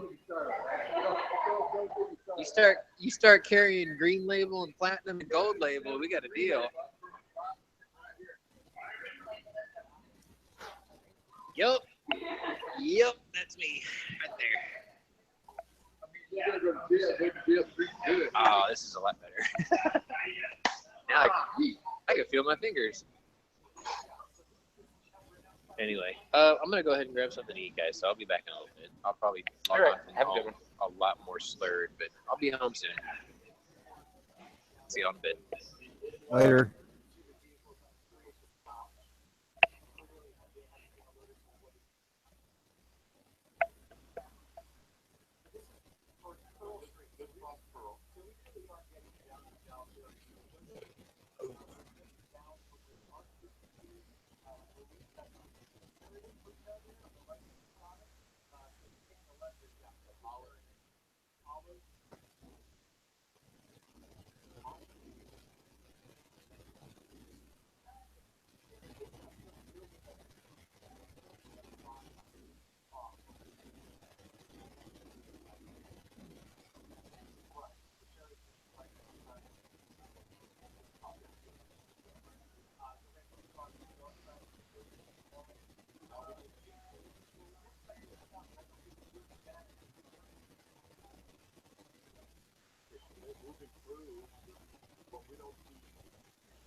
So we see who is holding up the conversation in the room. Pawn leaves, it goes dead.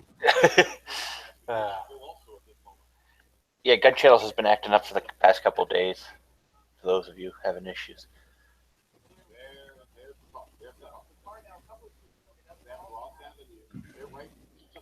I'm watching a police pursuit in downtown Dallas.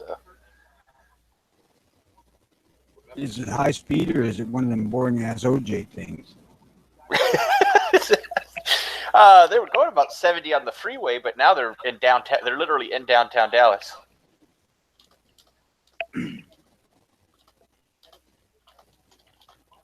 And back in my day when I used to run from the cops, it was a lot faster than that.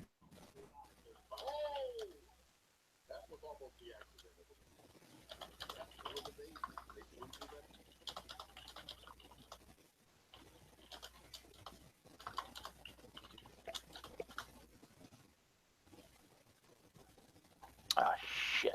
Come on.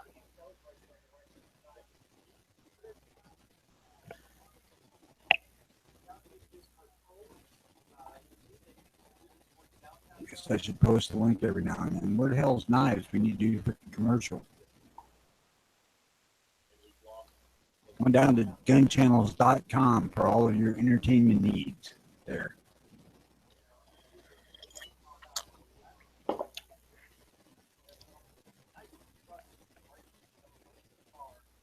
No, generally it's not as boring as it has been today. It's just a shitty day. Yeah, today's been a bad day. Well, not a bad day. It's just a quiet day. Yeah, it's hard to get quality help some days.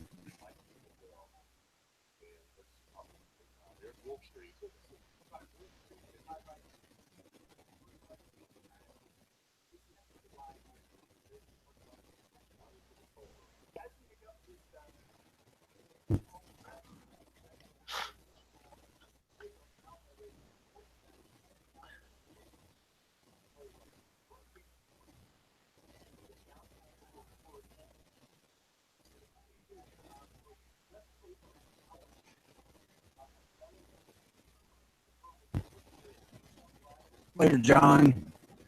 Have a good one, John.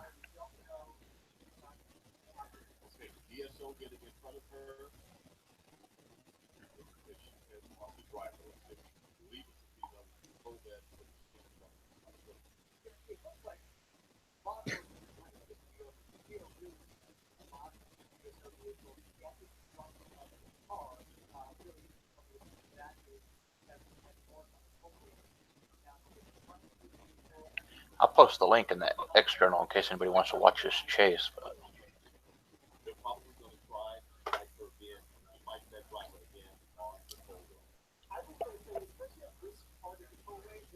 I couldn't watch it if I wanted to.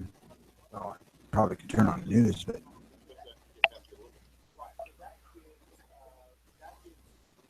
police officers keep speeding up and passing the car, but they don't do anything, so I don't know what they're doing.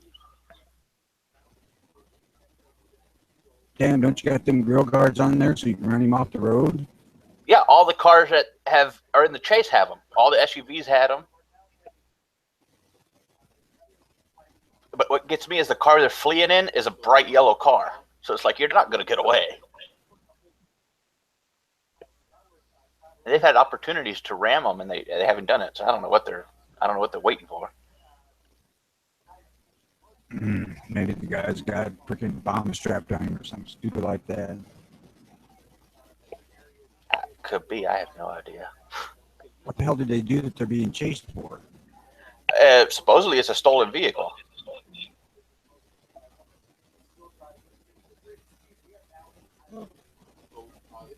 But I mean, who steals a bright yellow car? Obviously, you're not dealing with a full deck. That may be why they're not ramming him.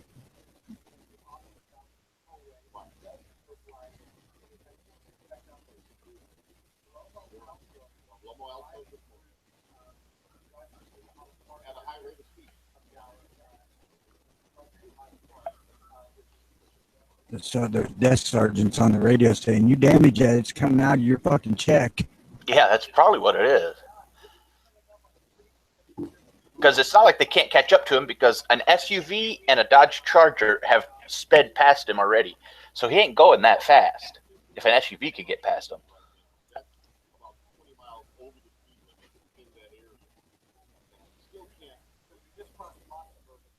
And there's not a lot of traffic. They're going through like neighborhoods and stuff, so it'd be easy to take them out.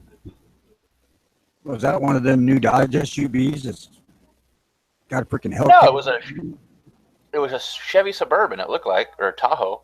One of the Chevy SUVs that the police use.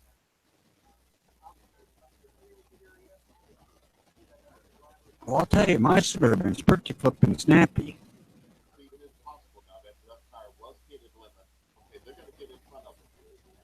They stopped.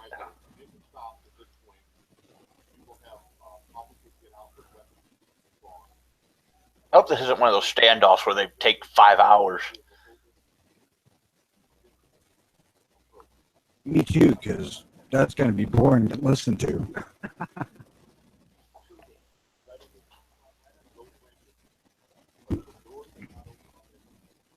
This neighborhood is full of trees, and they stopped in the only place where there's no tree for cover.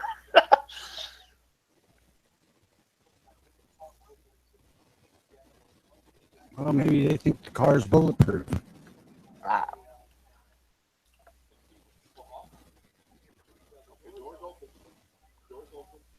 She's giving up. Or he. No, that's a she. What the hell? This lady's dressed like in a suit. Well, that was anticlimactic.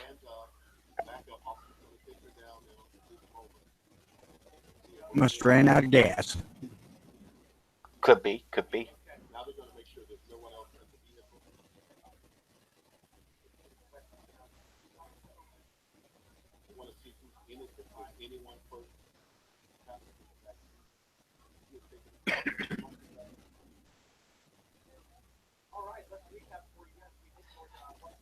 Well, that was anticlimactic. They say where it was stolen from? Fort Worth, that's about it.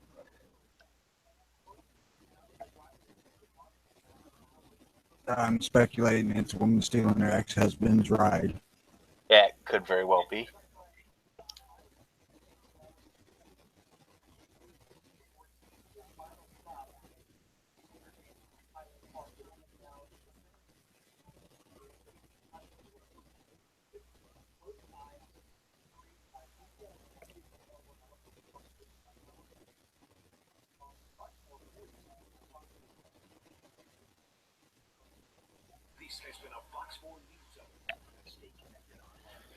All right, that was boring.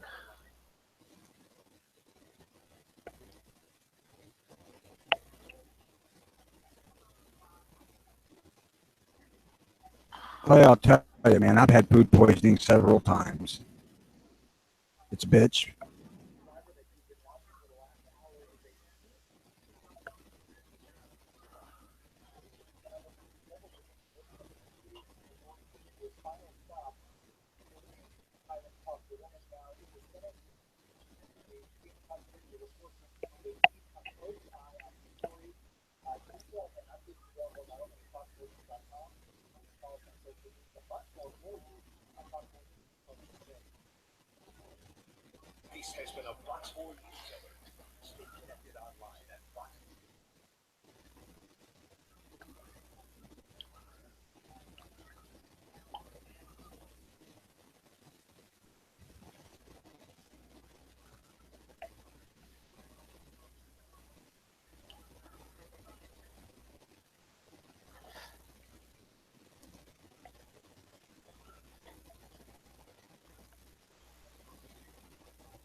I ain't too much for running cops today, but I did it a few times when I was a kid.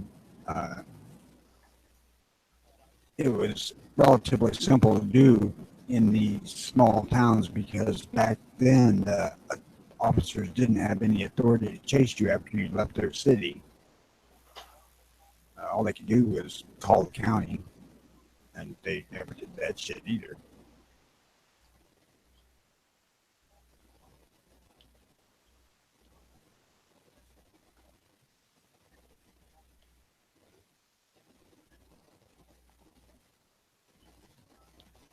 But it was more like you just mash it and drive 6 blocks, accelerating your way out of town. It wasn't like you was chasing them through the city streets or anything like that. They was chasing you through the city streets or anything like that.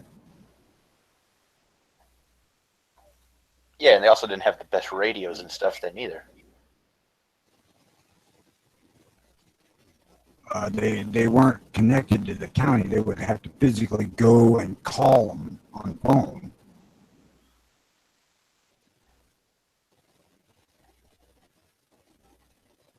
Unfortunately, I had a pretty obvious yellow and black 69 Mach 1. So after about the third time of that, the local cop says, I know that's you. You better knock that shit off.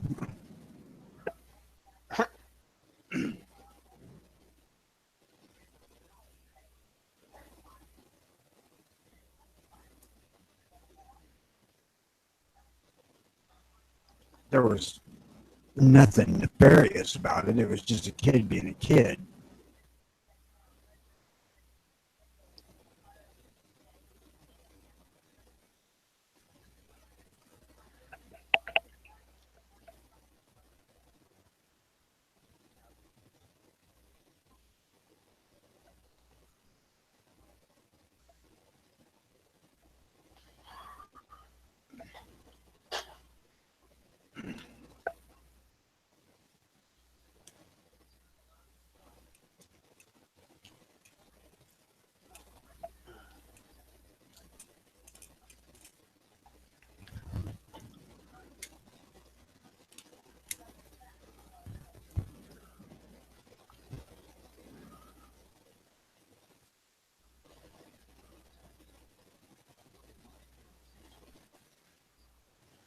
have the weirdest connection to this freaking gun. Oh, your Ruger. Yeah, Everybody has that one gun that they just love. this would be it for me. I mean, I like my 30-06 rifles, and I really love my one Marlin 22 to hunt with, but that's just because it's a really good gun for its purpose.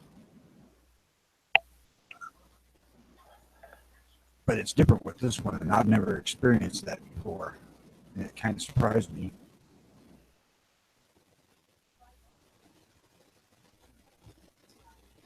Most of my guns are things for a purpose, and basically I view them as tools. I haven't heard from Dano or nobody playing no banjo. All right, I will be right back. I was hoping to hook up with him, but because of circumstances of my utility company taking 2 payments out of my freaking bank account and making me $250 overdrawn, I ain't hooking with nothing.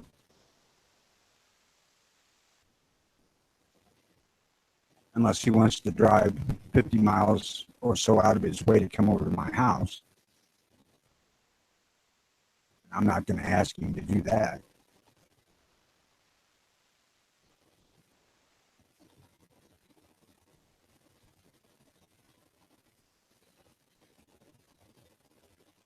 That's all right. He'll drive past again. Pretty much anywhere he goes south, he's got to get fairly close.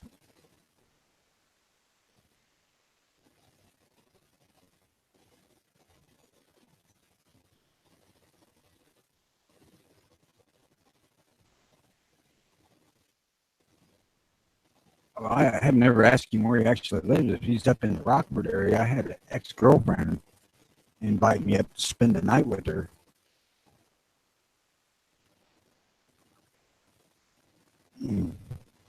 I hadn't really considered it, but we might combine 2 with 1.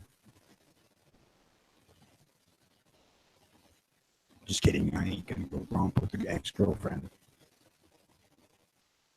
My wife doesn't particularly care for that idea.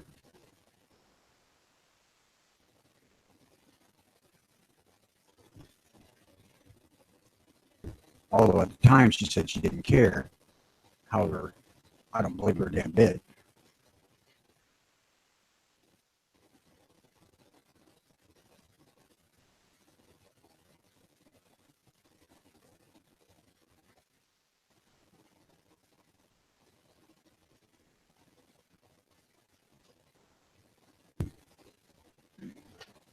I believe the I don't care was I don't care because I'm going to get everything you have.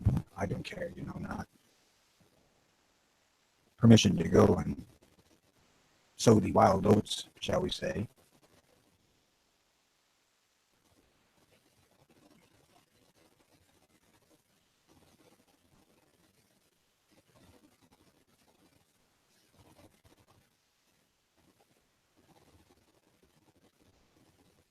And because I'm dirt poor, I don't have a lot, so I don't lose anything.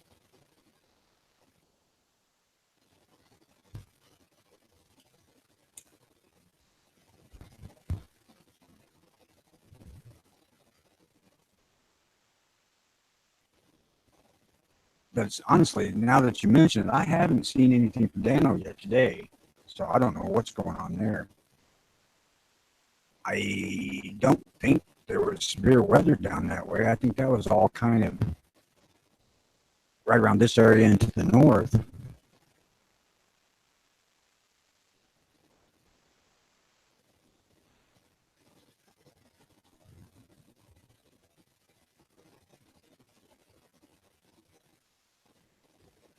Well, he was aiming to go and travel short distances and check out the area, Angry. Going to various places in towns down there and talking to people about moving down there, or talking about the area because he's thinking about moving down that way. So, I don't know, I think Deliverance was quite a bit further East.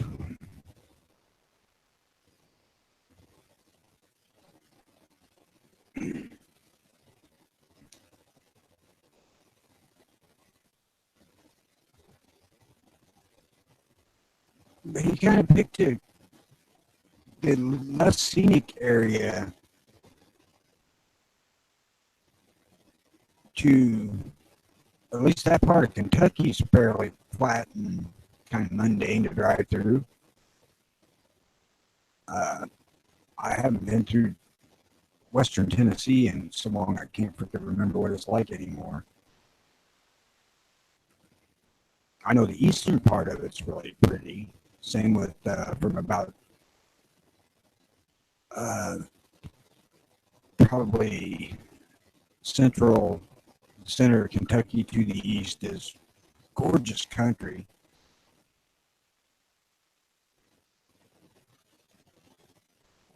Matter of fact, probably the eastern part of both those two states, some of the prettiest turf I've ever seen. I would like to live in an area that looked like that, but I don't want to go somewhere where I don't know anybody. All the people that I knew when I did live down there in the Danville, Kentucky area are dead and gone by now. And I sure as hell wouldn't remember any of the kids.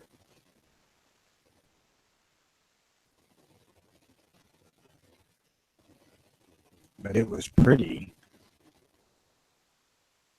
I know that the old dude that lived up on top of the hill from the trailer that my mom lived in down there, his name was Johnny, and he was 91 years old. I was down there and I was 21. This guy back fucking killed me out in the woods. He could just freaking go and go and go. And he took me out and he taught me how to hunt ginseng and yellow root, bloodroot, and stuff to make money. Because, you know, that's how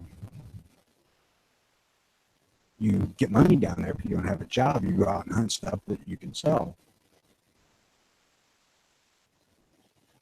And it was kind of neat living down there. But for somebody who was in their early 20s, it was extremely freaking boring a lot of time. There just wasn't anything to freaking do.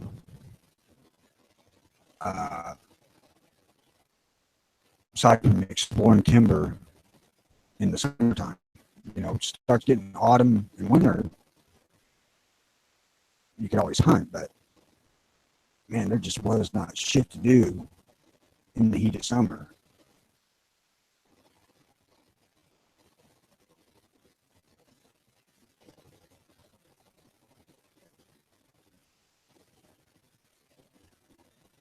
I mean, you could go swimming and shit like that, but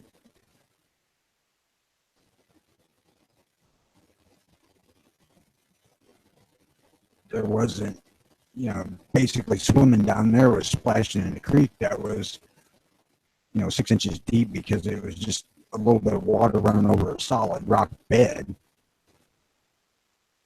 You bust your ass a lot because it's slicker than shit.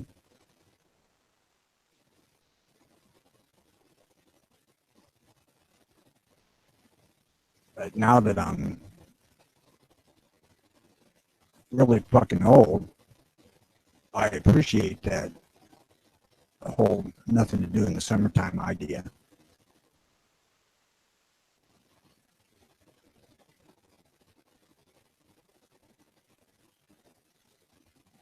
I mean, don't get me wrong, it's the same as anywhere else you had, you know, gardening work and yard mowing and shit like that. But for a young person, it's rather boring. It's probably why the majority of teenage girls down there had a couple of kids already. Nothing else to do.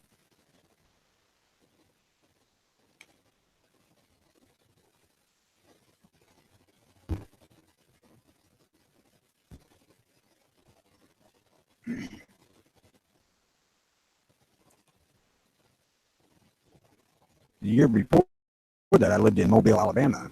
I went down there after a hurricane and worked. That was a friggin' blast. I was young and the heat didn't bother me at all. And we would get up and start work right after sunrise because, you know, you're dealing with heat. But we would work until 11 or 12 o'clock and go to, I believe it was Dove's buffet to eat lunch. Then me and the kid I worked with would leave there and go to the tavern for brunch or supper or whatever. And then we'd go back and work until about 3. And on the days we lined stuff up, we would go out and we would do patch jobs of an evening to make, you know, you can knock off $200 to $400 in an evening by just replacing a few shingles or something like that. Anyway, then we'd hit the bars. Because I could drink down there legally and I couldn't at home. And all the girls had real southern accents back then. It was paradise.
Yep, it was shot in Georgia.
Wow, it's pretty damn quiet this afternoon. Finally, you're back. I missed you. Oh yeah, I know. Tony just left, I guess. I was on a phone call and came back and he wasn't here. I had to go take care of some more errands. So. Anyways, I'm back. I don't have to go there now. We all know you're a government agent. No, I'm not a government agent. If I was a government agent, I'd have a better paycheck. That's for damn sure.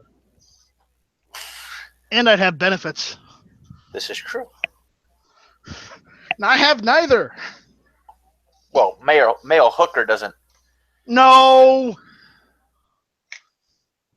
Take your mind out of the gutter. I know that you live near the red light district in your city, but still, you need to rise above your gated neighborhood. No, you live in the red light district. I know. It's okay. Eventually, you'll get over what your mother did to you as a child. Shit.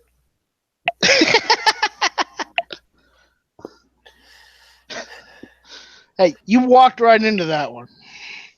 This is true. That's what she said. Zing.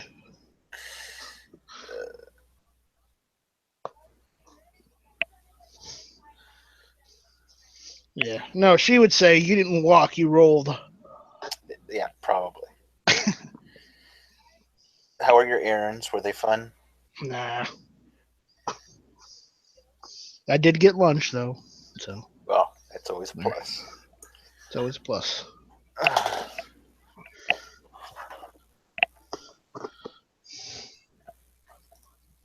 I didn't have any time to make anything, so I had to go and take care of this. It always happens when you have to go to the bank. Ugh. I hate waiting in line at the bank.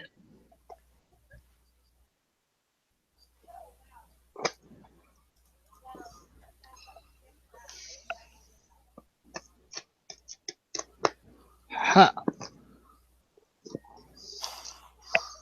AK bayonet is the best bayonet to open up packages with. That's a good use of a bayonet. Yeah, use it as a letter opener, right? It does beat that.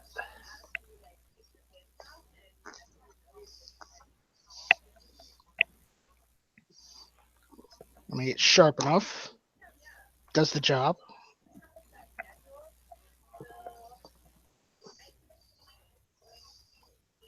So anyways, what's going on with you?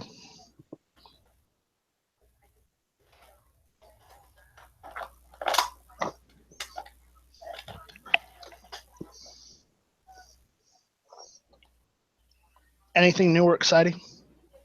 There was a pursuit going on in Texas that ended. We were watching that. But other than that, nothing good. Who won? Cops as always. Racist cops. Cops are racist. There we go.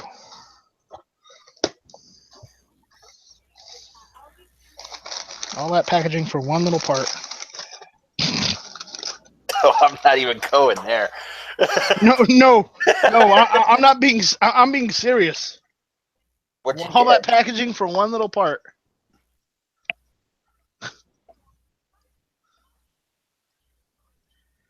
What part is it?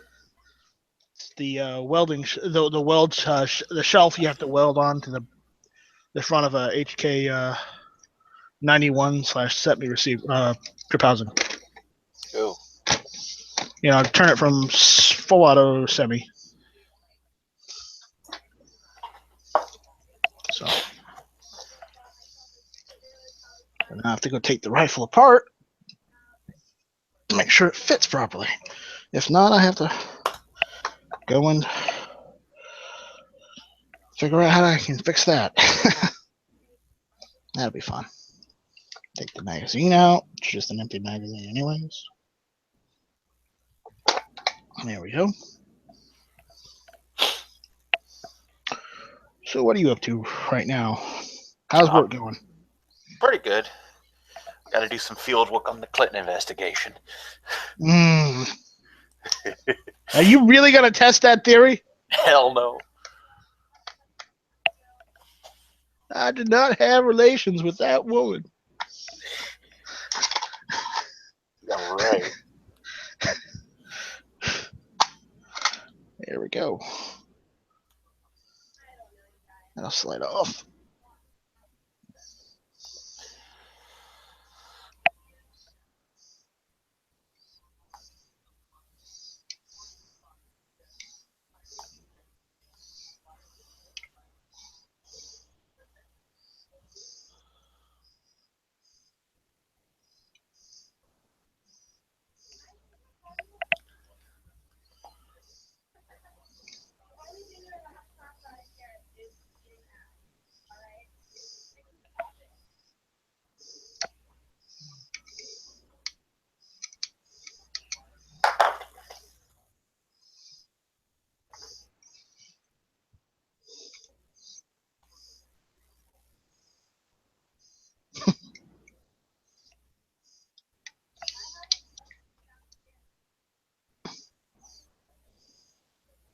See how far that has to go in.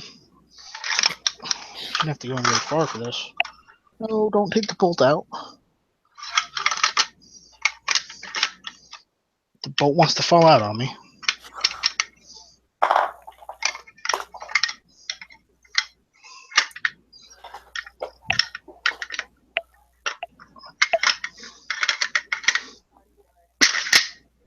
There we go.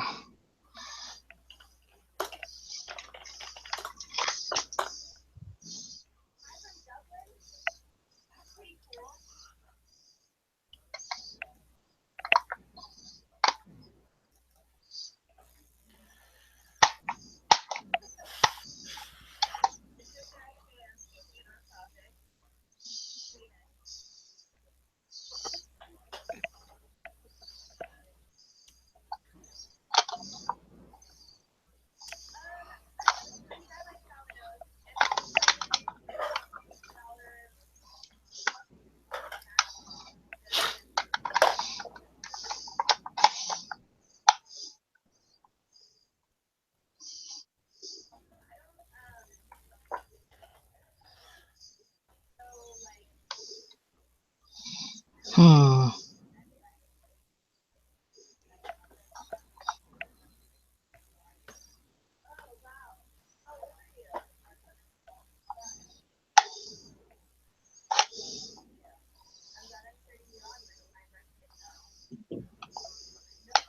That'd be fun.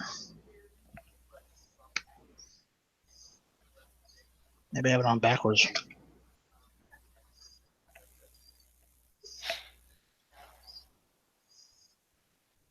No, that's right.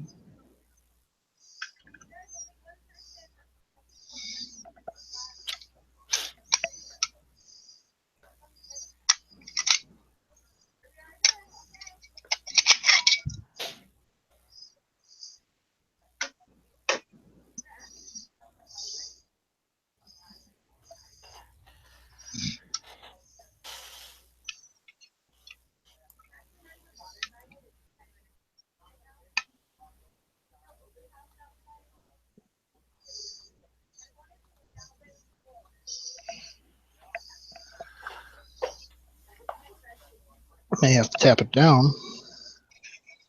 Tap it in a little bit.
sure I take it like that.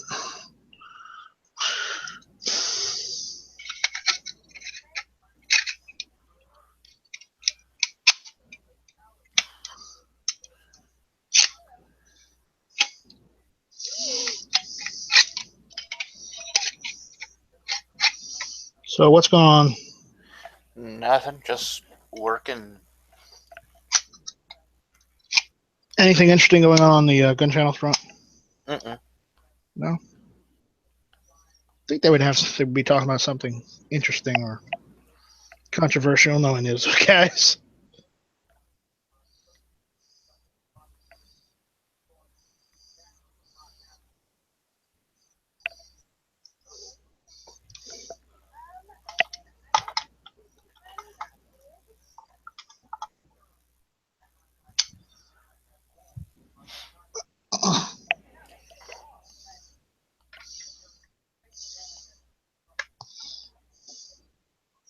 Where did I put that?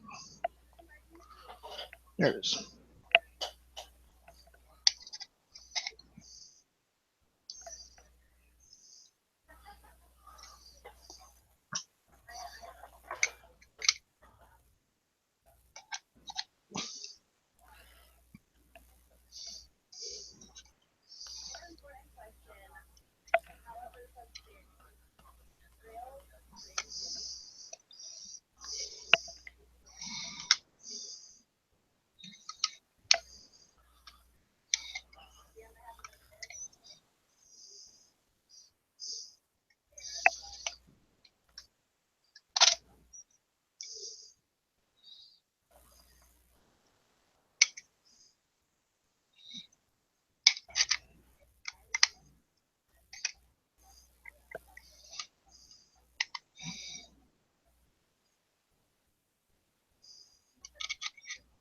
That's odd.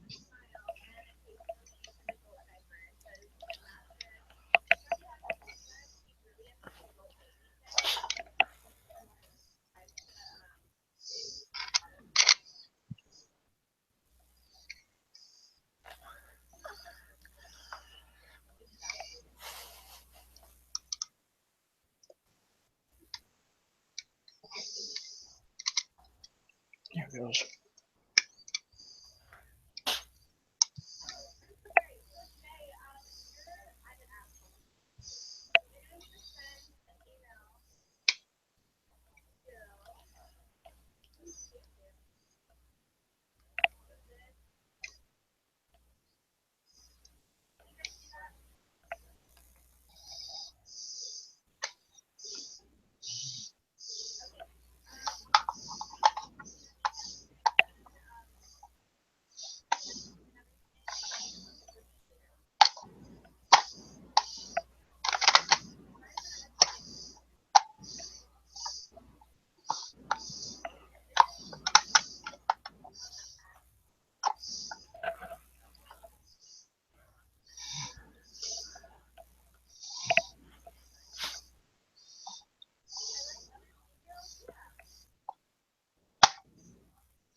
I'm gonna have to take measurements. Oh, is That'd it be giving fun. you trouble? No, I'm gonna have to take measurements so I know how I'm gonna have them take it on, put it on. Might have to this little piece. I might have to sand it down or something.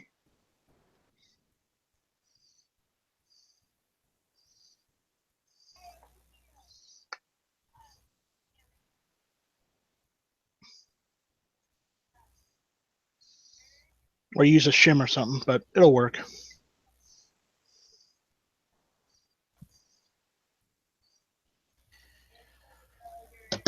All right.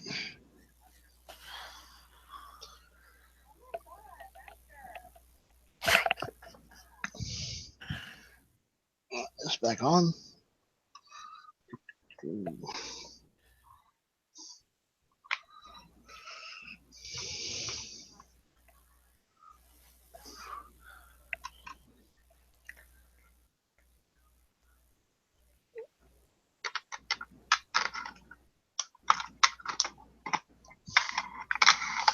So you here to see John yet?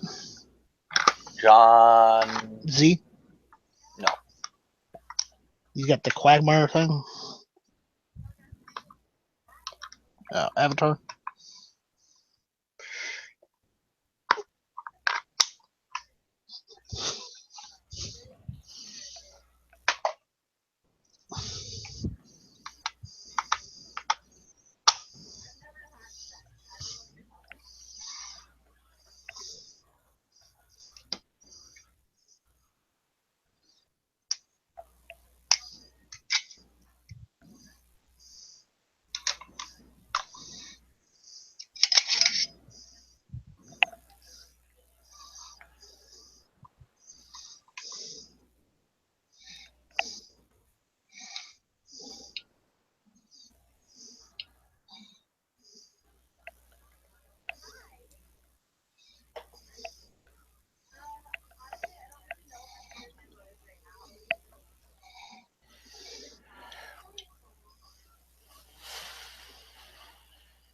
Anyways,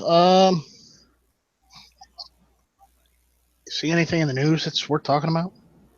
I've been looking on Facebook every now and then. There's nothing going on today. Other than the Comey shit, right? Yeah, other than the Comey shit, but I mean, we've talked that to death.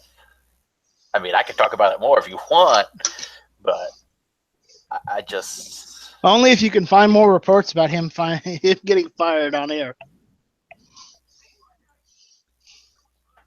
I mean, there's just...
Chicago inmates can now get pizza delivered to their cells.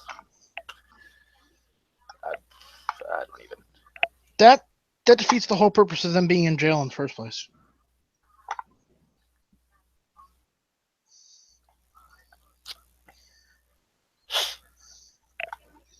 You know, it's jail is a prison. Jail, it's supposed to be a punishment, not a reward. Why should they get to eat pizza whereas the rest of us have to eat generic food?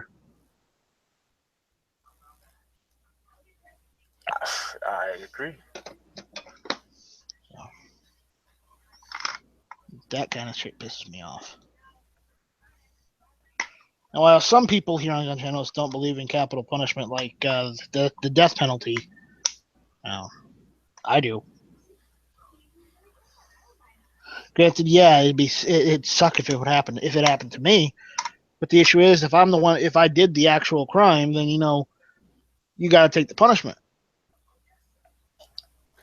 Not saying that I'm going to do anything wrong or anything, because I like my freedom as it is. I don't want to do anything that would jeopardize it. Exactly. But there are some people that don't care. Well, people gotta understand. Some people are just wired wrong. They're not gonna be participants in society. It's just not gonna work. And that's just how it works.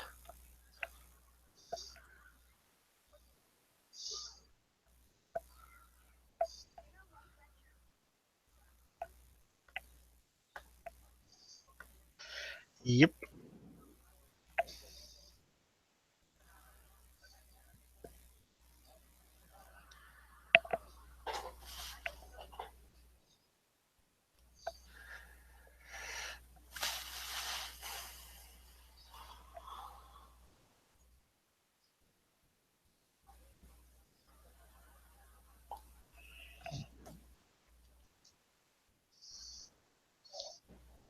There you go. If somebody wants to jump in.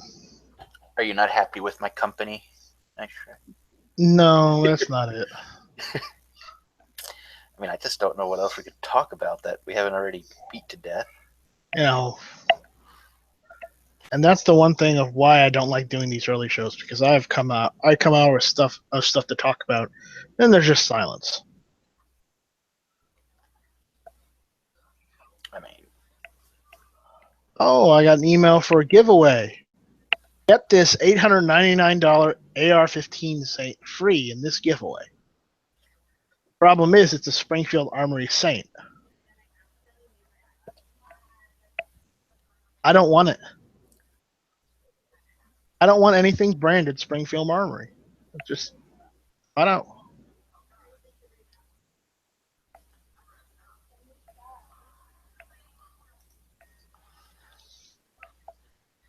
yeah, I like Springfield, but now they're dead to me.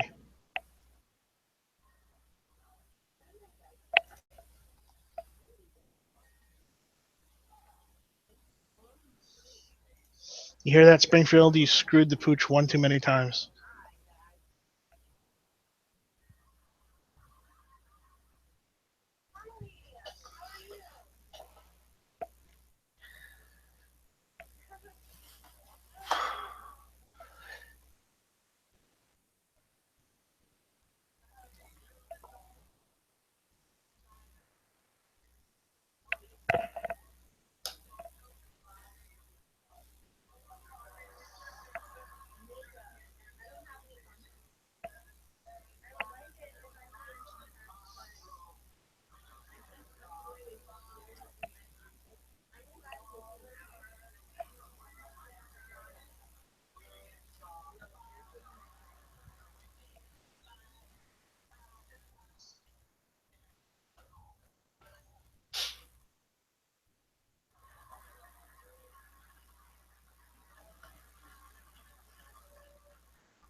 Hey, an XDS at 349 isn't horrible.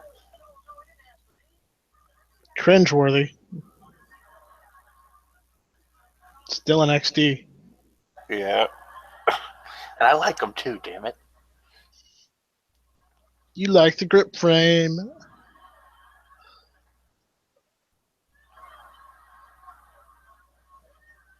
I mean the grip safety. No, I'm not a big fan of the grip safety, but No, you love the grip safety. Just admit it.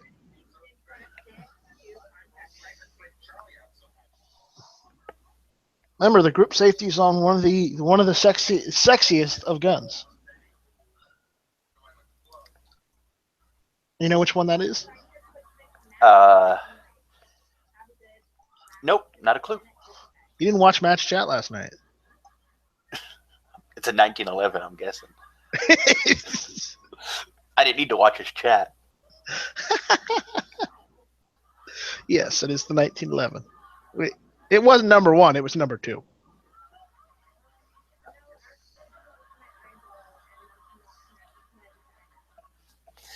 What were the top 5? I'm just curious. I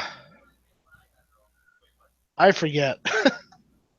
So I can tell you were really paying attention last night. No, I just got shit memory.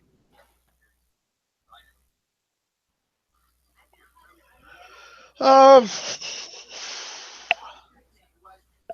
the 1911.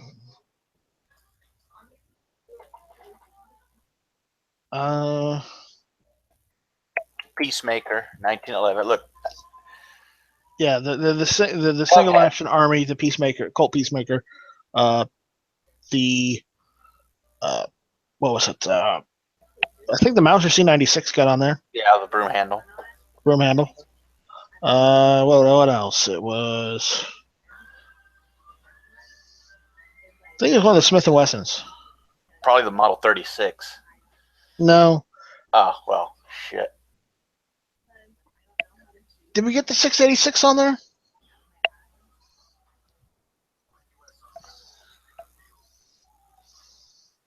I'm going to go back and look it up because my memory is just shit today.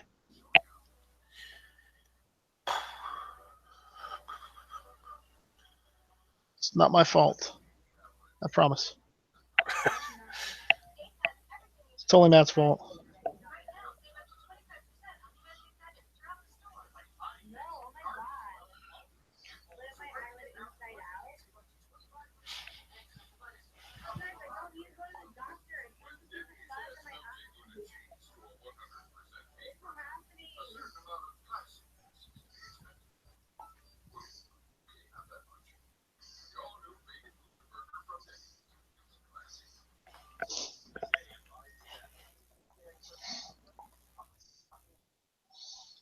All right, hold on.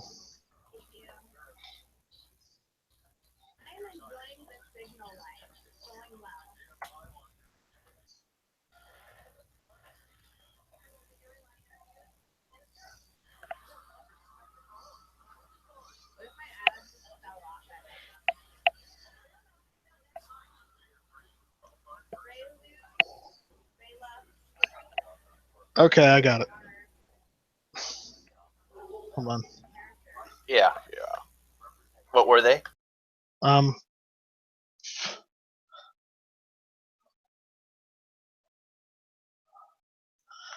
right, here it is. I'm going through this. I'm skipping through the video, so. Don't blame me there. I do the same thing.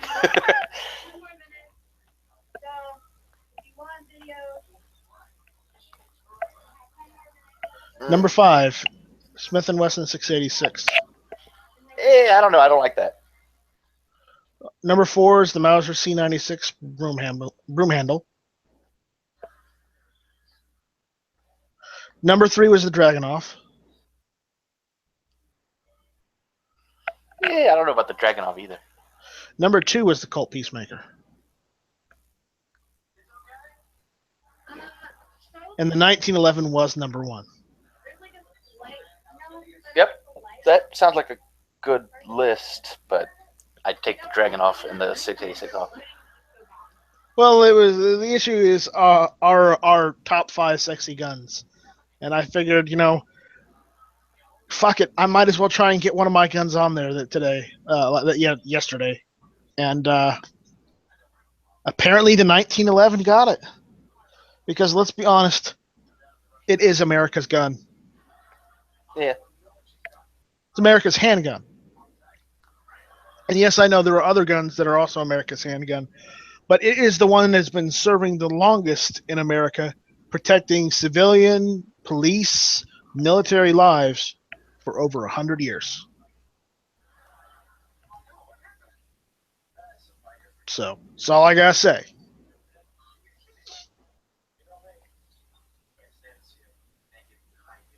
Two world wars, Korean War, Vietnam. While yes, they were phasing the 1911 out for the Beretta 92. Fact is, some still saw use in Desert Storm. Yeah, personally, I don't think they should have ever left the 1911. But here's the thing: I had a friend who was an artilleryman, and he was stationed, in the I think it was like 2008. He was stationed in the Philippines. Yep. Because we were doing artillery over there in the Philippines for some reason. I guess there was a civil war or something that was going on. I don't know. Yeah. I don't remember. But he was an artilleryman. He was stationed in the Philippines, and basically, they issued every single one of those artillerymen a 1911. Not a Beretta 92. He was an army man, an army artilleryman. They issued him a 1911. So, in some cases, they're still even the United States military is still issuing the 1911, as a sidearm. It's not always standard, but what the thing is, the military as a whole has their standard firearms, and that's the Beretta, that's the M4, whatever variant they're using, whatever. But then they issue whatever they have and whatever's needed. If the armory over in the Philippines had a bunch of 1911s, that's what you're going to get issued. No, they tried issuing them the Beretta 92s, and his battalion commander at the time said, "No, absolutely not. Give us 1911s." Oh, well, see, that's... I want my men to actually live. Was what he said his commander's words were. Yeah, they're like, all right, fine. You have them, use them. They gave him 1911s.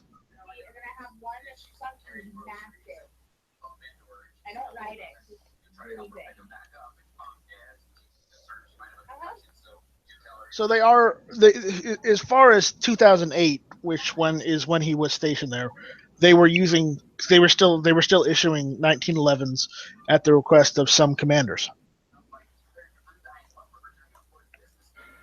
or generals or majors or whatever.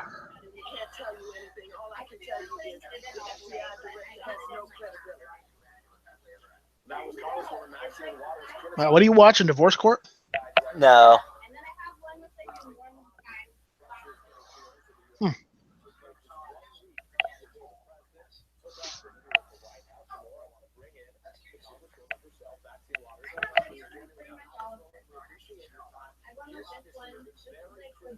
Yeah, the Glock isn't America's gun; it's Austria's gun. that America has adopted like a redheaded stepchild, used and abused. Just saying.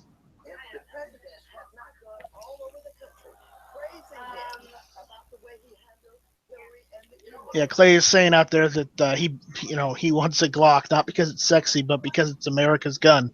It's like Glock isn't America's gun; it's Austria's gun.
What book is he posting, Clay?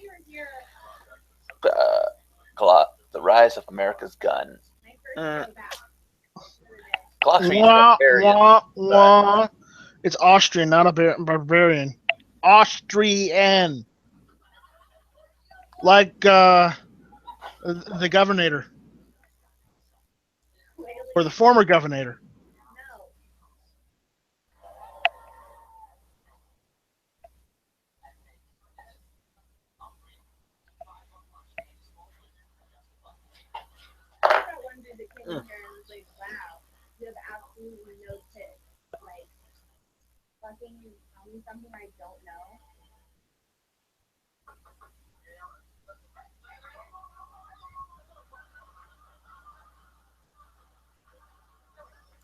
Austria, that small little country southeast of Germany.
I gotta disagree with you on that one, Clay.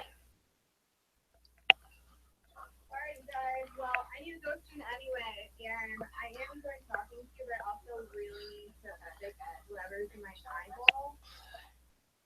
You there, Night Strike? I'm muted for some reason. Who did that? Not me. Yeah, But- no. I have seen some police, even in South Carolina, use 1911s. Yeah, a lot. Well, I've seen a lot of sheriff deputies using Glocks. A lot of law enforcement use the 1911, contrary to popular belief.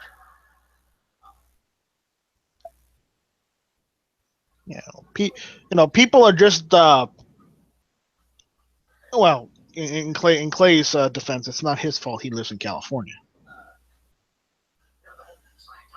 Whereas they're ignorant and they believe everything they see on TV. But Glock is not the first choice for police. It is used by law enforcement, but not everybody.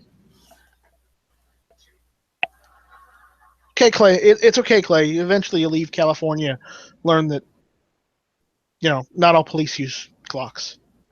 One day. Mm.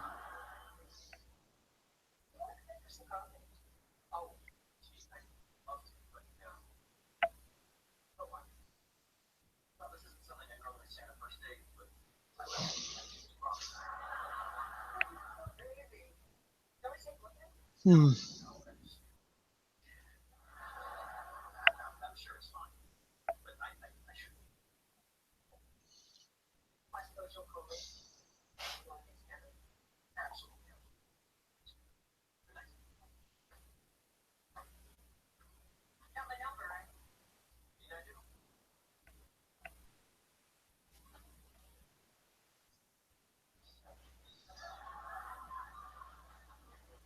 Why would police put themselves at the disadvantage of such an outdated gun? There's double stack 1911s, by the way.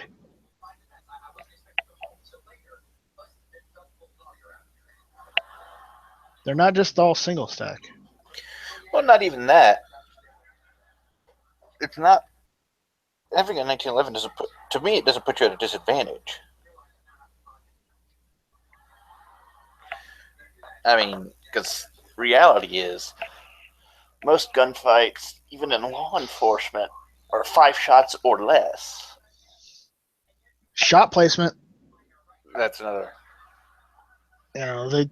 Cops actually have to train where they're going to place their shots. In all fairness, cops miss like 70% of the time. So I mean, you know what that also means? They're not spending enough time at the range. Oh no, I totally agree. But a 1911 to me doesn't put anybody at a disadvantage.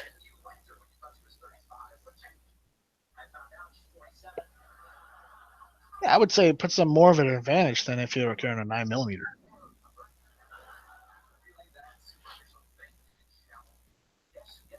I mean, sure, you can get 15 and 20 round magazines for 9mm, but the issue is, do you really want to be carrying all that extra weight? Nope. Exactly. I don't want to carry that weight. I doubt they want to carry it either.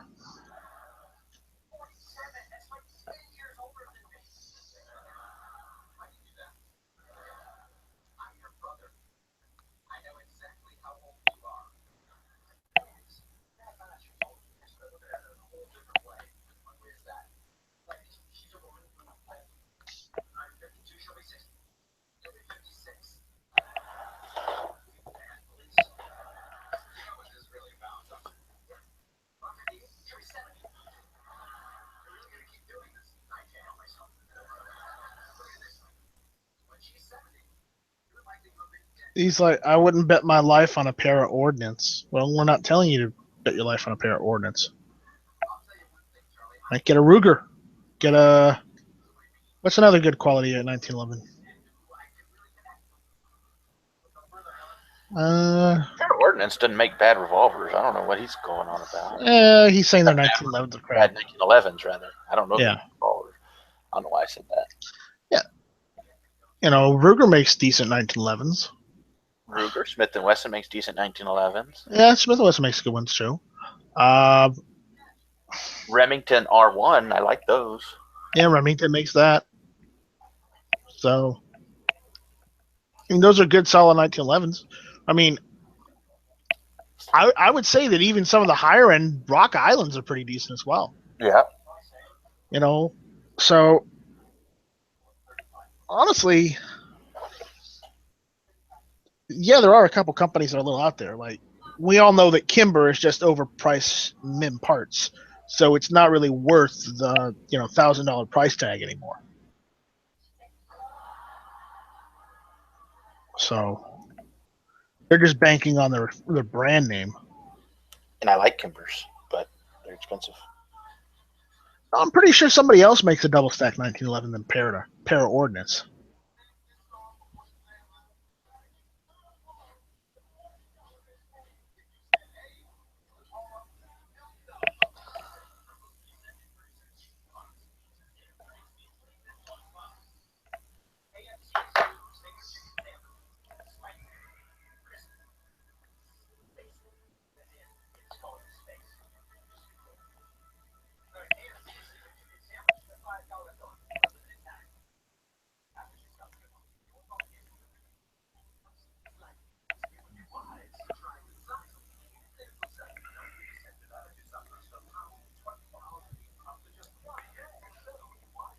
I think STI makes double stack 1911. Mm-hmm. They do. So STI isn't a bad company either. So nope.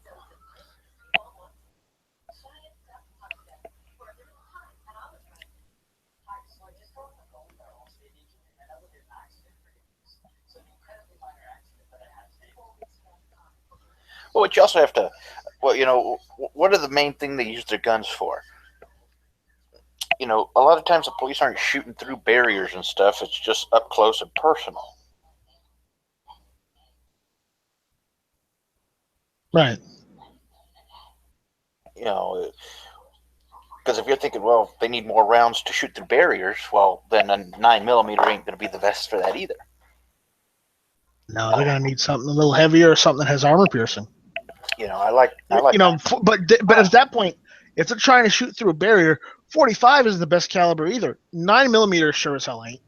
If you want to shoot through a barrier, quite honestly, this is sad, but you need to take a rifle out and you need to use something like I don't know, whatever the military version of armor piercing is, or the law enforcement version of armor piercing is, because that's literally the only way you're going to be able to shoot through a barrier, because normal rifle ammunition might not even do it, unless our cops are carrying around AKs, which I don't know any law enforcement using AKs yet.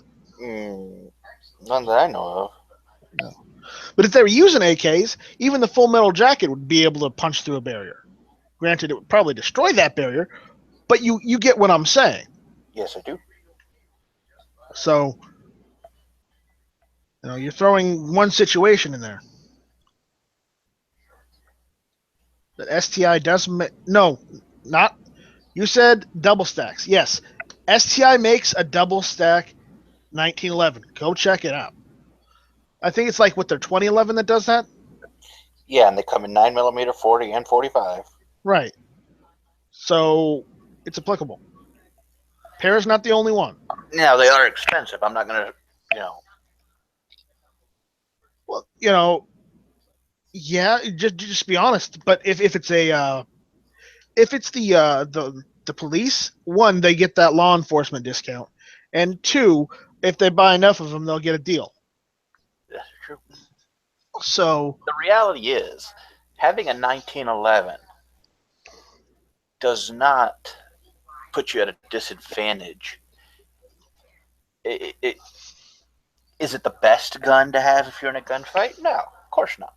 If you're in a gunfight, you'd want, a Glock with a 33 round magazine in it, or something similar, but when you think of the average police-involved shooting, it is up close and personal during a traffic stop, and they have to punch a hole through a windshield or through the window of a car or something. Well, any round will punch through glass. That's Well, just not any round. I mean, I have seen some rounds. 45 and 9mm will go through glass just fine. For the most part, yes. But that's what I'm saying is that's the main thing they're using it for. We're Right. not. We're not. It's not like this isn't the North Hollywood shootout that we're having every other week. That they What, need you to mean be we're on. not? No. I'm disappointed. I thought there would be, shootouts. So a 1911 will serve just fine for law enforcement.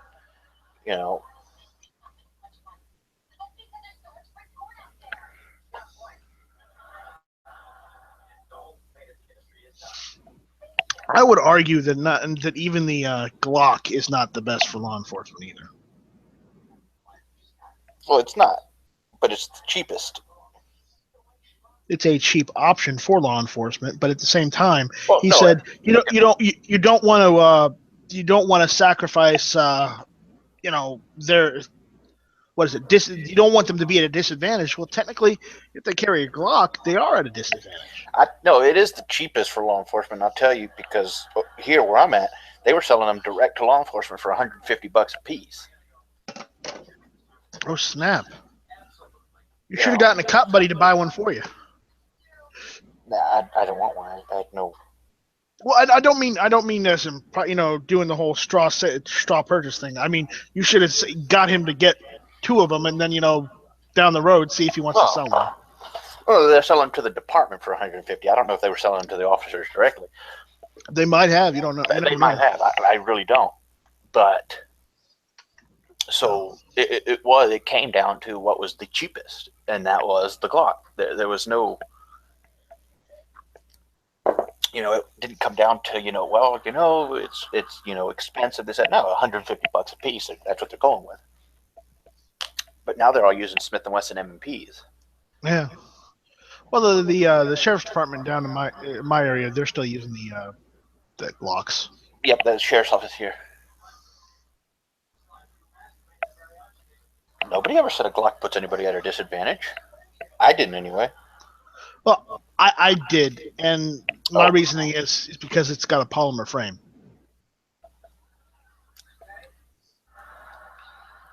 Now, it may have steel inserts, but if it's got a polymer frame, as long as they're not in extreme heat or extreme cold area, then that's fine. It's fine. But remember, Glocks do not like extreme heat or extreme cold. Because here, I have never seen a Glock. I've seen Glocks blow up, but I have never seen, someone draw their gun in a gunfight and suddenly the gun blow up because of heat or cold or anything. Now, could it have happened? Probably, but I've never seen that happen. So that's a little bit of a leap there. But, well, no. That's not where I was getting at. It's just in like Arctic weather, Glocks will literally crack. Well, okay, in Arctic weather. Where in the United States do we have Arctic weather? Alaska. Okay, now we all have access to Google. Let's go see how many law enforcement officers have drawn their guns to fire and had their gun blow up. Well, no, it doesn't. I'm not saying it blows up. Or doesn't work, or it cracks or misfires, whatever. Remember what Jimmy said about his Glock? He left it on his dashboard in Arizona in like 100-degree weather, and it literally melted on his dashboard. Again, yeah, if you leave it in the direct sunlight on a dashboard of a car, the car gets up to 150 degrees easy in the heat. Sure. But most of the time it's riding in a holster, so the sun isn't hitting it directly. I know, at least here in Florida, and I imagine everywhere else, they have air conditioning in the patrol cars. Yeah. So, I mean, we could take anything like you're saying, well, it doesn't work in extreme heats. Well, sure. But how many times has that actually happened? No, it doesn't happen often. but the issue is that it can happen, and that thinking that they are like the most indestructible, the best gun ever, you're wrong. Oh no, I don't think that. But I think any gun can have issues. Well, think of it this way: if I take a steel 1911, leave it on the dashboard of my car in 100-degree weather, It's gonna be fucking hot. yeah, when I pick it up to shoot it, if I have to use it, I'm going to burn my hands. You're gonna have to be wearing gloves. Yeah, exactly. So I mean, it'll work, hopefully, but I'm not going to be able to use it because I can't pick it up. Right. So is that any different than, it's different than the Glock, because the Glock isn't going to work even if you can pick it up because it's melted. Right. But, it's the same concept. At that moment, you're not going to be able to use it without hurting yourself. Yeah, it's just the factor that I want a gun that will be able to take extreme temperatures. Well, and that's fine. Everybody has their expectations for their guns. To me, extreme temperatures, I don't ever plan on going anywhere that it gets, over 100, 110 degrees, and I don't go anywhere that it's cold, so I don't really worry about it. You don't have to worry about it getting over 110 degrees. Eventually, it'll come to you. Nah, not in Florida. It gets hot all over the South. Don't give me that. Yeah, but in all my years alive, I have never seen it get to 110 degrees in Florida. Really? I'm Googling it now, but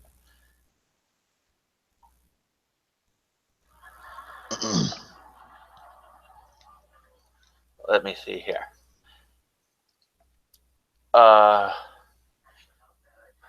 In 2009 is the earliest one, and this is in Palm Beach, which is real far south. Heat index could reach 110. That's the heat index, not the temperature itself. Orlando hits 100 degrees for the first time in nearly 20 years. I mean, we get it hot here, like 95 to 100 hot, but it doesn't stay like that for long. Anyway, but then again, I don't leave my guns on the hood of my car. Yeah, but it's not to say it can't happen. Well, it could happen. I mean, if we're gonna play that scenario that it could happen, then a 1911 isn't the best, a Glock isn't the best, a SIG isn't the best, XD isn't the best. I mean, we could find flaws with every gun out there if we're gonna put extreme scenarios on it. I mean, but the way I look at it is I look at reasonably able to happen, and that's just how I look at it. I never play this game of, well, what if this happens, this extreme thing happens? Well, what if a plane crashes into my house? Could happen. I'm tired of people saying that the Glock is the best thing since sliced bread when it's not. Oh yeah, no, I totally agree with that. I don't think it is. And I'm not going to point any fingers saying anybody said that in the chat right now, but the issue is it's been like that a lot just overall. And to be fair, a helicopter crashed into my cousin's house about 10 years ago. So, I mean, that does happen. Did he survive? Yeah, nobody was home at the time. But, I mean, so if... Did they just come home and find the police around their house with a helicopter on top? Well, we saw it on the news, but yeah, that's basically what happened. It's like, hey, how's it going? You might want to go and check your house. Why? But apparently there's a helicopter on it. So, I mean, anything can happen. And if we're going to toss... Glock is not the best gun. 1911 isn't the best gun. SIG, I love SIGs. They're not the best. Smith & Wesson, there's no best gun out there. No. But it comes down to, what gun can you reasonably expect to work in reasonable conditions? Though I got to say, though, I would like to see some law enforcement using SIGs more. And I don't mean like the military. I mean, I would like to see some of our police use it. Well, here they do. Down here, I've seen a lot of detectives in that using SIGs. Because I like SIGs. They're reliable guns. They look absolutely amazing. This is true. And I've not heard bad things about their quality either. Well, they have some quality control issues at one point. But every company has that at one point. Exactly. but as of lately, they've been all right. So,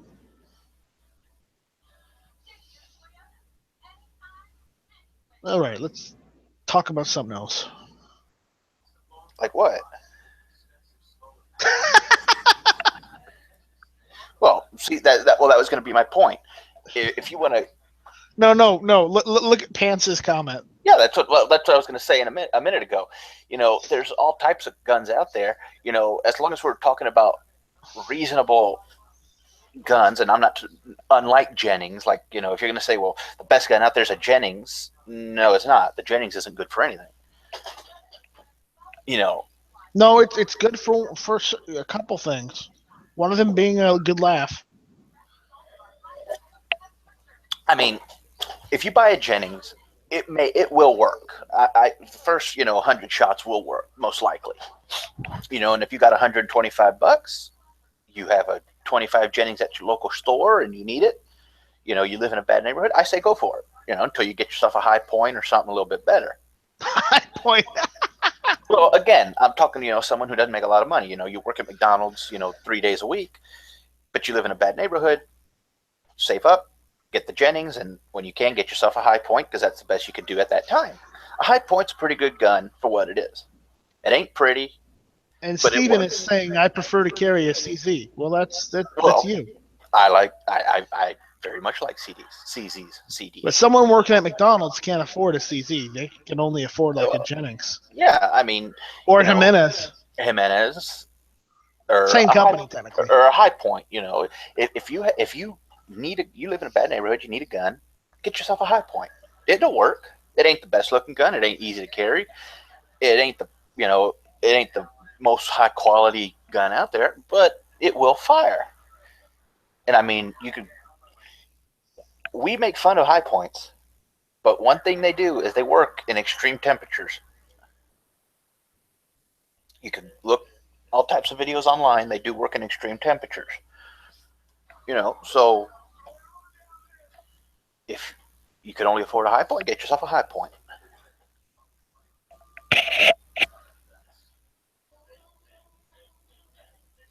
But this whole idea that a Glock is the best, or a 1911 is the best, a SIG is the best, a Smith is the best. There's no best out there.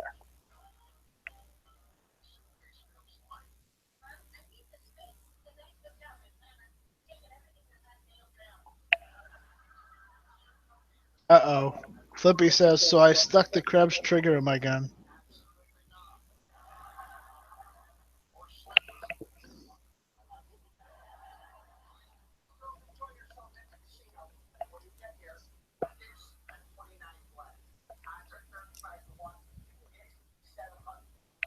Waiting to see his response on the Krebs trigger.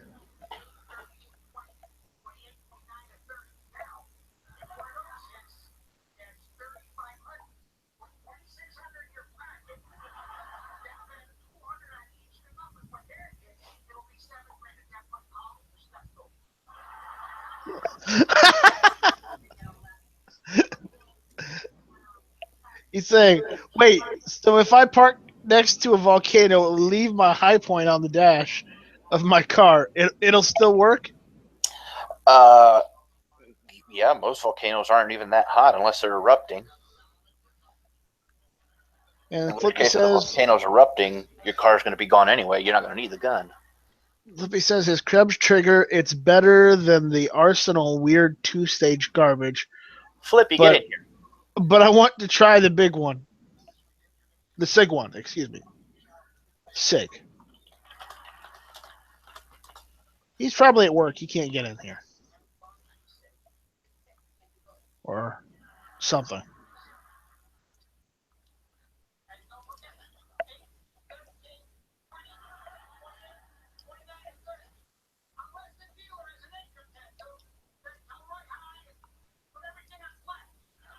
He's like, yeah, it is. I couldn't pull the trigger out of my gun fast enough. I wonder if anybody has any experience with those EOTech triggers, because I think those are just a bad idea. I wouldn't buy anything from EOTech. Especially after that recall on their sites. or their optics, whatever you want to call it.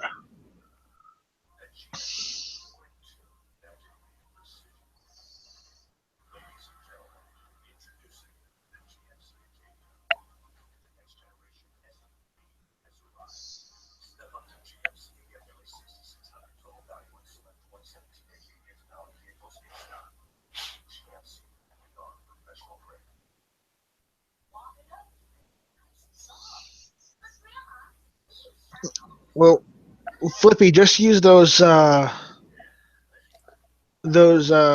clips that you get at the hardware store. You don't have to use a shepherd's hook.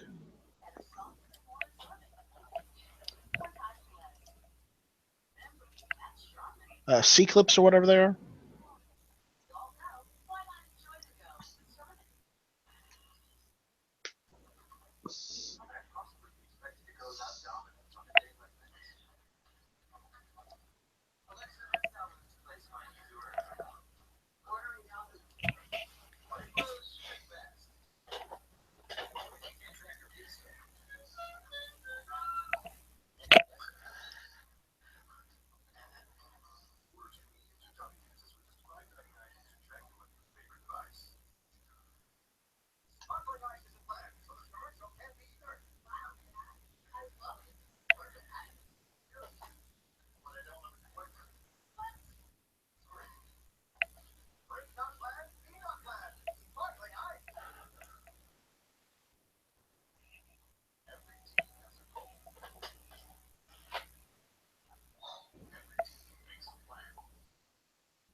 Oh, the Krebs retaining plate. You got one of those.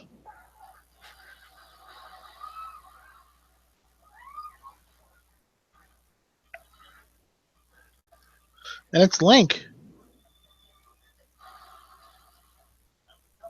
He felt ignored on YouTube, so he jumped over to gun channels. Yes, we're only checking the gun channel side right now because, well, I'm too lazy to open up the other thing.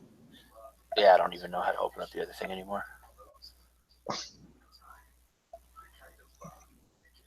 You know, you might want to look at getting help for that.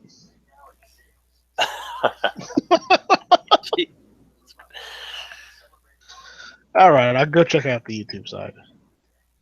Yeah, see if there's anything good over there to comment about. I'm sure we had to piss off some people with her. Oh shit, there are actually people watching.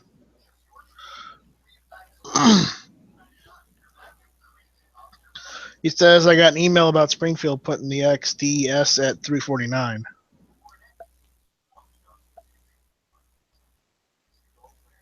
And Link was saying, for what reason would anybody choose the XD series if not for the grip safety?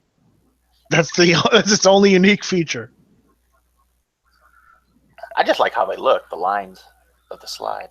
Then for soft barrier, I'll go with double aught or a 12 gauge slug.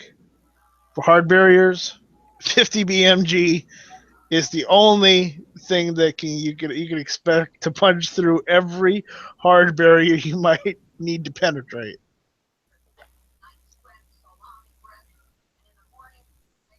He said, I've actually had a gun shatter in negative 30 degree Fahrenheit weather.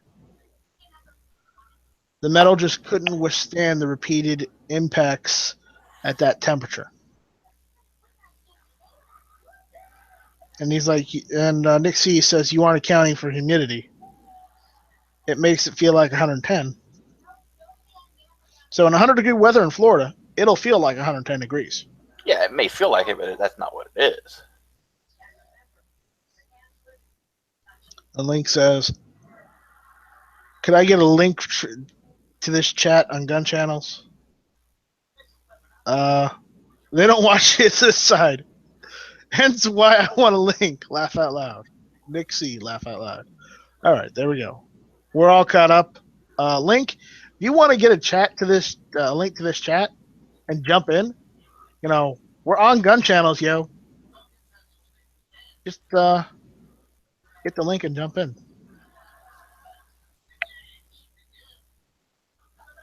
There. There's the link to the chat if you want to jump in and talk. If you're a member of gunchannels.com, you can jump in anytime. Just go to the lobby. It's not all the chats, but there's always a lobby chat going on where everybody can just jump in and talk. Now, keep in mind in the lobby chats, things are never on topic. They're never politically correct. They're never safe topics. So if you need a safe space, this is not the place for you. This is true. Because we have folk like DB, Flippy, and others that come in here and, oh boy, they say some controversial things. Yeah, I try not to say anything controversial.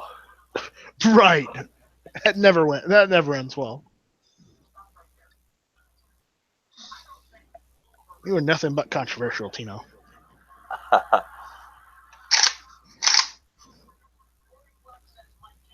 I love that. You hear that? Huh. Oh. What gun is that? No idea.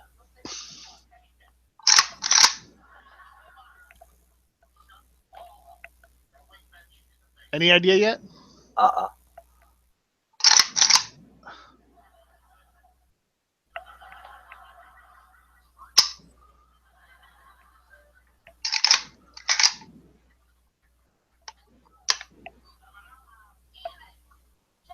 It's an AK-47. Particularly the one I bought from Foose.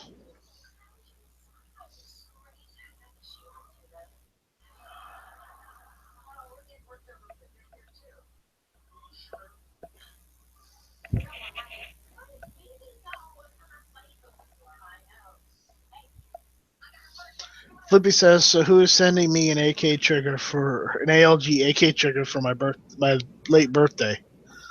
I'm not.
Phone call.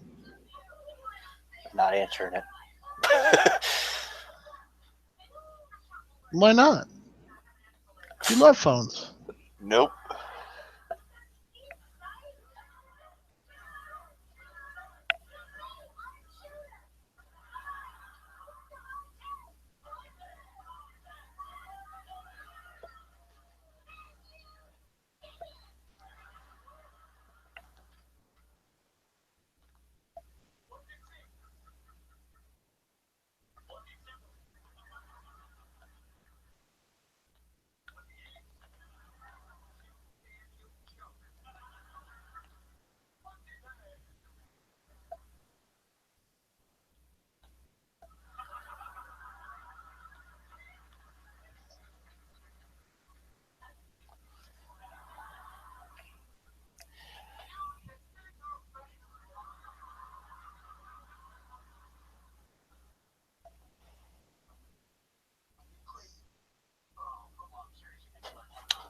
They posted something in the gun channels. Uh oh. God, I don't know if I can read all that. That's why I told you. I was hoping you'd read it. Funny. I saw it. I was like, I don't want to read that. I'm not reading it.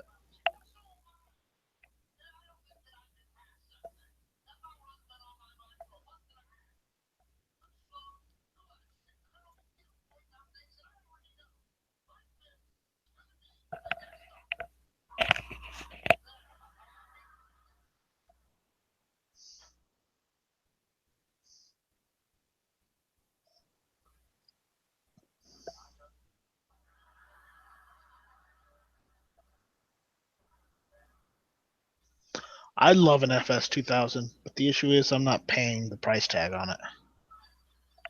Yeah, no.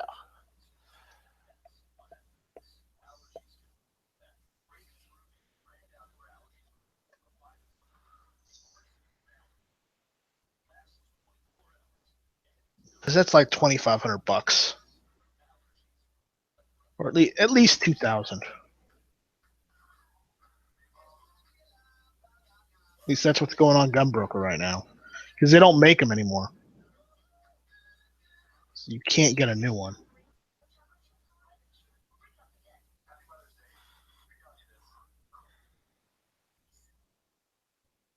I mean, if you wanted a used one,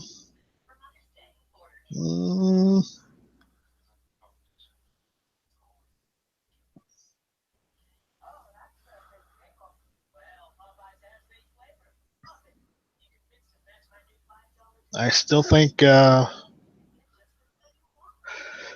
about 2,000 is about right. 2,000 minimum. Sadly, I can't afford that.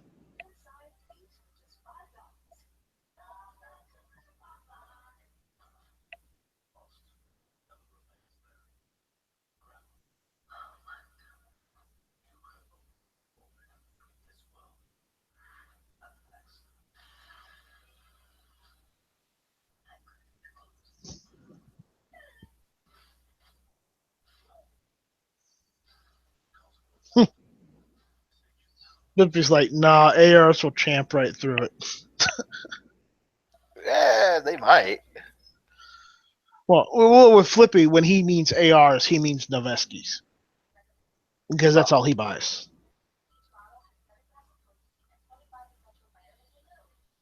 Flippy's never had an AR other than Noveski.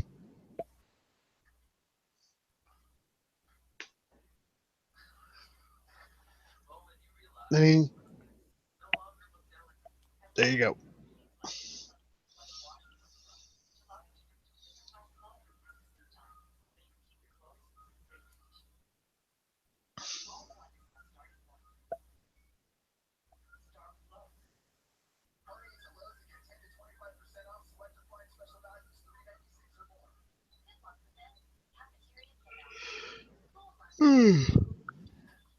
Oh, I'm getting tired.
Oh, I'm muted. That's why nothing was going on. I was wondering why you were so quiet for so long.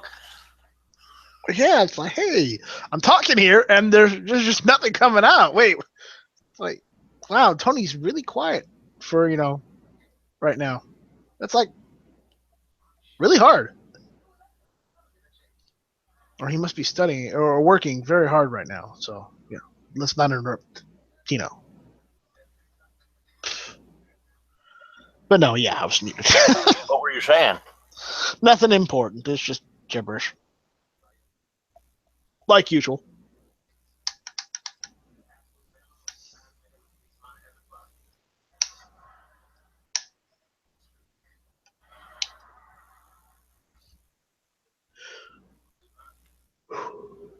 Let's see here. Yada yada yada.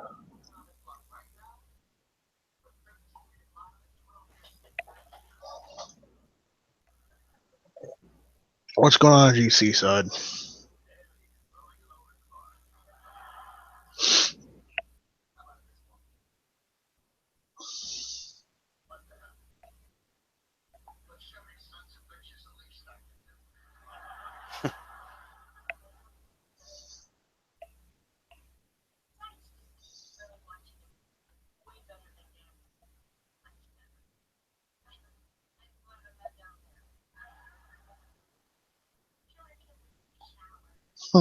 This site is crashing harder than Flight 93 on 9/11. Oh my Wow. God! Wow! Wow, Moon. Wow. Wow. I am disappointed in you. That's just too far. That's just too far. Nope. I can't support that one. I'm just going to say this. Only in Pennsylvania will you get comments like that. Oh my God! I just. Native Gun says too soon. And Link says, so in other words, somewhat harmlessly into an open field in Pennsylvania. That's just wrong. Oh boy. We got a couple of characters here on Gun Channels. Watch out.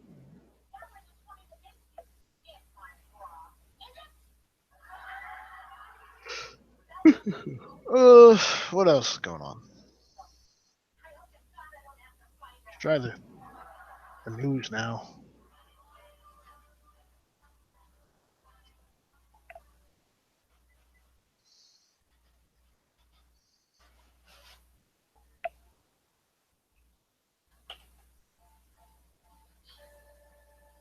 The Sons of Guns, Will Hayden, sentenced to life in prison. Whoa! What? Yeah. Oh,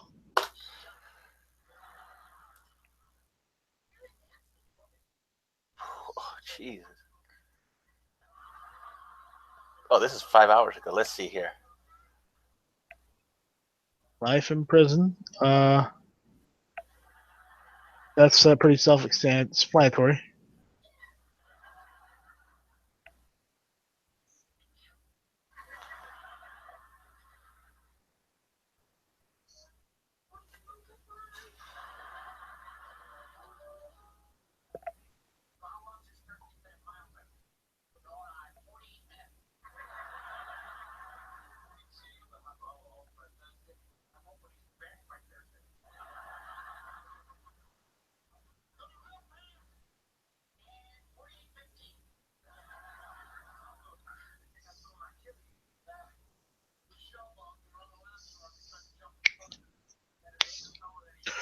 Court upholds gun ban for Hawaii man with misdemeanor conviction.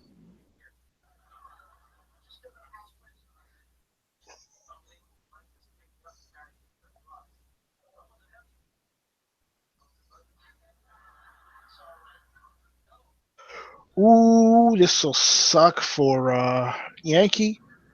Washington governor signs background check notification bill. Ooh.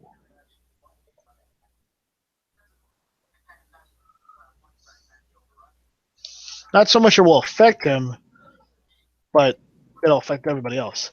The Seattle Times reported that the new law formerly known as HB 1501, will take effect in July 2017 and will require firearms dealers to notify the Washington Association of Sheriffs and Police Chiefs within 5 days of a failed background check. Washington State Patrol will then record the information in a database made accessible to other state law enforcement agencies. So, hey, guess what? There's your back door for registration. Being put on a list. Granted, that's only for failed background checks, but still. It's not to say that you or I couldn't get erroneously failed as well. Because the system is perfect, right? Right. Well, I mean, anybody with a common name is going to get stopped at some point. Yeah. Granted, I know people don't like to do this, and they say you shouldn't do this, but the issue is I do. I put my Social Security on all of my NICS checks. When I signed the 4473. Yeah. I always put my Social Security number down so they know who I am. And generally that, believe it or not, because I keep my head down and I don't make trouble, I almost always get a proceed. I've never gotten a denial or a delay. I've always gotten a proceed because I just keep my head down.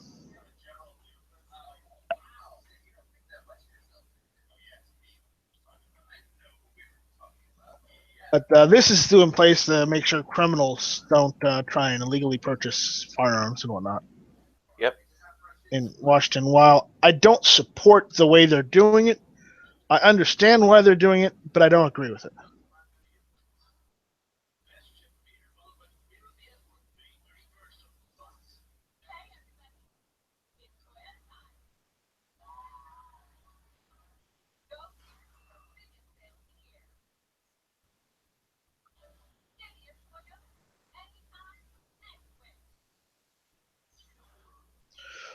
California officers arrest 49, seize 120 firearms during anti-gang operation.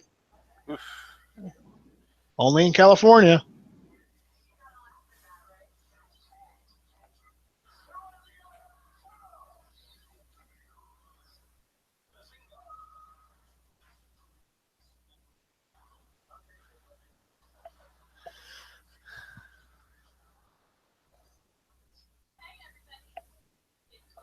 And that's all I can find right now.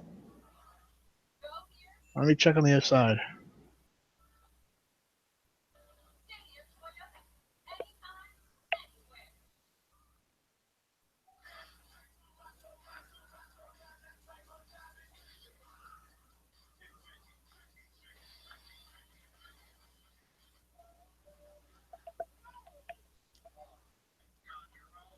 Nope, nothing new.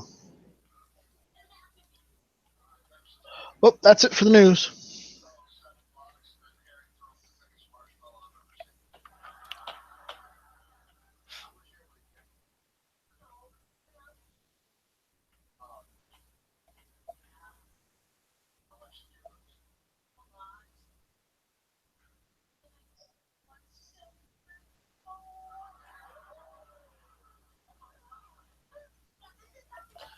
We were talking about this the other day, but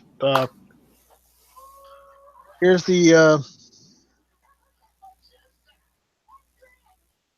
that piece by Bearing Arms. After filing for bankruptcy, here's what's next for Gander Mountain. We were talking about this the other day, so here's an update for those of you who are Gander Mountain fans. Not that there's many out there. Brace yourself. Things are slightly messy. In March, Gander Mountain filed for voluntary Chapter 11 bankruptcy and looked for a potential buyer. After no one came forward, the company worked to restructure. They initially decided to close 32 underperforming stores. On May 1st, Camping World Holdings, Inc. acquired Gander Mountain and Overton's. Under the agreement, Camping World acquired Gander Mountain's existing leases and employees. Gander Mountain, however, has to liquidate all of their current inventory nationwide. The structure of our deal provides much flexibility and will not only allow us to refine the inventory selection stores which are profitable or we believe have a clear path to profitability, but will also allow us to immediately offer our comprehensive portfolio of services, protection plans, products, and resources to the existing Gander Mountain and Overton customer base, and in stores in which we elect to operate. Camping World CEO Marcus Lemonis said in a statement, while we are obligated to assume a minimum of 17 leases, our designation rights will allow us to operate stores and retain employees at a number to maximize profitability. This might not be the end for Gander Mountain as a whole, though. After reviewing the stores in more detail since our successful bid in the bankruptcy process, our current goal is to operate 70 or more locations subject to, among other things, our ability to negotiate lease terms with landlords on the terms acceptable to us and approval of the bankruptcy court. The current liquidation of the existing Gander Mountain inventory will allow us to start with a clean slate of what we consider the appropriate mix and level of inventory, including the addition of Camping World and Overton's offerings where appropriate. Lemonis said in a statement, the best part of this entire deal, Camping World's Marcus Lemonis is actually the star of CNBC show The Profit. So he has great business sense and a following. In fact, Lemonis has taken to his personal Twitter account to update customers of the acquisition. Here's what he said there. It's like, please RT and pass this along at Gander Mountain Update. And he posted a link. And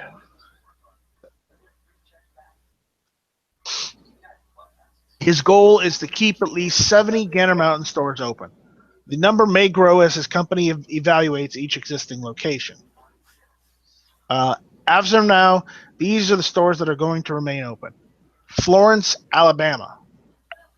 Opelika, Alabama. Tuscaloosa, Alabama. Jacksonville, Florida. Ocala, Florida. Palm Beach Gardens. Albany, Georgia. Augusta, Georgia. Newman, Georgia. Valdosta, Georgia. Are any in Florida? I don't know if you're getting close to that or not. Jacksonville, Ocala, and Palm Beach Gardens. Nope, none near me. Okay. Marion, Illinois. Peoria, Illinois. Springfield, Illinois. Avon, Indiana. Evansville, Indiana. Greenwood, Indiana. Bowling Green, Kentucky. Flint, Michigan. They've got enough lead there already.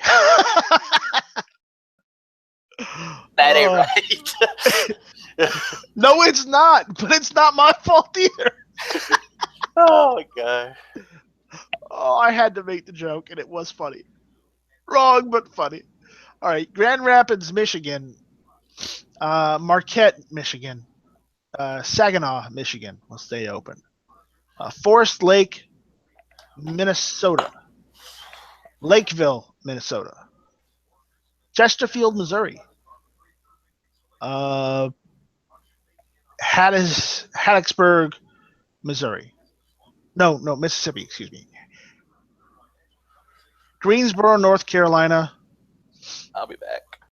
Winston-Salem, North Carolina. Fargo, North Dakota. Socorro, North Dakota. New Hartford, New York. Huber Heights, Ohio. Reynoldsburg, Ohio. Chambersburg, Pennsylvania. Greenburgh, Pennsylvania. Williamsport, Pennsylvania. York, Pennsylvania. Myrtle Beach, South Carolina. Jacksonville, Tennessee. Mount Juliet, Tennessee. Amarillo, Texas. College Station, Texas. Fort Worth, Texas. Tyler, Texas. Roanoke, Virginia. DeForest, Wisconsin. Eau Claire, Wisconsin. Franklin, Wisconsin. Kenosha, Wisconsin. Onalaska, Wisconsin, and Rothschild's, Wisconsin. So my store's closing in Charleston. So, but honestly, I'm not too hurt over the Gander Mountain not going out in Charleston, because the factor is I've got Palmetto State Armory. I mean, I would say Palmetto State Armory has a better selection than Gander Mountain does. Just saying. As far as what I'm interested in, of course.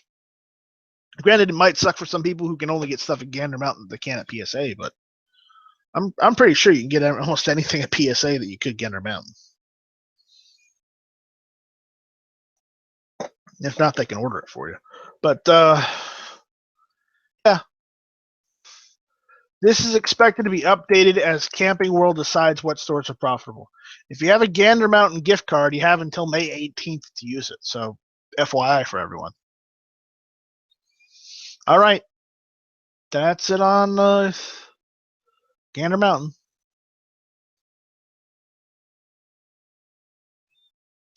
And that's it for the news today, because there ain't nothing going on other than just the Director Comey thing.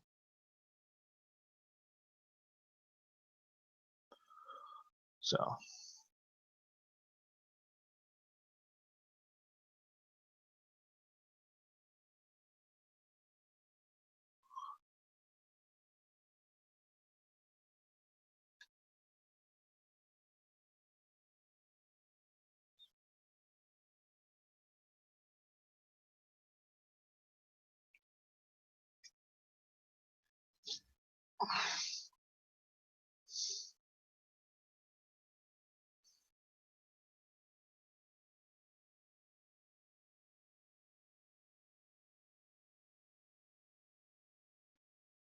Alrighty, I'm back.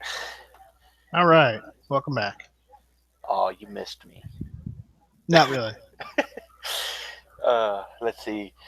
Day 2 of owning an AK, I now have a powerful urge to buy and wear Adidas tracksuits with Adidas sneakers. Where was this? Got channels. Flippy. Oh, thought he had an AK already.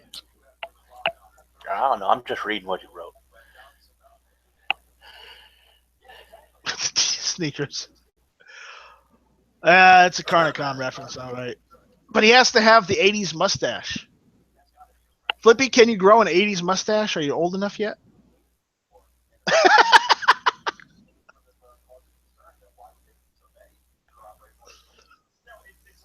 Are you old enough to appreciate one of those Carnicon mustaches? I mean, I've got a beard, so I'm all right. But, you know. I don't think parents grow mustaches. They got fur. Well, he can shave some of that fur off to make it look like he's got a mustache, right? You know, give the illusion. And what's up, Nas? Haven't seen you in a while. I didn't see you come in, so you snuck in here. Ninja. Yeah, you're getting all sneaky on us. You need to stop that. Oh, stop. Ninja Turtle, dude. I'm a sneaky motherfucker. That's what we're calling it now. Oh, even Royal Tiger Imports is trying to sell Beretta 92Ss now. They want $329. No. If I want one, I'll buy one from Southern Ohio Gun. Angry. Oh no, Angry's in here. Run for it. Is your microphone on?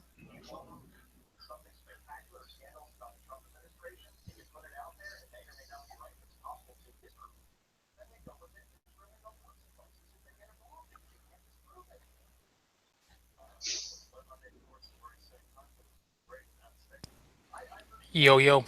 There he is. Hey, Angry. Angry.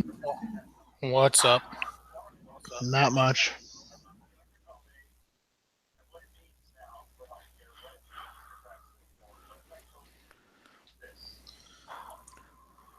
Guys, see anything in the news that you want to talk about?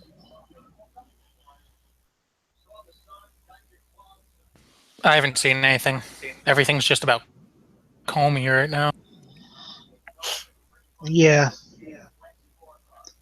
You know, Rick posted something. I don't know if you watched Rick Mitchell's here on Gun Channels. He wrote he made a video the other day on the whole Comey thing, and it literally is at the election, Democrats and liberals did not like Comey. They disliked him very much for what he did before the election, but now they're all pissed off that he got removed. You know, it's a damned if you do, a damned if you don't situation, and that's what Rick said. Oh yeah, that's exactly they're what, like. They're not happy Go with ahead. either situation. Yeah, it's no matter what he does, they're going to be pissed. So, world cancer, give everyone millions of dollars, and they'd still be pissed off at him. Because he could You use talking that. about Comey? Oh, hey, Tony. It's Tony. What It up, is. Tony? Comey, they don't give a fuck about Comey one way or another. It's just that Trump did something and they're obstructionists, so they're going to bitch about it. Yep. In a Haters nutshell, gonna it's hate. every fucking thing he does, they bitch about. Yeah, Link, I saw that it could be him, but I don't think it's going to be. So it's kind of a moot point right now.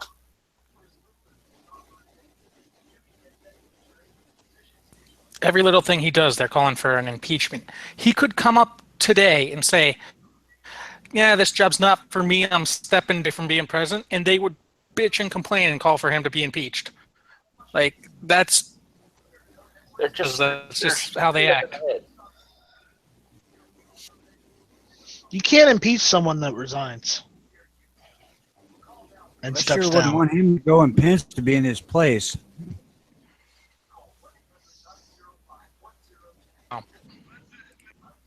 Because Pence doesn't give him near the fodder to bitch about that Trump does, just because Pence doesn't run his fucking Twitter thumb so much.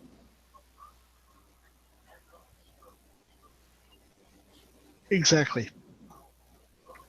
Link was just saying, just kind of on the topic, that some news are saying that NYPD Commissioner Ray Kelly could be FBI director, but I don't think he's going to pick him. No, I don't want any from NYPD or New York as FBI director. I would be okay with Giuliani. Yeah, I'd be okay with Giuliani, but I wouldn't. I may have just sold my Walther. Which one? Only took a couple weeks. Which Walther?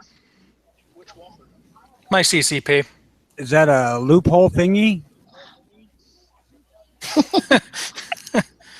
No, I've had on arms list now for about going on 4 weeks. And some kid finally, some guy finally hit me up about taking a look at it and then going to get it transferred. That'll be good. Oh, going to get it transferred. I see. Yeah, it'll take 10 days and 3 background checks later. No, basically I walk in, he pays the money, and it's done that day. I live in Pennsylvania. It's not like... So when you sell it, you're going to buy a big bore revolver? No, this is one of the guns that made the cut list so I can move. Where are you moving to again? Looking to move to Mesa, Chandler, Gilbert, someplace in there. Phoenix if I have to. You own a big bore revolver? Oh, I do, but this money is so I can afford to go there or get any apartment. Even if I got stuck here, I would need to sell some of my guns to down payment on an apartment and security deposit and all that crap. So did you find a job down there you liked? my work's actually letting me move there and work from home. So I'll have a job there until I find something better. Okay. That is I mean, cool. I'm gonna start looking once I move there, but yeah, Well, there's plenty of it's not like opportunities I'm out there. You just have to want screwed to on work. looking.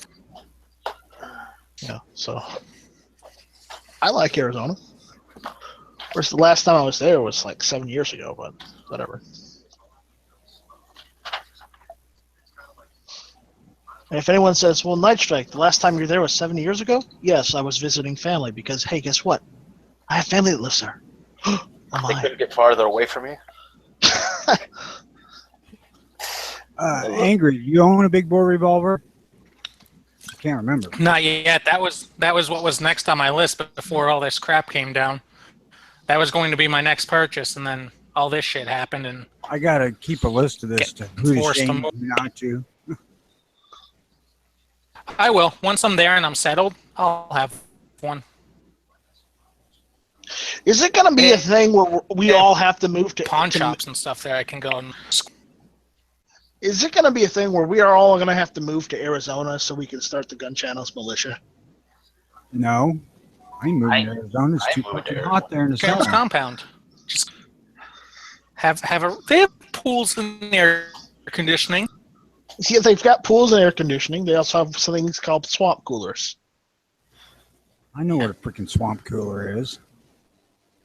Yeah, it's evaporator. Get a nice Fucking- little plot of land and relocate. If you don't start mind relocating knives and. You don't mind living out in the middle of nowhere. You could technically buy some cheap land out there. No, we're not moving to Arizona. Hell no. I want to live where there's fucking trees and grass and animals I want to eat. So you don't want to eat elk? They have deer and snakes. We mostly have snakes. Mostly have snakes, scorpions. They're tasty. What else do they've got? Coyotes. Gila I monsters. They do I have bet deer, rattlesnake. lizards. Yeah, Gila monsters. Yeah. Rattlesnake's delicious. Jackrabbits. Rattlesnake is good. I'm gonna stick to Florida. Jackrabbits. What else? If I'm moving, man, I'm going for somewhere like Missouri or somewhere where it doesn't Oranges. get, 300 fucking degrees in the summertime, regardless of humidity. Now, if Flippy was moving to Arizona, I would protest. Why? There's nothing wrong with Flippy.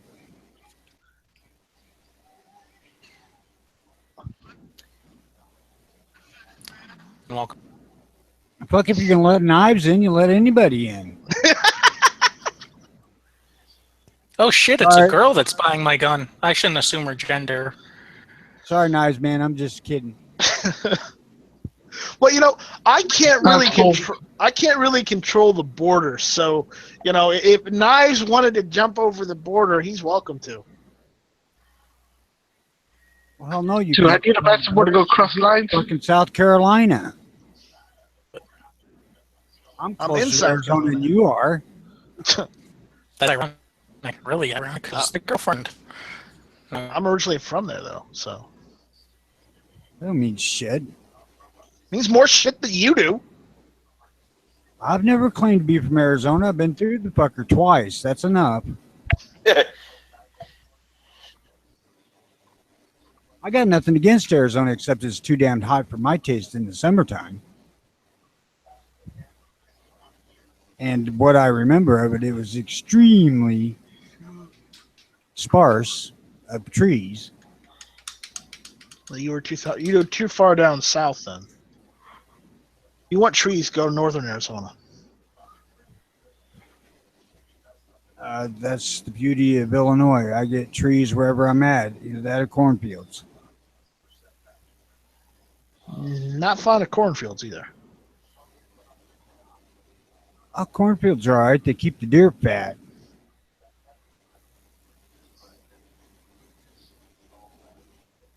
But I much prefer Missouri because it's actually a lot prettier country, plus constitutional carry. You have that in Arizona too.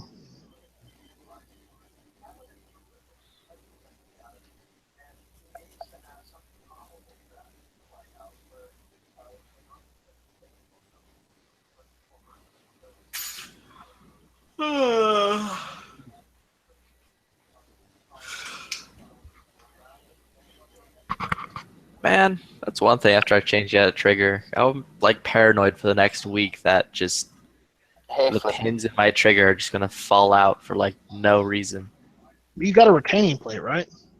Yeah. You're fine.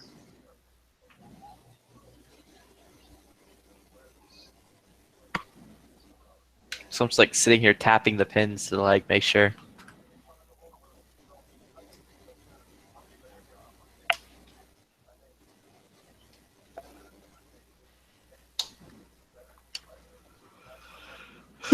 Also, whoever told me to get Plum magazines, that was a mistake. They're like too plum, and it looks weird. I would have just told you to get Milser. They are Milsurp. Just normal standard steel magazines. They don't make those for 74. What am I, Polish? Well, now that you mention it, you do look a little Polish, yes. I wasn't aware that there are many panda-styled Polacks. Who knew? There are a couple. I've seen them. They exist. No, 74. The only country to my knowledge that did steel mags was the Polish. All the other countries did Bakelite and polymers. Come on, Flippy. It's okay to say what they really are. Fucking plastic.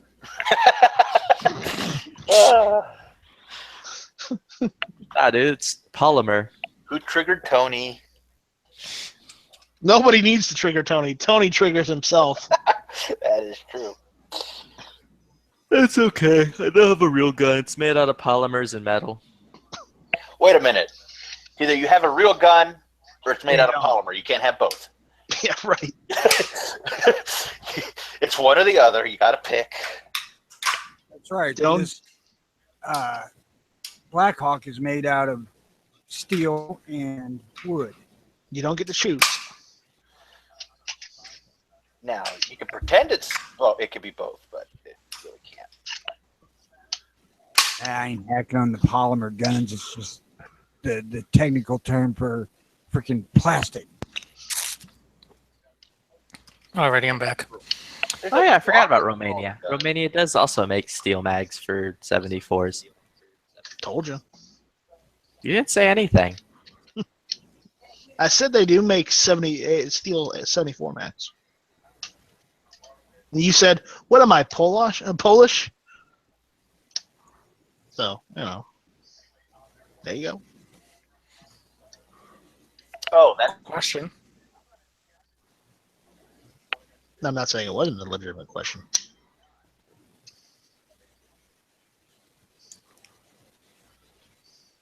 Yeah, but it still changes the fact that it's harder to find than the other countries that made the right decision to make polymer.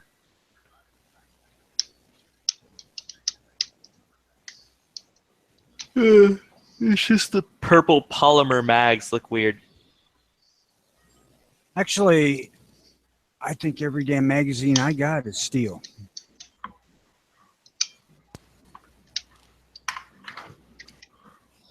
The purple look weird if you don't have the proper stock and foregrip.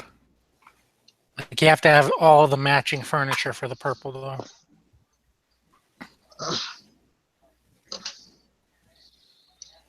It's like just this one mag that doesn't want to snap in correctly too out of the lot, which is really weird.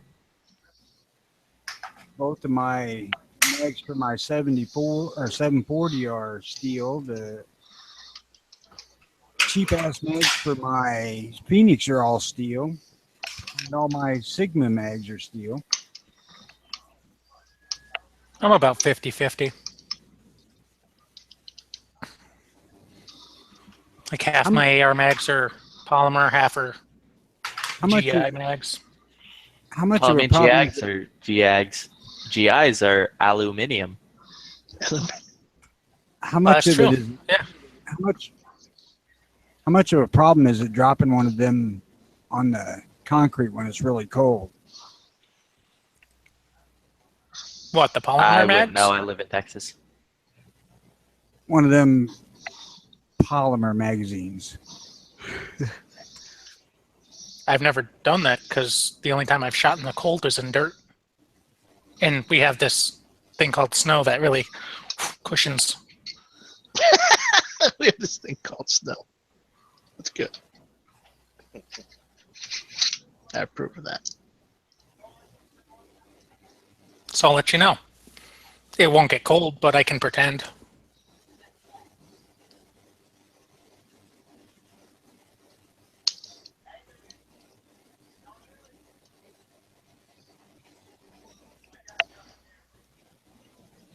I was just curious because usually that stuff that's made out of that rigid plastic is fairly brittle when it's really cold.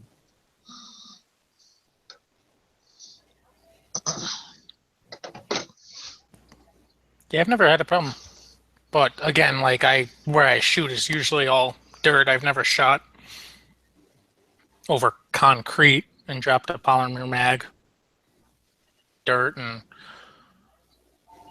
we have an indoor shooting range opening soon, but that'll be so. Well, if you go to use your indoor range in the winter, if you happen to be stuck there that long, make sure you're not the first one in there.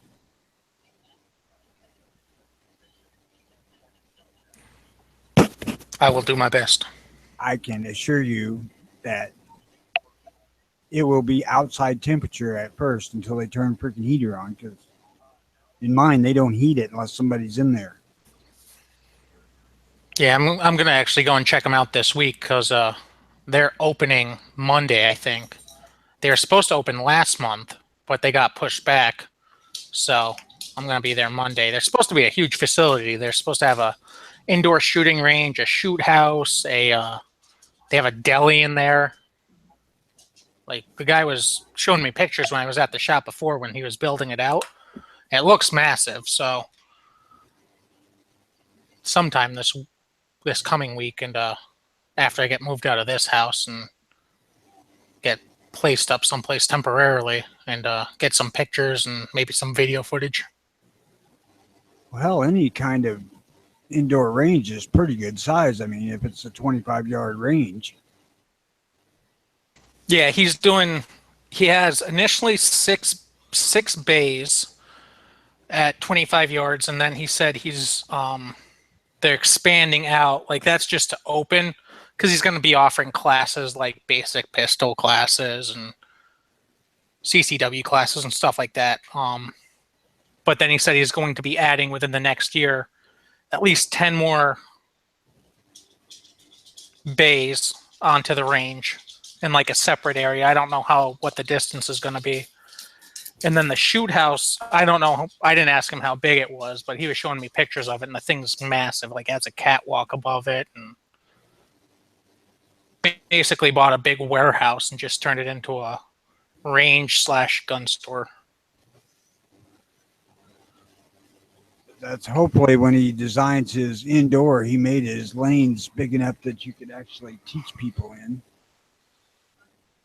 Good sized. I mean, they don't look like, because I've seen the really skinny, narrow lanes. They don't look super narrow. So I'll know once I actually get there and then there in person instead of just looking at a camera phone. But Yeah, that's the downfall of my range is the freaking bays are too damn narrow to be a